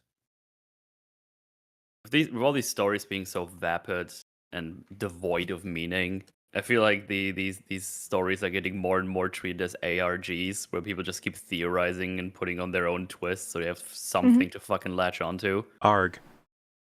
I can't imagine Dave Filoni, Trapper Wolf, saying that. I can't imagine him saying the phrase, "No, that would be too silly." Yeah, no. I agree. Grogu also stumbles across the ship that had the droid on it that was moving rota to here that got presumably shot down by Embo and has just been left there with a bunch of ammo and materials in it. Doesn't really make any sense. Yeah. It's also like overgrown, like it's been here for like a decade or why 20. Would it? Yeah. Why would that ship come here? Well, I mean that's where they got. I don't know. I don't know what the fuck they're trying to tell us happened there. I don't know why. Because the ship wouldn't come here. Because if it came here, then the pilot was trying to get here specifically, which means they wouldn't shoot it down. It was supposed to be here, but it got shot down and the droid pilot was destroyed. So why was it on this planet at all? How is it here? It doesn't make any sense that it's here. And then, of course, if for some reason that is the sequence of events, and then they got Jabba Jr. out of it, why did they leave all that shit in there? And why didn't they take the ship for being a ship? It works. I mean, they don't give a shit about Beskar, so... Anyway, Grogu comes across a super friendly, wise and chill alien who manages to provide food, advice, a cure for the poison, saves Grogu from a predator, also protects him from Embo, and is just happy to help him on all of these different things. And I guess they want you to not think about all of the convenient stuff he provides, because, he's a swamp guy hanging out in his little rustic swamp shack. Yeah, if this was an episode, you can just... This is a character that made me feel like, more than most things in this show, or than this movie, that it was a show. This was going to be a character in a show who just shows up for a little bit, and then he's gone. Just a guy that Grogu bumps into. And in a movie, it feels really weird. It feels extra out of place. Lucky. Embo, by the way, who was within earshot because they could hear his steps, was hearing him talk to someone, turns up to this alien and is just like, what's going on? And then even the space wolf is like, something suspicious is around this corner. And Embo's like, nah, don't worry about it. It's fine. It's probably fine. Well, the guy says, like, get away from my fish. But the fish are on the opposite side of his little hovel. The dog's nowhere near them. Right? And Embo just buys this and fucks off. And then it turns out that off screen, I guess, they had an entire conversation. Yeah. So then Fisherman's like, oh yeah, he just told me everything that's happened to you in this film. and not to mention, it's not like a few seconds that Embo's gone, and the guy's like, so anyway, baby Grogu, that you're avoiding Embo. Just, dude, you can probably hear that. Oh well, Embo's just retarded, or can't, he's fucking deaf, I don't know. But no, that's how he finds out of all, and it gives him, and he's just like, yeah, man, there comes a time where we all have to say goodbye. Hopefully your friend is saved by this. It's like, what is this movie doing? Like, it has three different characters insisting that, someday Mando won't be there for you, Baby Yoda. It's like, okay. And that day is not today in this movie. No. So, like, what are we even doing here? Well, how many people here even know this is the proof of, like, if this did well, they plan to make a Mandalorian and Grogu trilogy. Jesus That's Christ. So funny. And of course, because they said it. Yeah, they unless they're insane, which they might be. To actually try and do a whole trilogy with this when it only makes like $400 million at the box office. Every single movie or show that they make is done with plans of, if it is successful, we will do more of it. I look forward to seeing the tweets trying to explain how this movie will be successful on $400 million at the box office or some shit like that. Yeah. Oh, it's looking like it's going to be a bit of a bloodbath this coming couple of months for a few movies anyway. Well, I assume it. What did it cost? 160 million, something like that. Yeah. Oh. Good luck. At least. At least. At least, which means more. Especially after probably more, yeah. Especially after the Super Bowl ad, that's already a big chunk of your marketing. Well, yeah, I mean, all the marketing once you incorporate that in, yeah. Yeah. All the shenanigans that go with production and everything like that always happens, that inflate the budgets of these programs to just. I don't know. It's just the one that jumps out to me is that the Pirates of the Caribbean movies that came out in the 2000s. I remember they were noteworthy for how expensive they were. I was like, weird, man. And then for 20 years, somehow we just got it totally under control. Even though it feels like the opposite is the case, and that these movies are more out of control with how they're made and more wasteful with where the resources are put to. What was the ultimate revealed budget for Multiverse of Madness? Wasn't it insane? It was like 440, and it was the same for like Deadpool and Wolverine, wasn't it? It's like the actual budget was like $500 million. Jesus Christ. Never believe the reported lies. Never. And that's just the budget, not even including marketing, and then not factoring in that the box office, they do not collect 100% of the money from the box office, obviously. And also that they want to make some fucking money. They don't want to just break even. That's shit. You don't make movies just to break even. You want to make some money. Well, and in Star Wars, this needs to explode. It needs to carry like the future, or it needs to be abandoned completely. You know, this doing poorly, you know, it doesn't necessarily bode well for Mr. Levy's movie that's coming out next year. Nor Mr. Filoni's tenure, but I guess he'll have to take a bit more time before the damage can really set in. I wonder if he'll get to stick around for 10 years as well. No way. Like, the problem is just that they don't know who else to use. I think Kathleen Kennedy stuck around for what, 13 years? I don't know why you're saying no way. I think it comes across as if like Lucasfilm is a particularly almost weird, simultaneously receptive and unreceptive to feedback company. Yeah, but crazy. I feel like the fact that this is like post Kennedy and post the sequels, it like really changes the landscape of how they view things. Maybe. I think that the way that they are doing things, even they know that it just can't go on. Yeah, I mean, like money is an actual real thing. Quietly, by like she wasn't keen to go. She was sort of maneuvered. I kind of imagine her shooting force lightning out of her fingers and then being evaporated, and that's how they got rid of her. So they seem to be like, I think they are aware they need to be successful now. Like, we can't be pissing away money on all these TV shows now. Like, this is why Mando is not getting season 4, but it is getting a movie. The brand no longer sells itself. It does not. However, the person they've put in charge is the person who was behind all of those terrible TV shows. So they probably won't give him as long, and they really should not have given him a chance to begin with. But you would hope at least the hard heads of business people there will say, after a couple of movies, if they both tank, Dave, your job is done. Regardless, yeah, I think that, I mean, like, money just, like, it is a real thing. It isn't, it will run out, and there will be investors, and there will be all these things, and when they see movies tanking, and the fact that there hasn't been a Star Wars movie in 7 years until now, and the changes of the plans that they've had to make, and the Disney Plus stuff, and the post-sequel landscape culturally, I just, what has happened before cannot continue.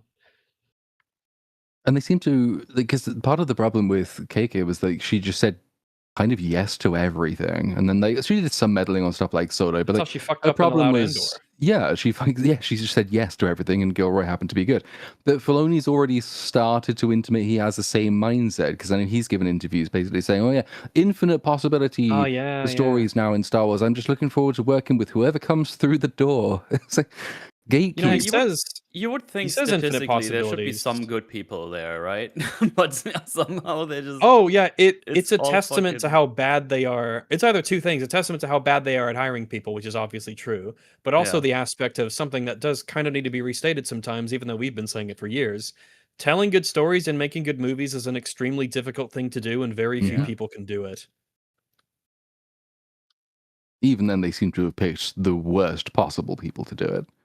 It is kind of uncanny. You'd think that if they just selected people at random off the streets, there would be someone who's like, well, no, that's stupid. That's dumb. I don't like that. And they'd end up making something good. Or they'd hire someone who's good at hiring people. Yeah. Yeah, 9 out of 10 people on the street will not say, oh, let's have Rey call herself a Skywalker. Like, most people could have told you that was bullshit, except for the people they hired very expensively to write this stuff. But it's almost like a James Gunn's DCU situation at the moment, though, in that there's just not that much planned for them. There's one more film and one more TV show that are definitely coming, but I haven't really heard a huge amount about anything that happens after that. So if Starfighter comes out, and I think it will probably be a better movie, but if it comes out and just doesn't do well, and then Ahsoka Season 2 isn't going to do well. So then what do they do with Dave? His first several projects in charge have just bombed, so what comes next? I think there's relative safety in betting it would make more money, but I wouldn't underestimate Sean's writing, assuming he's busy writing. I mean, yeah. Well, no, he's not. It's some other guy. But I'm sure he's terrible. Obviously his involvement, yeah. I'm sure. Let's find out. I don't know, it's just there seems to be something inherently wrong with the way Jonathan Tropper. Yeah. He's currently made an Apple TV Plus television series, Your Friends and Neighbors. I feel like I've seen an ad for that. Is that he wrote the Adam Project. And And the Wrecking Crew. That was that Amazon Prime movie with Momoa and Dave Bautista. Bautista, yeah. The one that just looks like absolute abject slop. All right, it's gonna be terrible. All right, it's gonna be awful. Yeah, Ripperoonie. But it's funny because that's doing like a father-son thing as well, right? That movie. Yeah. I don't care. No, I'm just amused, I guess, by like the turn toward it a little bit. I mean, it's a small pattern. Maybe I'm just seeing things, but the Mandalorian and Grogu's thematic value is supposed to be that if Starfighter's doing it, the fact that everyone really liked Knights of the Seven Kingdom, which has an angle on it. I wonder. Hey, we have Knight of the Seven Kingdoms at home. Oh, God. In theaters. Well, yeah. So that poison cure provided to Mando, and you know, for a moment there, you're like, will it work? Will it work? Because he said it might not. Will it work? Will it work? It works. Of course it works. Yeah. And he's like actually like back to full fucking health, pretty much, just instantly. There's not really much to worry about. Yeah, he just lays. Yeah, he just. Oh yeah. At that point, yeah, he does just wake up the next morning, and he's just out. He was able to shimmy. That's a funny image to think about, him shimmying out of the out of the cave, while leaving Grogu there undisturbed. When Grogu sees him, like, "Yay, you're alive!" He just goes, "The old protect the young, and then the young protect the old. This is the way." And then Dave and John looked at the audience like, yeah, and they ejaculated about that. But like, it's the one fucking time you can't actually apply it because he's older than you.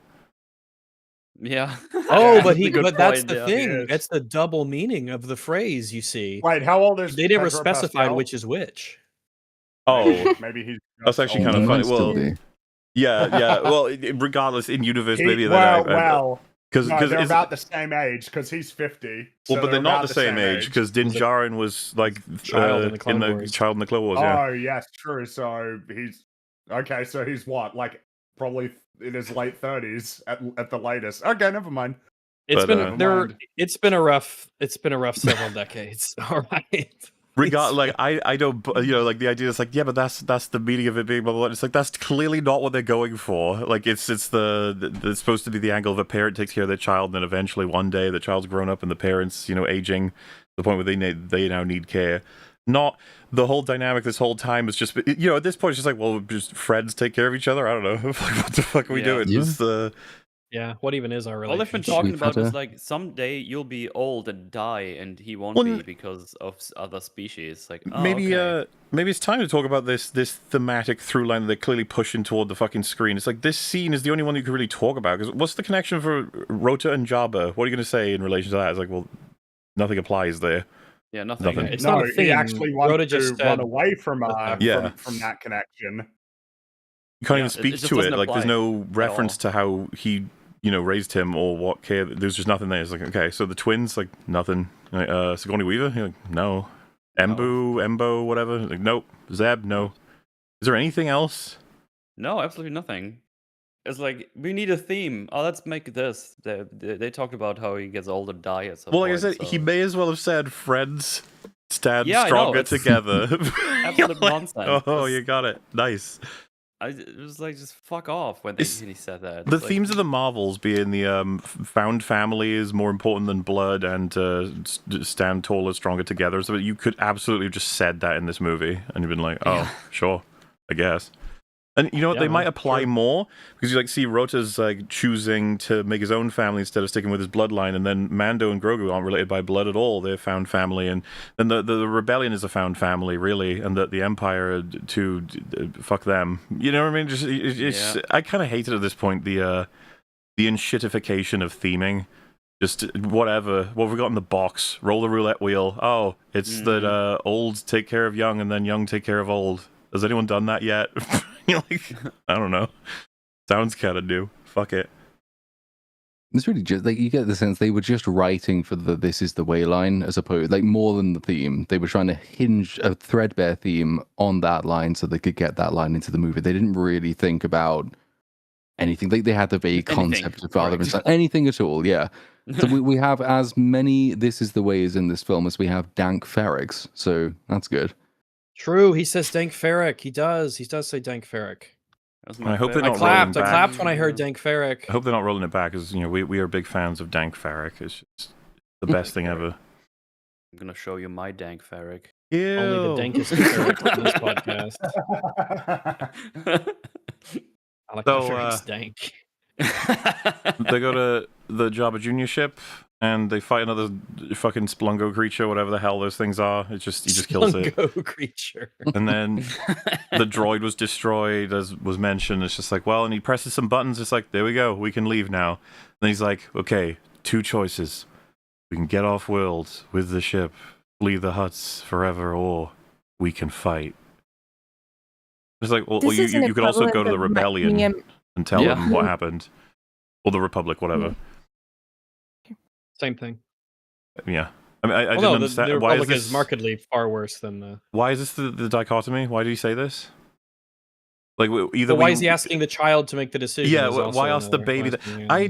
I was already just like, oh, okay, good. You got the ship, I guess. Yeah, just go regroup, restock, get some friends, and come back, I guess. And he's like, no, either we run or fight.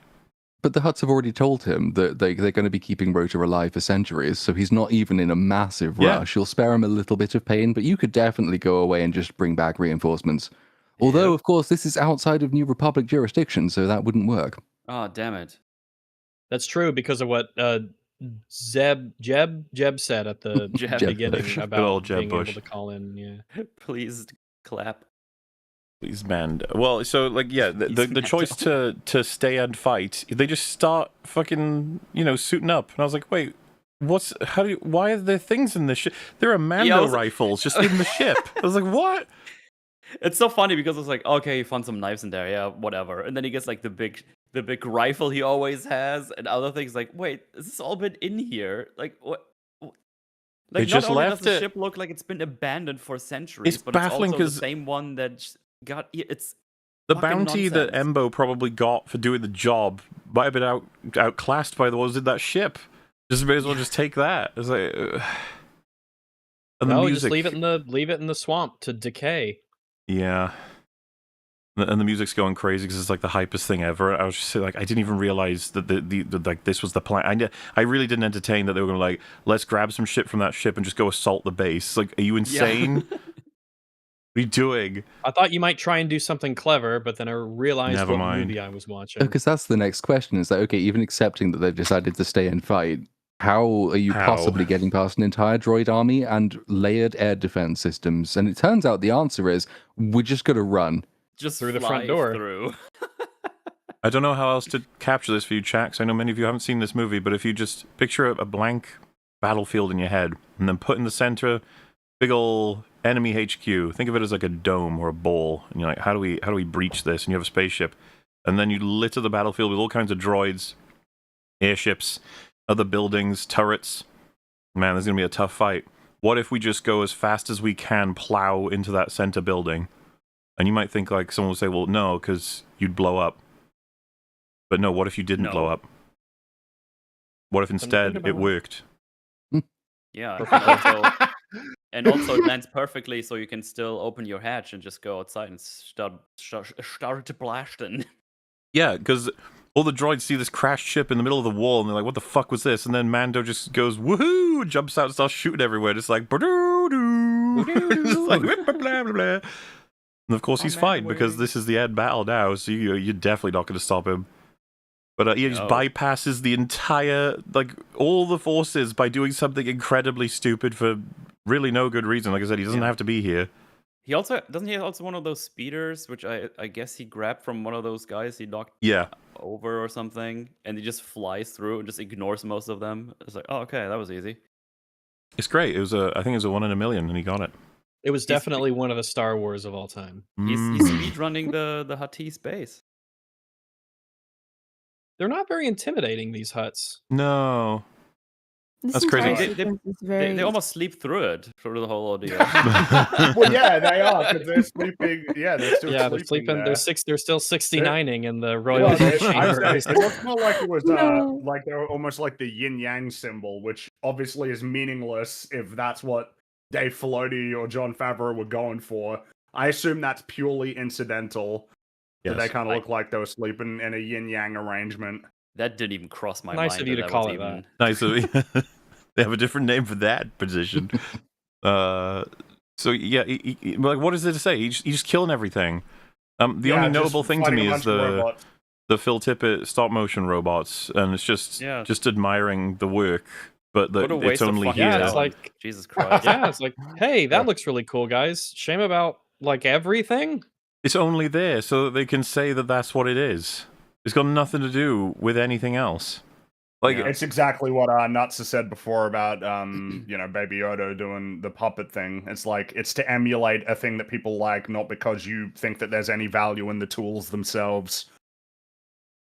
It just takes a while, and he blows them both up, and then goes into the main room. Like I really just don't have anything to say about it. Wow, look at that! Yeah, he just sort of fought. Yeah, no, it's the same problem we've gone over. He cannot be hurt. It is fucking boring. Yeah. There are he's not zero even stakes in like all lower, of this film.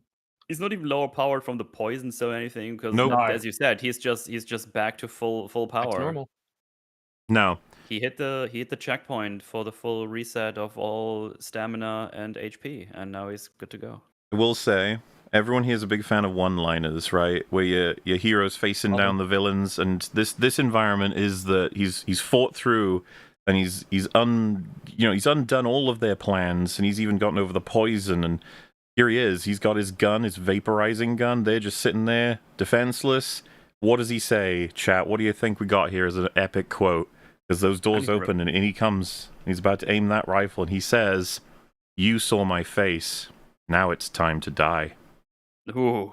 Ooh. And it's so funny. I mean, sorry, go on. No. What were you gonna say?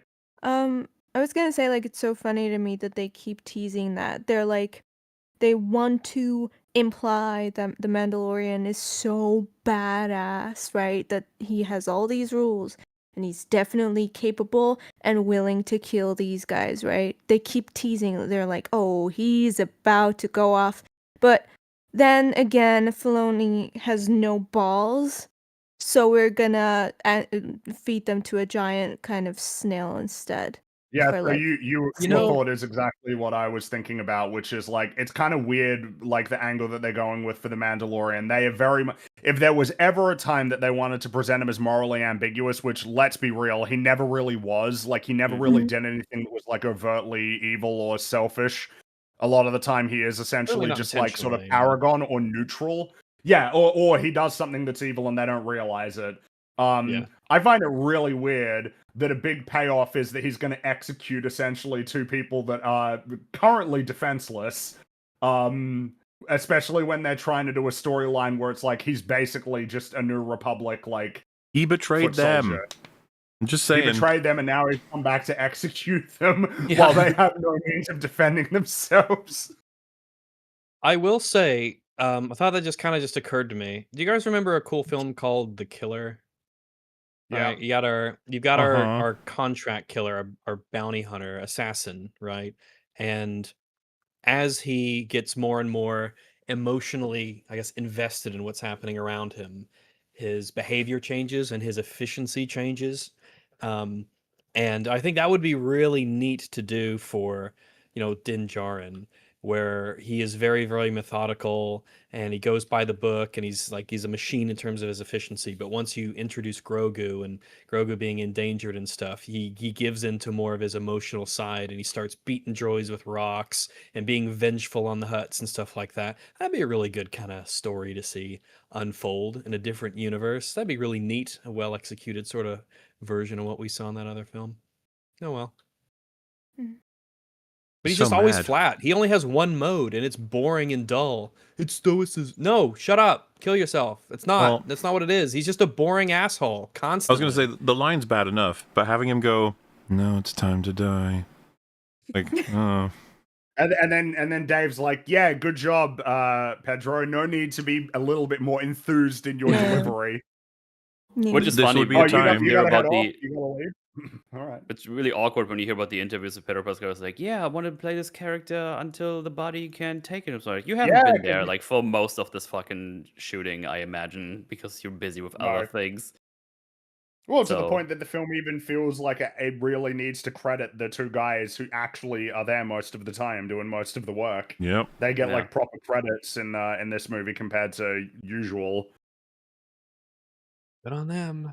So, Mando can't execute him because Embo is here. Oh, time for a mini boss fight, or I guess kind of a boss fight. The guy. The thing is, he told Grogu to go free Jabba Jr. when if Grogu had just hung around, they would have been able to dominate the fuck out of Embo immediately. Yeah. Just force grab and then, I don't know, shoot him. Done. But no, because of this choice, Mando gets... It's just so funny how plot works. Like, you're not allowed to defeat Embo for ages. You gotta fight him just, just keep busy. Fuck you. And then Grogu does manage to dismantle the device that Jabba Jr.'s on, but it can't quite wake him up. And then the twins arrive, and it's like, oh god, oh geez. And Jabba Jr. wakes up, and in a split second, his eyes like open, sees Grogu, sees the twins, and just goes, "Leave him alone." It's like, what the fuck? That's my friend. He's the dude bro accent, right? Just, hey, you get out of here. You stop that. Like with this giant that is like creature. totally not cool of you. Yeah, what the hell, dude? And then we get our huge payoff of why we were all in the cinema. You get to see 3 fat slugs just rolling around in a big pile. So funny. Yeah, man. I'm like, so fucking funny. Like, he should have fucked them up easily. I mean, he's lifting weights and he was fighting professionally. Yeah, he has the skills. He has the muscles. They're just fat losers who 69 each other. That's what I'm saying. If when Boogie went into the ring, it didn't go well. Just being rotund doesn't help you. If they're the because I was willing to give a pass if he was. That sounds so silly. If he was the roided out bodybuilding slug, but those two are pretty agile too. But all they do is fucking sleep and sit on their little thing. So I was just like, so is this just all Hutts? Like, can they all just do this? Could Jabba have done this?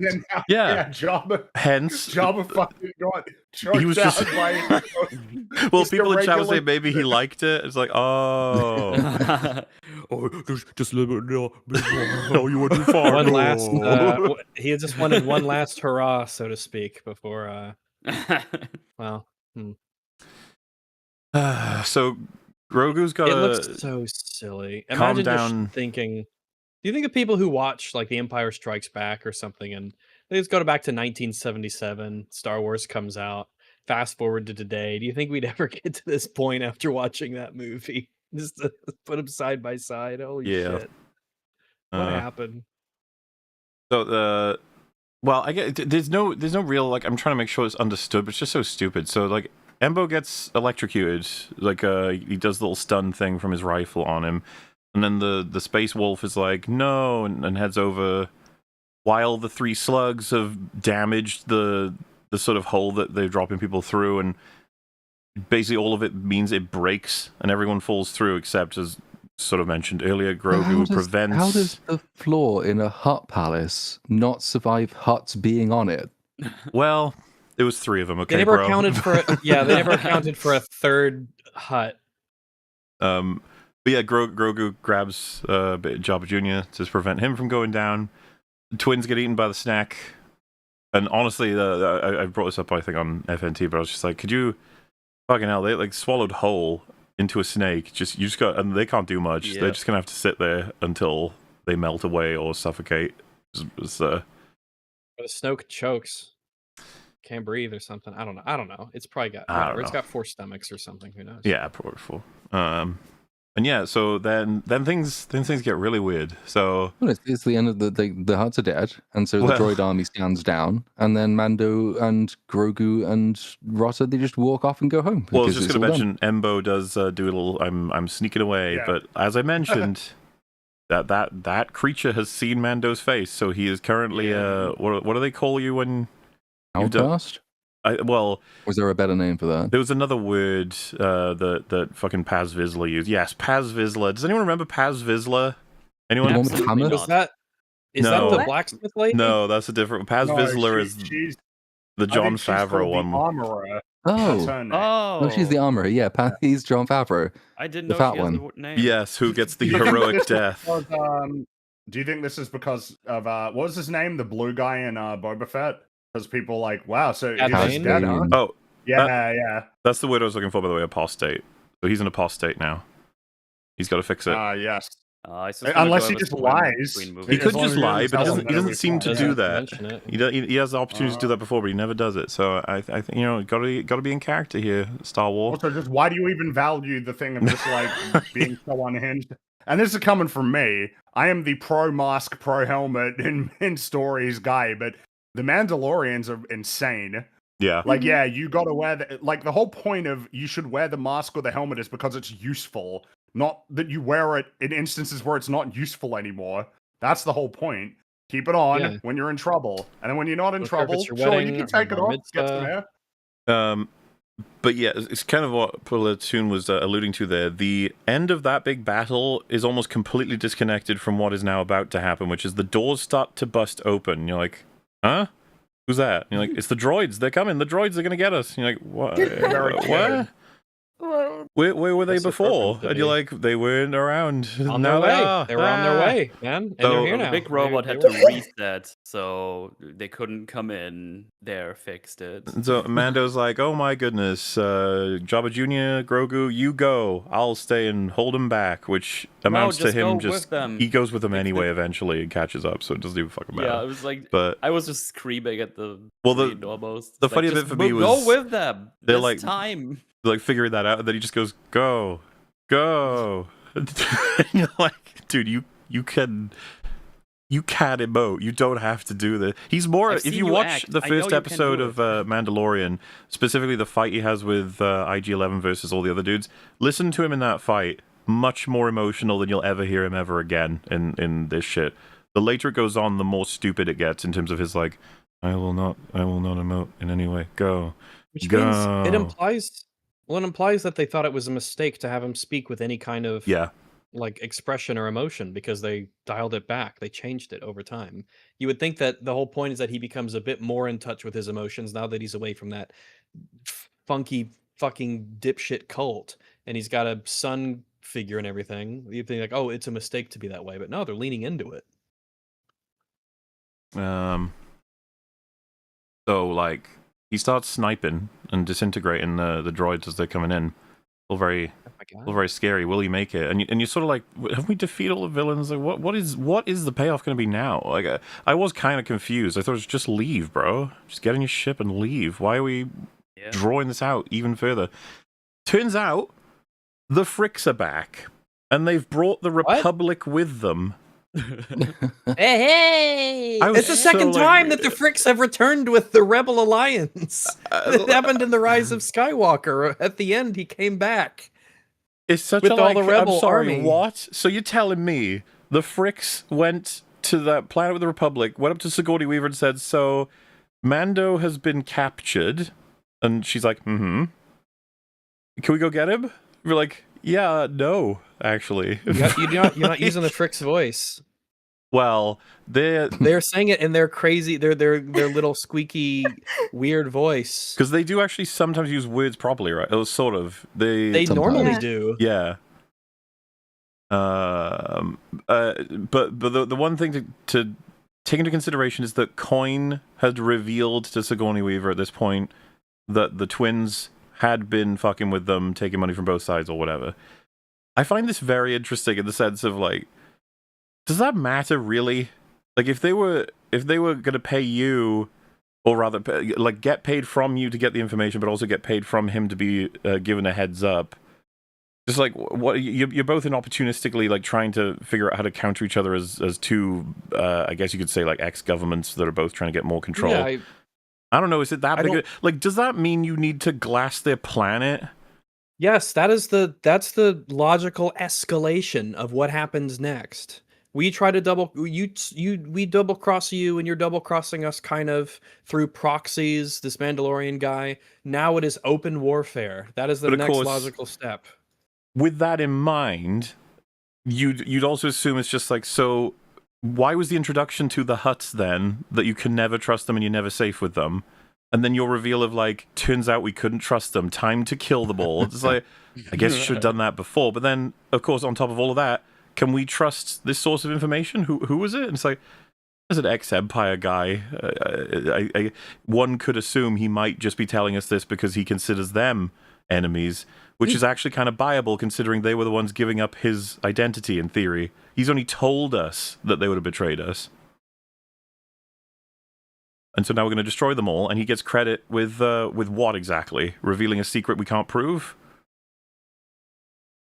And so, like, determining that the entire Hutt crime syndicate, one of the biggest in the entire galaxy, is now never going to forgive the Rebel Alliance, which also the New Republic. I mean, is there anything left of them? Well, there must be. Or like, two Hutts are dead. Well, there's only That's two. There's thing. more than two of them. They say like Nar Shaddaa is the moon of Nal Hutta, which is where like it's basically like Hong Kong and Nal Hutta is China.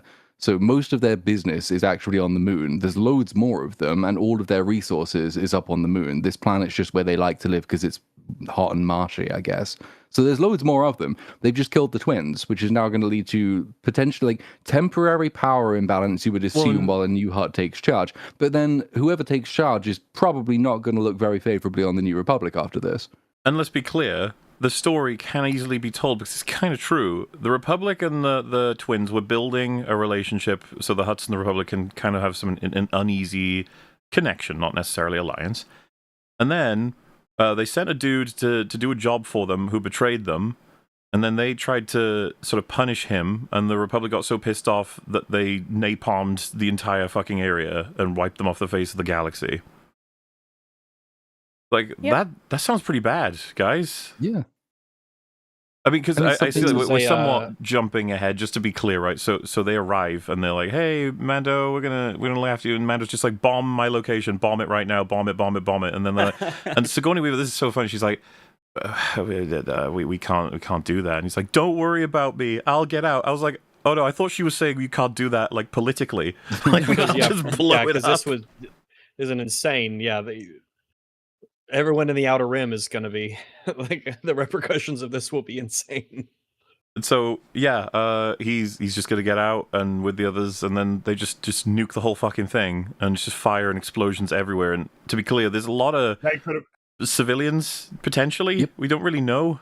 The Hutts have slaves. No idea the Hutts are slave owners. They're probably they are butchering slaves in the basements of that castle as they go. And all it took was one squadron to just come and destroy the Hutts. Yeah, it was like 8 ships. It was just like 8 ships with no casualties. It was that so there's unnecessary. Mando was already headed out. He was already done. He was already leaving. Pick him up and leave. We needed clips for the trailer, you guys. Yeah, that's it. We needed some explosions. Well, they definitely are. You gotta have your Star War, and this is you got your X-wings against enemy ships, and you even get there's a part where Sigourney Weaver's like, blue leader to squadron, assume defensive formation, prepare to engage, all weapons hot. Say, like, we've almost breezed over the fact that like 78-year-old Sigourney Weaver is flying an X-wing, but it is and she's not sitting down. All of the X-wing pilots are really, really old. Like the youngest one looks like he's 50. It's the Pensioners X-wing Society. Oh, lock X-files in attack positions. Here we go. And it's like, what happened to military recruitment in this galaxy? Well, it just feels so forced. You have the dude who's in a bazillion cameos for his X-wing. I don't even know the name. It's not Trapper Wolf. It's the other one. Yeah, I know what you mean. And he's like, I got one on my tail. Like he delivers it with some like effort, and then it just cuts over to Sigourney Weaver. She's like, I gotcha. I'll cover you. I got it. Don't worry about it.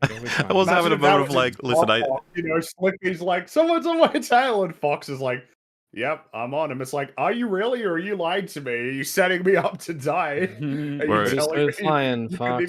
can even muster the enthusiasm to pretend that you're going to help me? We're closing fast. Repeat, we're closing fast. You better be out of there, Mando. Then you just have him reply like, Roger. Like, what? Just kill me. Why does nobody want to be here? You know what's funny? Is that if Baby Yoda, okay, well, there are a lot of like variables in this equation. But if Baby Yoda, for example, or if Jungle Guy did not exist and did not give Jungle Guy Grogu an antidote, right? And Mando just died. Imagine all that effort, because they didn't know that. Yeah. They didn't know that Mando was gonna, suffer in the first place, or did suffer in the first place, and that he was potentially dead. So they come over, and Mando's just dead.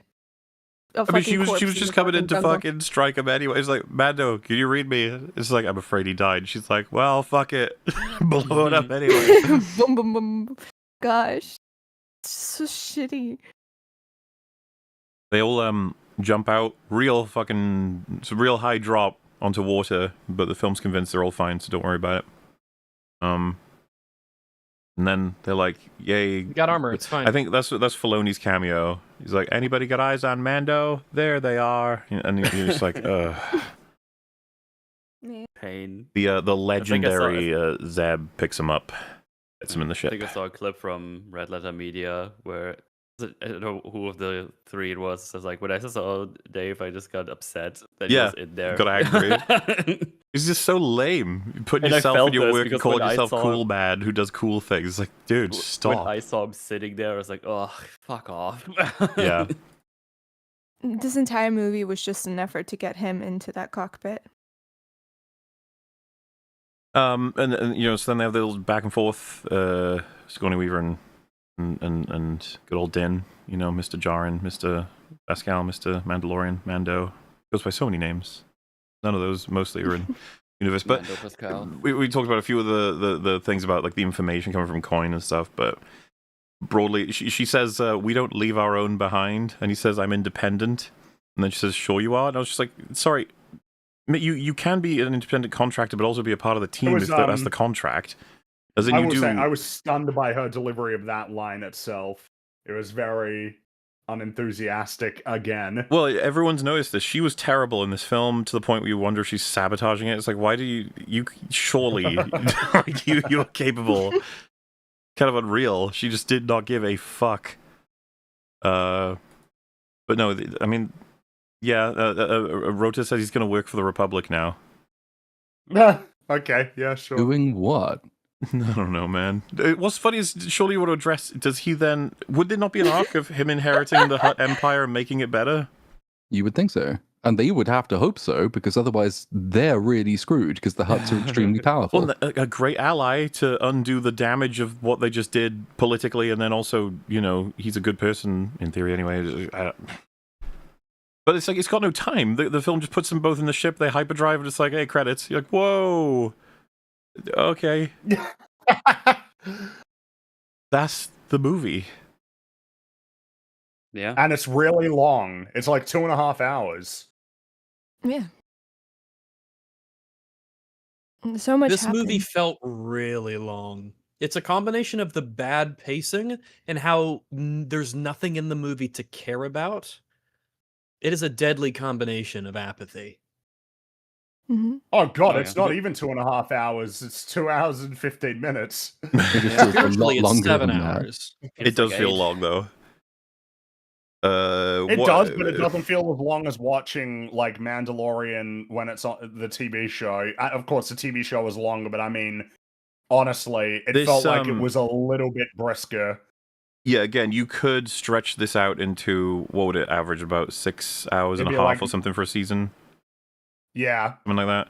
Yeah, what you obviously do is you just have more scenes where nothing happens, lots of walking around or talking to some guy. Or you have longer pausing between the lines, like in Ahsoka. It was kind of what Platoon was saying, I think, near the beginning, but it's almost like we watched episodes 2, 4, 7, 8, or something like that.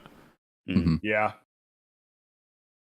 It's bad. Yeah, nothing happens though, so like that's why it feels so like the natural thing to do if you're repurposing like your season script is like have the prologue be whatever the setup in your episode 1 would be, and then just do, assuming it's a 9-episode season, do 7, 8, 9 because that's like the big culminating thing. Introduce, pay off, conclude. Whereas we didn't get that. We got like, oh, here's an ongoing adventure, and here's a different one, and here's a different one, and now we're done. Don't you feel fulfilled? Do you know now any more about the Imperial plans than you did when you went into the start of this film? because that's what the film told you were going to be looking at. But nope. No. I think between the time when they it's when the first one of the episodes ends, he drops off, Rada like leaves, and he goes back home to his little house with Grogu. I feel like that's a point where like 2 or 3 different episodes happen, and then the main quote unquote plot picks back up where the Hutts send Arambe to pick him up, Diskhead, to like go get him and capture Grogu, and those are like the last 2 episodes of the season. But most of the season essentially happens in between that moment right there that got scrapped.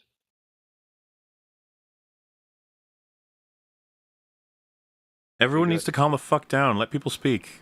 I'm sorry. You know, where does this rank for you guys in terms of all Star Wars movies?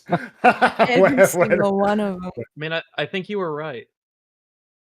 Oh, well, yeah, what I said on Twitter was that I think this is the 5th worst Star Wars film, which is hilarious to me.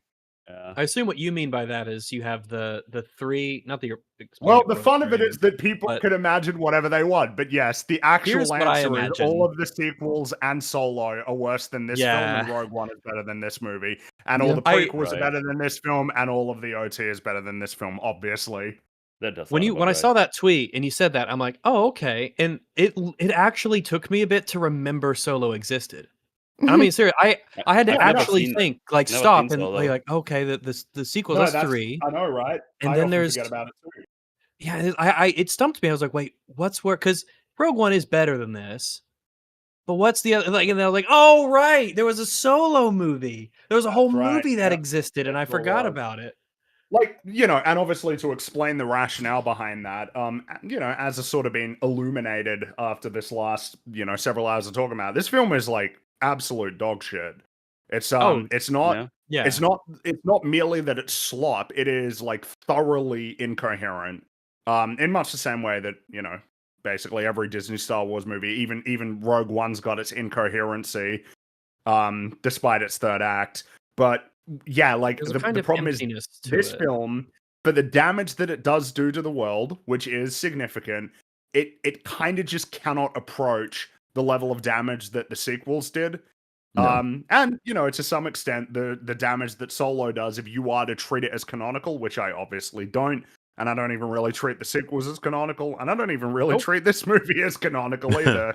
When viewed through that lens, when you're analyzing essentially a collection of movies that more or less exist in the same realm of terribleness, just by that metric, like, for as bad as this is, I think it actually like ranks relatively high for Disney Star Wars projects. Isn't that Which is remarkable, because it gets basically nothing right, and yet still. Yeah. Oh, well, have we talked about, and sorry if I'm blanking, my mind's kind of mush right now. What do we think about the soundtrack for this movie? Oh, I really enjoyed it. The most creative thing about it. I was about to say, I liked it. But you know what's funny is that when you rewatch The Mandalorian, it becomes really stark. Season 1 is by far the most creatively interesting that the soundtrack gets. The longer that the series runs, the more that it seems to fall into a routine. You watch season 1, there's often like a sort of core musical motif for that episode. You know, obviously in the first episode, you're sort of establishing the Mando theme, but then in the second one, you've got the Jawa theme. It's like you know, it's got that one. The heist missions got more of like a sort of a bassy sort of recurring theme, and like trying to mix up the instruments that are used as well, like doing some sort of unconventional instruments that you wouldn't necessarily associate with Star Wars, and then sort of trying to incorporate it and tether it into like the theme, as well as a couple of other themes that they've got running, like Grogu's got his own theme. But yeah, the longer it goes on, the more it defaults to or just orchestral, you know, new orchestral renditions of just the Mandalorian theme over and over. Feels like this one improves a little bit because you got the synthwave planet that has kind of a, you know, the synthwave planet has a synthy soundtrack. But yeah, it at least has that going for it. But it's I like some of the tunes. Whatever his name is, who's pretty good Goranson, generally. Yeah. Yeah, like he's quite good. I like that they tried some new stuff. I think that the songs in isolation are pretty catchy and pretty pretty nice.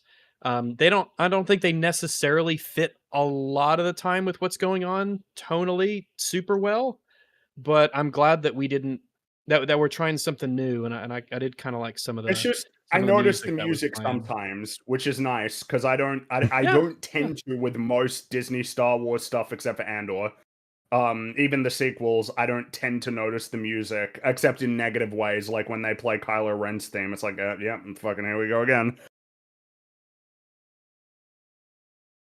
Well, so it's got that. But I mean, otherwise, I'd say even though the production values are obviously generally going to be better than in the TV show, I think season 1 visually can be argued for much more. I think season 1 is more interesting in terms of a lot of the shot composition than what you see in here. Plenty of sloppiness on the screen here, which is because I guess the first season of Mandalorian was made in 2019, which feels like it was the transition point into the slop era that we're in now. It was the headliner show for Disney Plus. Yes, they put a lot into it. Yeah, but a way to put it too is season 1 on rewatch. There was just a handful of shots that would happen where my eyes would be like, "Ooh," and be like, yeah. It would occasionally do something that was cool, even though that season is still pretty bad. Yes. But yeah, go on. I'm just reminded of when I said 2019. It's like, dude, 2019 was like a really bad year for the film industry in the sense that it was the turning it kind point. of set the stage for where we are now. 2019 was the year that I want to say like 8 of the top 10 highest grossing films of the year were made by Disney. It was all franchises, even Joker, that is part of a franchise broadly, and that was one of the films that, wasn't Disney that made it into the top 10. That was the year when they released, I want to say 4 live-action remakes that were all immensely profitable, every single one of them. Obviously, it was Endgame, which, as you know, I think is terrible, when pretty sure everybody here agrees. Captain Marvel came out in 2019 as well, and that made over $1 billion. That was Toy Story 4 came out that year, which has probably set the stage now for just keep doing sequels to these animated films. Don't sort of strike. I mean, case in point, that Hoppers came out and people were celebrating, oh, it made $300 million on a $150 million budget. Meanwhile, Toy Story 5 is going to come out and make $1 billion probably on the same budget. And then it'll be like, yep, so, oh yeah, no, you should bet on original films. It's like, well, unfortunately, the film going public suggests, no, you shouldn't. I don't even know if that film's worthwhile, but, that's sort of how it looks. And it just, and then, of course, the fact that 2019 was the year that Disney Plus emerged and feels like it really signaled sort of the new era of the streaming wars and everything bad that's come from it. And now we're like at the point where we're dealing with the refuse of that era, right? Marvel can't make profitable movies, DC can't make profitable movies, Star Wars can't be profitable at this point, but it's the only thing they've got. It's the only thing they know how to do. Occasionally stuff will work. Occasionally there'll be things that work. Unfortunately, like the Lilo and Stitch movie making $1 billion. But they're in this weird space where it's like the only projects that they can make are franchises that demand a huge investment that may just explode spectacularly. I find that very funny. I enjoy that. I enjoy how nervous and stressed they must be about what the hell they're meant to do with all this shit that they own, that they gobbled up. Oh yeah, I'm fine if it all burns. I'm past it. I was just like, let it just fucking ashes. It's just fun. They don't know what to do. They have no idea what to do. They don't even know how to do something like Andor again. It's like, dude, you guys, if only you could make like a 6 out of 10 TV show, but that seems to be impossible for you guys too. And that might not even be good enough at this point. I couldn't speak to it I couldn't speak to it personally because I just wasn't aware at the time. But I've seen a decent amount of posts going around where people are talking about Troy and how at the time when it released, Troy was not considered a very good movie at all. No, it had very mixed reception. And now we watch it and you're like, oh, like there's like really cool, good stuff here. that used to be the bad. The bad used to be Age of Ultron and Troy and stuff like that. And now bad is like abysmal dog shit. You know, it's like, oh, Transformers 1, that's not a great movie. And then when you look at Transformers 1 now, it's like, but dude, there's like actual artistry and like the visual effects here. You know, yeah, there's like stuff going on. Obviously, there was a desire to make it look realistic because they were trying to present it in a realistic world. Now they've learned the lesson: make it look like the animated thing, and then still not make money, which is really funny to me. Again, that's the case. They're being dragged kicking and screaming into trying to copy aspects of aesthetics, but they still haven't gotten down the whole good writing part. You know, and maybe there'll be some different. Because there's that Masters of the Universe movie that's coming out like in a couple of weeks, and that reflects the era that we're in, which is you want to make it look like the thing. You want to make it look like the thing. Now it seems like maybe that right voice could be. Well, yeah, you're asking too much. Cowards. But that's a guy who did Bumblebee as well, which I heard that people. So maybe it won't be terrible, but it's probably not going to make any money. And then there will be another instance of, oh shit, what are we meant to do now? It's like, all right, we got to find it. Well, we know what the trajectory is. Video game adaptations. That's like $200 million on the He-Man movie. Like, holy shit, guys. Why are you putting why are you putting $200 million into a He-Man movie? That's a lot of money. That's what I mean. You're gonna have to make like $600 million on this. You do realize that the predominant audience that would be interested in watching He-Man when you're appealing to nostalgia are like Generation X. So we're talking people in their 50s. You know, like not that that's not a cohort that, you know, exists and is relevant to sort of movie going, but like, is that a big enough audience? The amount of money that you're gonna have. You're not going to be able to pull enough of them to make $600 million. It's probably going to lose a whole bunch, and they should have played it safe and made an animated show and put it out there for a quarter of the price. That would have been a good idea. It could have been stylized and cartoonized and skeletal, and really lean into the campy retro, you know, aspect of it. And you wouldn't have spent $200 million. I do enjoy what the outcome of this upcoming summer is going to look like for the film industry. It's like, right, so Toy Story 5 made a lot of money. That Moana remake is probably going to make a lot of money. But the Star Wars movie on that TV show that people said that they liked didn't make money. This new DC film that's meant to be in some way attached to that Superman movie that everybody says that they liked and pretend was successful probably didn't make any money.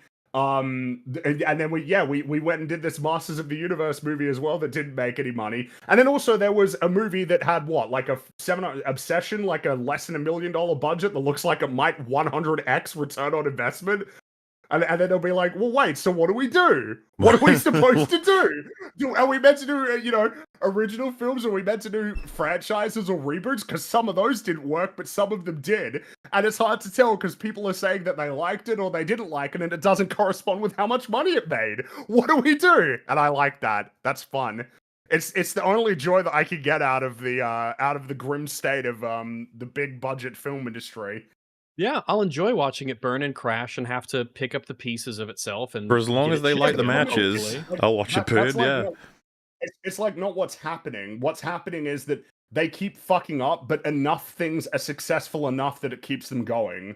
So like it's this weird equilibrium of. I mean, it's exemplified with Pixar, right? They make an original movie, it fails, and then they do like a legacy sequel and it makes $1 billion. But then they do another legacy sequel like Lightyear, and it fails, and so they don't know what they're meant to do. Like, what are we supposed to make? Because I don't know, it's the way that they seem to approach making movies is not like, oh, here's a cool idea for a story, you should work on that. It's what intellectual properties do we have? Let's open up the box and sort of look around. Oh, yeah, we can use this one. Yeah. Oh shit, that didn't work. Oh no, we're not going to do any live action remakes. Oh wait, that one made $1 billion. Yeah, we're going to do more. Oh shit, that one didn't do so well. Or maybe we're not. Oh, that one did all right. Now we'll make another one. We'll make a whole bunch of money. It's like, yeah, what a terrible way to make movies. But if it keeps the lights on just, then I guess just stick with it. Have fun. Everyone. It's grim. And Spider-Man's gonna make like $1.5 billion or something, and then they'll be like, But people with superhero fatigue. What do we? You know, it's great. It's great. It's amazing. Who knows how much dog shit that'll bankroll? Well, and that film's probably going to be bad too. Accept it. Just accept it. It's all of these films that we talked about that are coming out over the next couple of months. These big budget films are probably going to be bad. Be happy that you even got the good ones in the first place. Well, at least we got Doomsday eventually. And that's true. Oh, yes, a bit of fun. yes. And the Odyssey as well. Let's go! As you waddle forward. Dude, every single time I see it, every single time I laugh. It's so funny. Let's go in an American accent as he just waddles towards the other side of the screen with this awkwardly framed shot. It's brilliant. This article here came out 30 minutes ago on IMDb, and it says that let's see, Mandalorian and Grogu is currently projected to pull in 91 to 94 million 4-day haul at the domestic box office this weekend by a deadline. How much does this have to make to break even? Well, if it's $165 million, you'd be hoping at the. I mean, let's be real. 500? It'd be 600 million probably. 500 million would be. Oh, maybe you just get across the finish line. Maybe. But I don't see this thing having legs. Why would it have legs? No, why? Yeah, exactly. All the people who wanted to see it have already seen it this time of year. You know. Yeah, exactly. I don't know what the word of mouth will be for this. There's other movies coming out. There's other shit that you could just be spending your money on.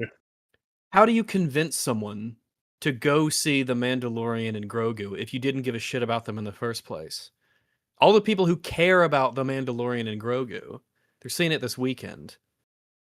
They've already gone. Yeah, probably. Well, we know what it is. It's not gonna be like that movie Obsession where it looks like it's gonna make more money in its second weekend than it did in its first. I gotta watch that movie. I hear it's good. It's just gonna be the way that it is with every one of these movies. It comes out next week, 60-70% box office drop, dead. It's over. Done, finished, out on streaming in a couple of months, you know, and then that's it. Its only potential saving grace is if it's like inoffensive and exciting enough that children demand to go and see it again. And I don't really see that like kids have so many other things that they can now distract themselves with, or that parents can distract them with.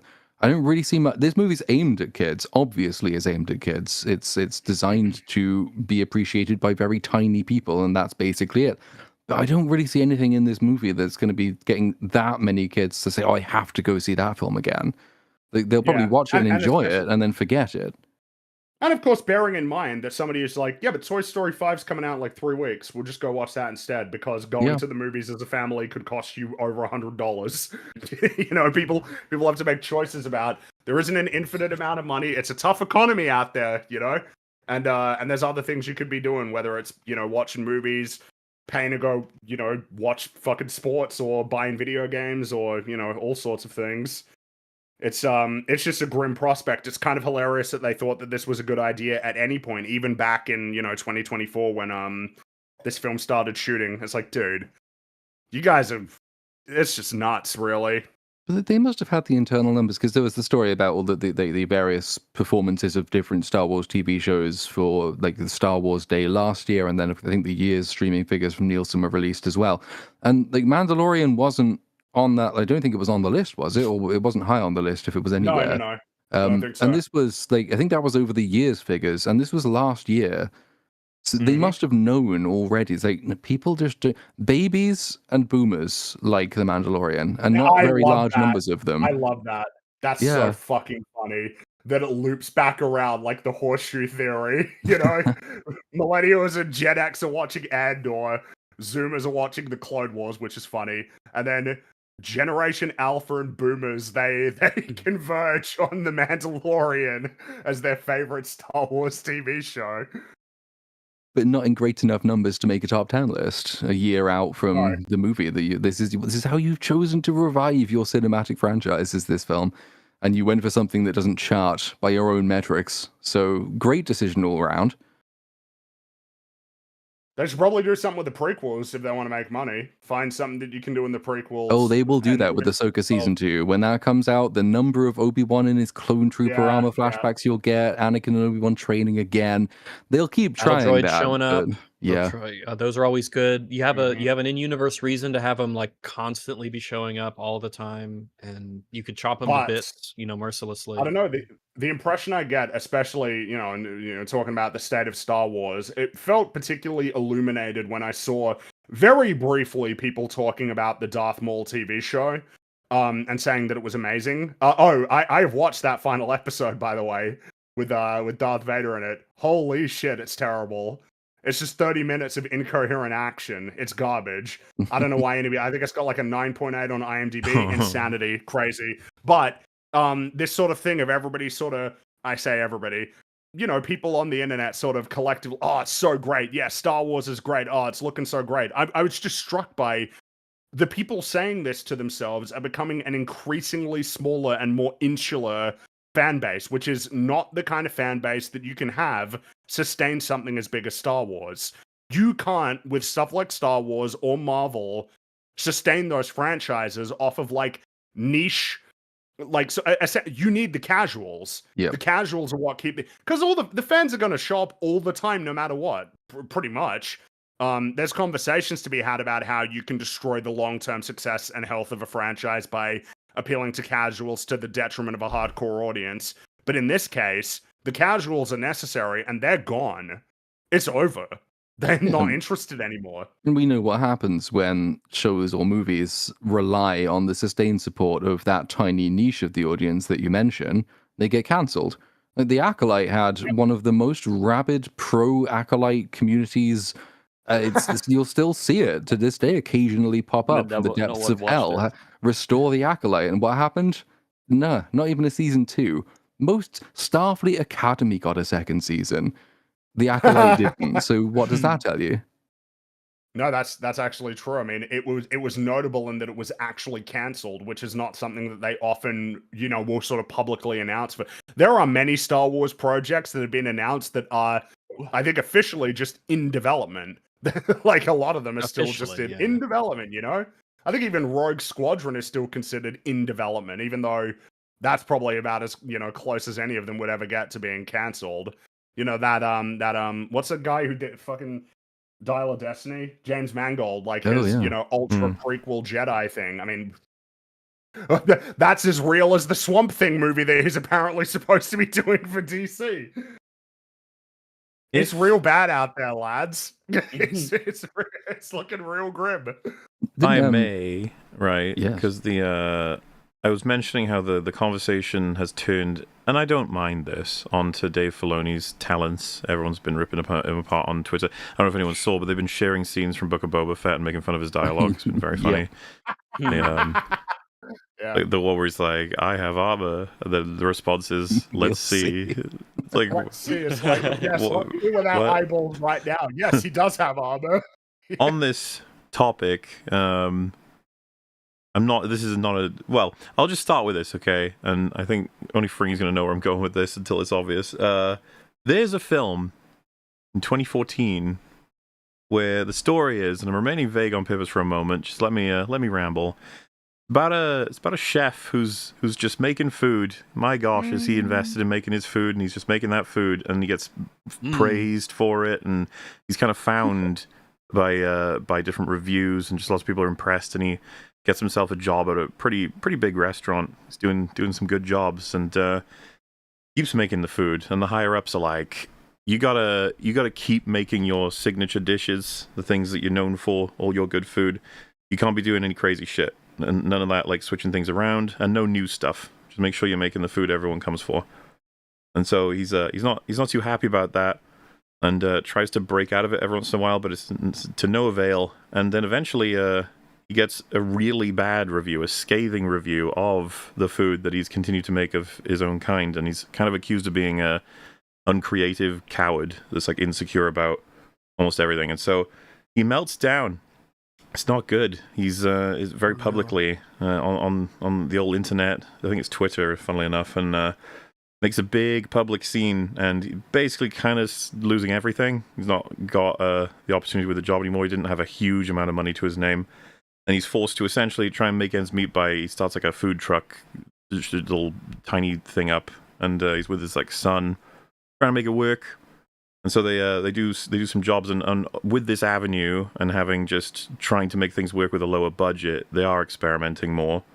Starts making things that are a lot more interesting and a lot more creative. And while selling this stuff on the street is getting a lot of attention from people and starting to build it all back up again, while spending time with his son that he's having some troubles with all this job stuff. Like he's cooking with him and a friend.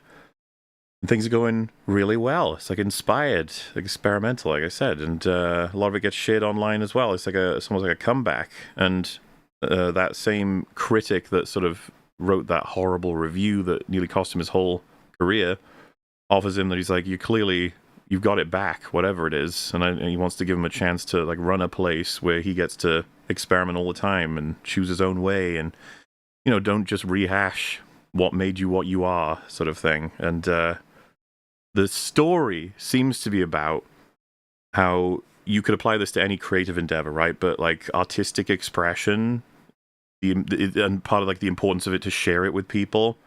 It's all great stuff, rather than what eventually can happen, which is a sort of corporatization where you have the death of creativity through being safe and iterative over and over and over until nothing is left and nobody even remembers why we did this in the first place. The movie's called Chef, and it was written and directed by Jon Favreau, creator of Mandalorian and Grogu. Yeah. The interesting fun fact to know is that this movie was made after Iron Man 2. Now, wow. My God. Meaning, everyone's always assumed when watching it that this is him expressing his frustrations with Marvel, that they crushed him on Iron Man 2, and he couldn't express himself. So he made his film that kind of is a huge meta-criticism of studios. And then he went on to do the Lion King remake, and make Mandalorian and Grogu and this, and it is fucking uncanny to watch that film, because there are conversations with artists and the equivalent of studio heads in that film that basically have the things that we talk about all the time. And you'd assume the film's position is that something like Mandalorian and Grogu is a disastrous mess and should never be made. Yeah. And yet he made it.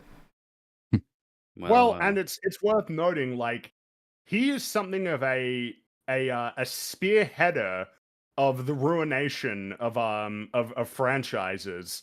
Like him with the Jungle, there's a conversation to be had about what exactly kicked off the Disney live action remake phase. You could draw it at the Alice in Wonderland, but you probably can't because it's quite a Tim Burton-y film. Like, Maleficent, maybe you could say it's there. Cinderella stands out as like a noteworthy one of being like sort of it's set the stage for what the archetype was going to be. But the Jungle Book made like $1 billion. And then like a lack of soul to Jungle Book that is not consistent with the movies preceding it. I totally agree. Yeah. And then there's like, so I do think that it was the one that set the tone for the rest. Yeah, that and Beauty and the Beast, because they both made about $1 billion. And then The Lion King went on to become the highest grossing animated film of all time. It made like $1.6 billion. And then after that, he decided to move on to Star Wars to do The Mandalorian, which has now led to this era of Star Wars that we're in. It is crazy that he made a film about like returning to the core of what this is all about, which is creating art and expressing yourself meaningfully and authentically, to then go ahead and spearhead the era of Disney live action remakes and Disney Star Wars slop post the sequels. Mm-hmm. It's a difficult film to fucking watch when you know all of this. You're like, what the fuck happened, man? What the hell? Yeah. Because there's a quote from him that's just, I think, been shared at Discussing Film about this movie. So, yeah, we had almost 3 years to figure out what the physics of a hut would be in battle. Like, this is the same guy. Okay. And at no point it occurred to you that it's a horrible idea in 3 years. I mean, it takes 2 seconds to figure that one out for the audience. But like, I don't know. It's like sometimes you get the sense in interviews certainly when he's sitting in interviews with Filoni. And Filoni just says the most beige, boring bullshit. And sometimes Favreau will say something semi-insightful. Somewhere in him, that man probably still exists, but it's just not Like that's not the bit of him that gets paid the big bucks. So big ducks, I was going to say. So it's like he's very good at suppressing that. It seems he'll just do what the paymasters say. He probably still believes all of the things he put into that film, but he's not going to let it stand in the way of money. Well, he needs to make a sequel to explain himself. Yeah, Chef 2. Corporatism of like all of meeting is good, actually. I mean, unless it's like, oh, that was fun making a real movie. Back to my day job of ruining everything. Well, not even because Iron Man 2. Having recently rewatched that film, it's not great. It's not even good. It's probably not even mediocre, honestly. But it's not the same kind of bad as his later filmography. No. Case in point. He's created one of the most meaningless films that's ever been made, artistically.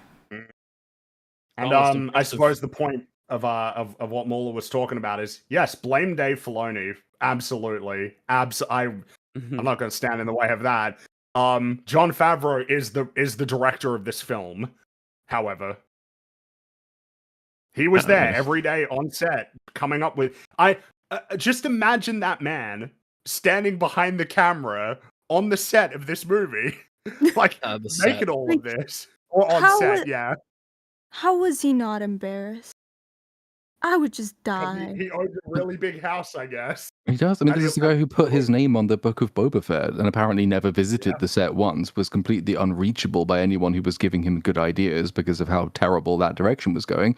He was still happy to have his name put on it, though. I can well believe he had nothing to do with that show.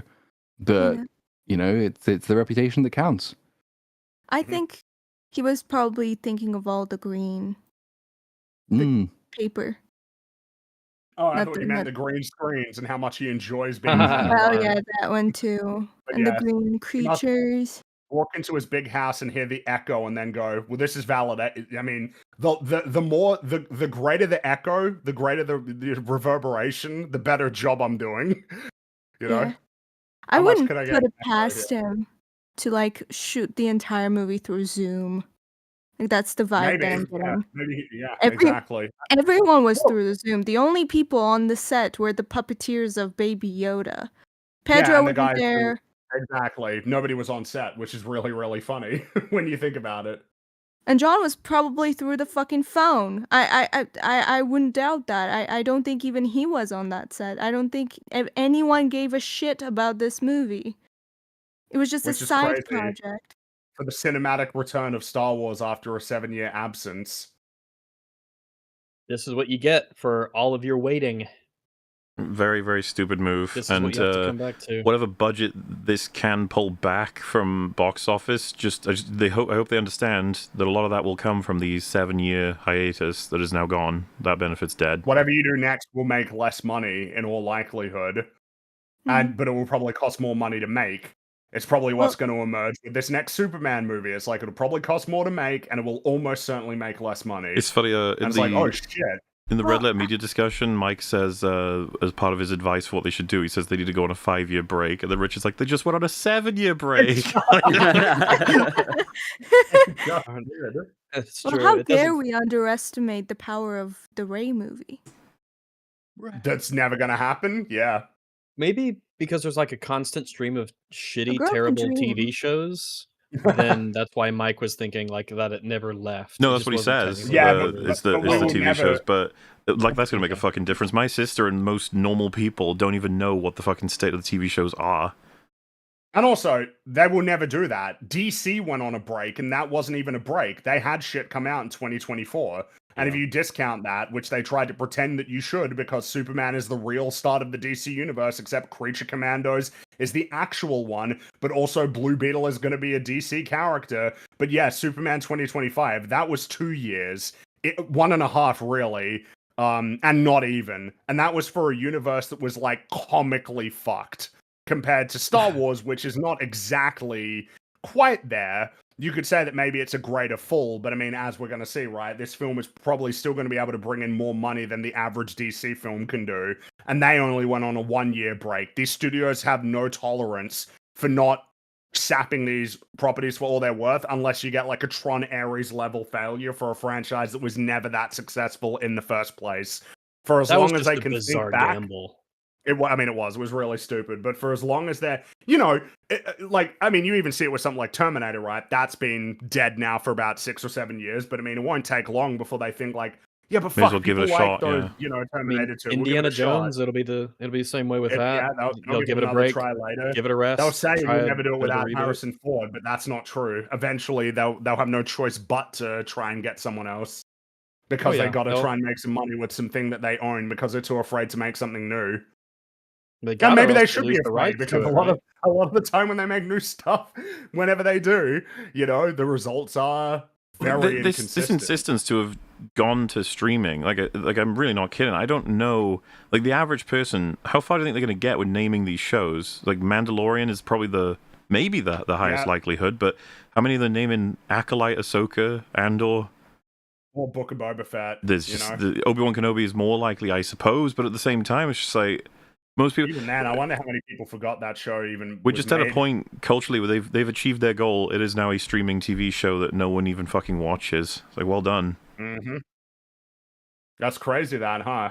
You know, to the point that you're getting massively surpassed in the cultural zeitgeist by The Boys. For as much as I don't even like or respect that show at all. You know, The Boys is sustaining a conversation over the course of the season. Running to this day, I just saw one where it's like, you think the door knocks and a man comes through, you think that of me? And it's like, no, I am the one that sucks the dick because of the... That's just going on and on and on and on. It just keeps going, because like the memes are... Yeah, and it's like, it's fucking drowned Star Wars. And there's no reason that should be the case. It's like people need to remind themselves of this. Like, that is insane that Star Wars could be overshadowed in any way, shape, or form compared to back in the prequel days when The Phantom Menace on release was the second highest grossing film ever at the box office. Only Titanic made more money. And even the sequels, when they came back, you know, The Force Awakens was the third highest grossing film of all time. It made $2 billion when it came out. Now, granted, the drop-off was swift and sharp, but man, it made $2 billion. At the time, you know, that was there for them. But now, no, it's like you're going to get, you know, essentially dominated by the new, you know, intellectual property. Well, not even the new ones, but the new ones that have now reached a point of high profitability, namely video game adaptation, like a fucking Mario movie. Made nearly $1 billion, but at least it made less than the first one, so that's a nice trajectory for me. Very reassuring. It's all downhill from here. Super Mario Odyssey movie makes $300 million less. That'll be nice. Lost there at the end. It's just, that's all I got when they're ruining all of these things that I used to like or like in other contexts. Mm-hmm. Yep, you know, here let's see how low that number can go. It's like box office limbo in more ways than one.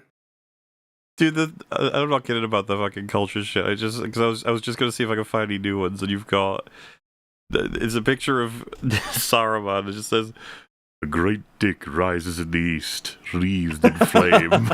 There are none who can stand against its potency. We must do this thing, Gandalf. It's just evolved into every character in every movie ever just talking about sucking dick thanks to Homelander. Man, if only they knew back in season 1 that this is what it would lead to. What a legacy, eh? Only they knew. Well, whether it's Star Wars or this. Like, jeez. Can't wait to watch the rest of season 5. That's gonna be so good. Woo! Well, yeah. I hate it here. Yeah, man. I am looking forwards to the good news coming out in the coming days, the coming weeks about this movie's financial failure and what it means and where it'll lead. I look forward to the articles talking about the turmoil, you know, that's going on behind the scenes. That'll be fun. I know. I take great satisfaction in knowing that out there somewhere, underneath this stupid fucking hat, Trapper Wolf is sweating bullets. He's sweating. He's like, oh shit. I've already said. I think you'll James tell him Gunn. like, oh, I know what it was, guys, boardroom guy. You didn't have Ahsoka in it. If you'd done that, we would have made If you had loads of money. Ahsoka, Damn I it! think This it was. is the The first fifth Mando time meme today I you've shown saw Ahsoka was to the like class. before I even saw the movie. The first thing, like reaction to it, I saw was someone sharing the scene from Andor of Partagaz's death, where the guy walks out of the office and you just hear a gunshot. And it's like, yeah, it's Lucasfilm head office on seeing the Mandalorian box office. Let Filoni, do his thing, I guess. But no, like realistically, it's like, would he be out? It's just like, not yet. Unfortunately, if ever it happens, it's not yet. Yeah, a few more movies. Well, and we've seen what happens in other instances as well, where one success can like perpetuate a problem for years. It's like how Aquaman perpetuated the DCEU for another 5 years, basically, because it just inexplicably made $1 billion. Well, and then they kept losing money for another 4 years. How long? And that's how long it took before something had to change. How long will humanity allow Sean Levy to perpetuate? It's a mistake, damn it. Stranger Things not enough. Well, on paper it did well, I guess. Yeah. If you ignore the conversation surrounding it. They've got a head to roll for this anyways. John Favreau, he's leaving, as far as I know. So, they'll just be like, yeah, I guess that was him. You go, Dave. You make your own. Make another TV show. That's right. Wait, Dave, why you, man? Why is the Ahsoka ratings season 2 even lower than like The Acolyte? What's going on, Dave? And he's like, oh, hey, Dave, I watched some of that. It's not very much like Andor. It's just like everybody liked Andor. Why is that, Dave? Got nominated. Dave, can you make it more like Andor, Dave? The only thing people talk about, it's the standard that has been created that all Star Wars projects will be compared against for ever. We're gonna be honest. Man, what a disaster that show came out for them in a way. It's really funny. It's really funny because now it's like, well, it's not as good as Andor, and I'm sure that pisses him off. Well, yeah, because there was at least 2 like supposed quotes from people who work at Lucasfilm, the rumored ones. One guy says Dave is the Ahsoka guy, not the Andor guy, and that on its own is kind of damning. And then the other one saying that he found Andor baffling. Which I can believe. I can totally believe. Yeah. It had writing in it, and he didn't know what that was. It was like a Hun staring at the gates of Rome. You know for a fucking fact, if he had one episode, he would have been like, so Luthen has a lightsaber, and I think he's going to have like a wolf emblem that actually relates to a cult that he's a part of that worship and can turn into wolves. The Trapper Wolf cult. Yeah. What's your name? Man. What's your character's name? Trapper Wolf? Oh. Could we? He's Luthen. He's like, could we call you Wolfen? Wolfian? Wolf? Wolfen? Trapper Wolf. Jesus yeah, I know. Christ. It's even more annoying every time you say it. It's like Trapper Wolf. Fuck off. So Mr. and Mrs. Wolf named their newborn baby son Trapper. At least Kathleen Kennedy's self-inserts were metaphorical. He's just like, hello, I'm Dave Filoni, Trapper Wolf. I'm at the bar, I'm in an X-Wing. I was like, you just shouldn't be allowed to do that. Fuck you. No. And you know what he'd say? He's like, I didn't give myself a lightsaber. So what? I could have. I'm sure you've got one under there. Yeah, he probably does. I'm sure that in canon, you're some secret character who's actually a Jedi who survived Order 66, because of course you did. And you just gave yourself some really... fuck, man. I can't remember if it was Ryan or someone else. It was someone talking about how there was rumors of him having his own sequence where he's going to get into like a dogfight where it's him versus a bunch of fighters that he took out. I wonder if that got cut. A fucking bunch. Fuck off. Yeah, that's Trapper Wolf, man. You don't fuck with Trapper Wolf. Trapper Wolf! Yeah, that's right. Yes! Trapper Wolf means business. He does. He trained Poe. Oh, man. He's sort of like... Would he do that? He would do that, well, wouldn't he? Like, unironically, though, you do imagine in his head, he's got a whole bunch of like canon and lore and backstory for Trapper Wolf, the character and universe that he is. It's not necessarily going to make it to actual film, but he's got it in his head. It exists in canon in his head. It's just so embarrassing for the head of the Lucasfilm to have like his own Wikipedia fan page of like made up fucking shit that he apparently did in the Star Wars universe. What the fuck? Did Tony Gilroy have a cameo in Andor? Yeah, for sure, yeah. Of course he would have. Didn't Am I right? Didn't he have a cameo in Rogue One and he says he hates it? Is that a memory I'm having? Or is that fake? Really? Like you said he didn't want to, ultimately. I could have sworn I remember reading that somewhere, but I could be wrong. Endor creator Tony Gilroy has a hidden cameo during the Star Wars show's final episodes. He voices a rebel flight controller officer who tries to stop Cassian and K2SO from leaving Yavin 4. Well, that's so adorable. That's how you do it. Don't fucking insert yourself in one of the biggest, like, the last fucking, oh my gosh, my brain. Fucking third act action sequence is one of the main pilots. It's just so embarrassing. So cool. Tony Gilroy famously pushes back against involving cynical fan service cameos. Oh. Considers it lame and disrespectful to the story. Dude, if I couldn't love this guy more. I know, it's ridiculous. But he keeps getting reviewed as like, you don't want him. He doesn't even like Star Wars. Bro, I'll take people who despise it if it means we get good Star Wars. Holy shit. Dude, he liked Star Wars enough to take fucking mess that was Rogue One and actually make it into something. Like, everything good about Rogue One is because he rewrote it. Which was like I basically feel that way at this point. And he was kind of like cornered with that because he didn't have a lot of like wiggle room. And it's kind of a miracle that he managed to do as much as he did with such a small amount of time. Well, it's funny too because he had to clarify, is like, I just wasn't a lifelong hardcore fan before being hired. However, the detachment serves as a superpower because it allows me to focus on dramatic storytelling rather than being restricted by revering existing lore, which you can read in a negative way. But I mean, we've seen his stuff, so. I mean, Dave Filoni is that kind of guy, no? The diehard fucking Star Wars nerd, and look where this got us. I mean, yeah, I want him out as fast as possible, but we don't, we're gonna have to wait a long time for that. It's just interesting seeing more and more people starting to look at his dialogue and being like, this Dave Filoni guy, he's like bad at everything. That's crazy. Oh. That was kind of like Kathleen Kennedy's one last fuck you and middle finger to leave the franchise in the hands of that guy, huh? Yeah. Thanks. Anyway, is there anything else you guys want to say about Star Wars, The Mandalorian, and Grogu? No. I just thought it would be something else. And at the same time, I never thought it would be something else. It was always going to be this. I guess I just expected it to have a bit more of a splash. I thought it would have more key jangles. I feel like I got it. I feel like this is kind of exactly what I thought it would be, with the exception of I did think there'd be more key jangles. Yeah, more cameos, but got a couple, I suppose. But yeah, it's other than that, it's basically exactly what I expected. Nothing surprised me. It's exactly this movie feels like, when you were very like very surprisingly good mood, like the insane. I'm sorry, my words are leaving. I can't speak right now, but when you're a very good mood and you make plans like very, very far in the future that you feel very good about in the moment, but then you dread it for like months or years for it to, like, that's what happened here. Disney, Lucasfilm, Kathleen Kennedy, whoever, they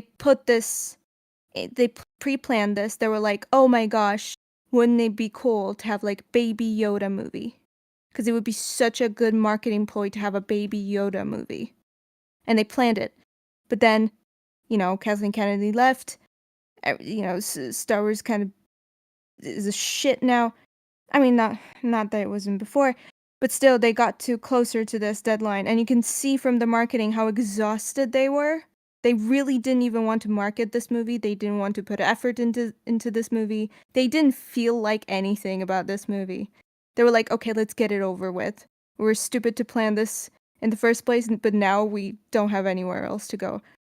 And for me, it's just exactly as I expected. I didn't expect anything, like, at all. No cameos. I didn't expect any key jangles. I knew that it was good. Like, from the first trailer on, and even before that, I knew that it was going to be this boring slop of nothing movie.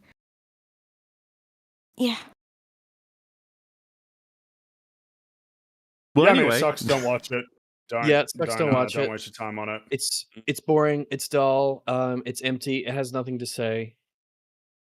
Except that the old and the young will young and the old and the young and the old and young. When you're old, you die. And the young die too. Yeah, exactly. Everything dies. Hey, so Nutsa, what are you up to? Did you release something? Oh my god, tell the chat about it. Oh, today I posted a kind of a roasty video about Mandalorian Grogu, so people could check it out if they want to. It's more of a less of a criticism type of video essay. Of course, it's only been 2 days. It's more of like an entertaining kind of fast pace as quickly as I could get it out because I was very frustrated and making notes all the day. I had 1,000-word note in my notes app by the end of the screening, so it was a lot. So I had to get it out. So that's a new video that is out. And yeah, I'm working on some new projects that are gonna come soon. And that's about it. Cool. Well, thank you for joining us. We appreciate it. Thank you for having me. Metal, how about you, sir? What you up to?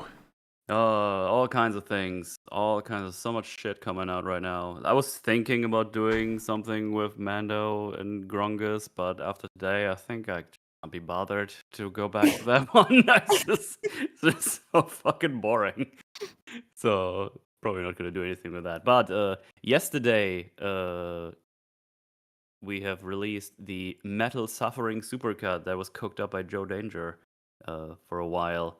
6 hours, over 6 hours of me suffering through Forspoken and Dustborn. A big old supercut. People watch it yesterday, premiered. Good stuff. Go check that out.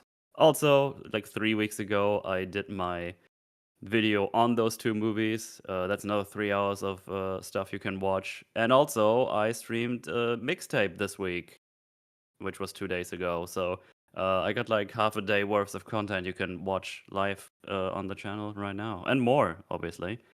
And tomorrow, we're going to do a Forge in preparation, I guess, for the new Bond game coming out. We're doing From Russia with Love tomorrow on the Forge, which I have seen for the first time today, and I really enjoyed it. I think it's really fun. Neato. And Random is going to join us on that, and possibly Kree. He doesn't know yet because he might have to work. But yeah, tons of things coming up. And yeah, so the Bond game is coming out next week, so I'm going to probably stream that on, I think Wednesday is when it comes out. So whenever that's out, I'll stream that too. So yeah, lots to do, many things to come. Beautiful. Well, since that is drawing us to a close here, Fringy, Rags, Platoon, anything you guys want to mention? Hopefully something soon. Just been busy with things, but worked a little here and there as I can. So hopefully stuff soon. Trying to line up some stuff. I shall have. I'm working on this daft, stupid movie video, which I would hope to be out by the end of the week, because I don't want this to be really long. But then I looked, and it took me an hour to get through 15 minutes, so it might be long. Who knows? We'll see. Other than that, someone suggested maybe I should check out this really cool new video game that's come out recently, which is like an IGN 10 out of 10, I believe, and a Game of the Year contender. So, depending on time, either tomorrow or Monday, I shall be checking out the Legendary mixtape. Oh, you'll love it. Wow, wow, wow. Have you had copyright issues streaming the game? Yes, but I decided to eat them, as in, like, it's worth it, because it's worth judging the game for how it uses those songs. It only got blocked in Russia, so it's not the worst. No offense, Russians. It's 100% going to get demonetized, and lots of copyright claims and shit like this, but no strike. Joe Danger is on it. He's going to make a supercut, guys. Don't you fret. Yeah, as per usual, I am just working. However, you know, I've seen Muller played mixtape, you know, Metal played mixtape, looks like Platoon's playing mixtape as well. Everybody's playing well, not everybody's playing mixtape. I'm pretty sure most people are not, except for crazy people. which I suppose includes me, because I will also stream Mixtape in about 2 days on YouTube. So yeah, we'll be oh my playing goodness, that fucking game, and that's gonna be what we're doing in 2 days, basically 48 hours ish. Do you guys understand how giddy I feel about this? That I was the one who started this cascade this one time. Yeah, I will happily say, look, guys, it was Metal's fault. Look at him, get him, get him. No, this is the revenge I'm getting on you. Oh, but I knew what I said before when I said I thought he said like Amani, Amani and droids, get him. I was right. That's what they were. That's the little goobers. I was right. It's the little goobers in the water. I thought it was a guy though. I thought one of their names was Amani, but apparently that's just their species. And they just live in that sewer. I'm sure there's some else. Well, no, because all Gamorreans are guards. Maybe we got another. That thing probably had a family, and the rebels blew it up. Maybe. No, yeah. I think so. I think they might have. They probably did something to deserve it. I don't know if anyone saw it, but I had mentioned that the green Twi'lek that Jabba pushed into the Rancor pit at the beginning of Return of the Jedi, she would have been on the sail barge if she hadn't been killed the previous day, and they blew it up. So I mean, Max made it. Good people died. Max made it. You could see him he's flying away. You got to zoom in and slow it, but yeah, he's in there. Good old Rebo. Good old Rebo. Rebo to the max, as we say. But I think the plan of Joe Danger, we're going to have a Supercat come... Damn it, it's this fucking donator that's got me saying Supercat now.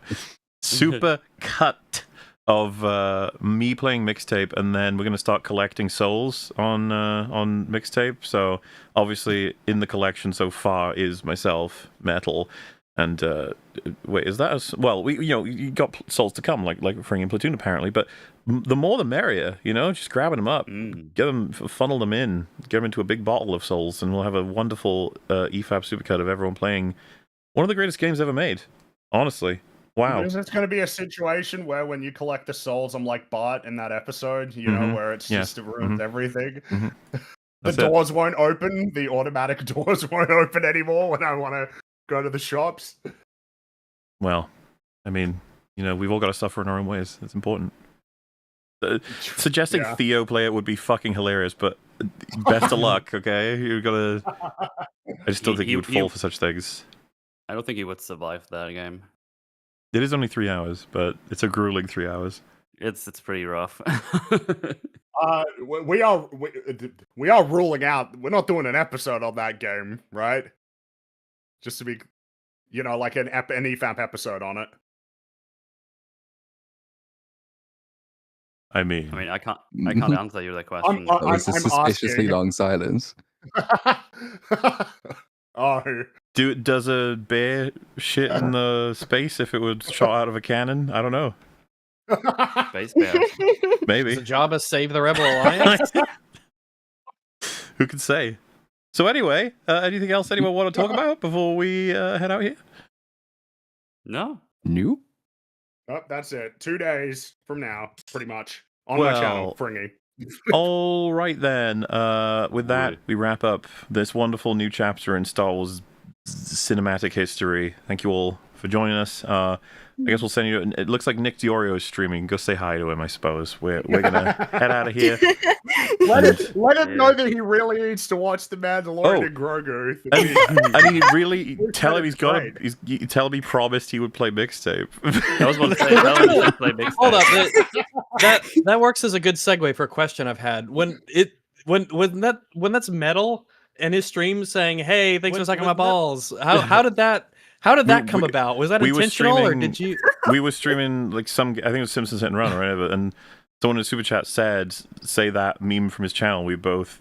Well, I did it by word, and then Metal said that. He just added it into his fucking donation stuff. I figured something might happen. That might have been sort of how it happened. You just sort of squeak that in, and he just decided to keep it because it's funny. But I didn't know if it was planned or if that was something you were asked to actually Please say. Hey, we're talking about balls. Hey, we're talking about balls. Good when it comes up. But all right, that's that. Ladies and gentlemen, thank you so much for joining us. We shall see you next time. Next week, where we're going to be talking about The Boys. Woo. Yay. Oh, Okay, no. bye, everybody. Poggers. See you later, everybody. Bye, bye, bye, bye. Bye.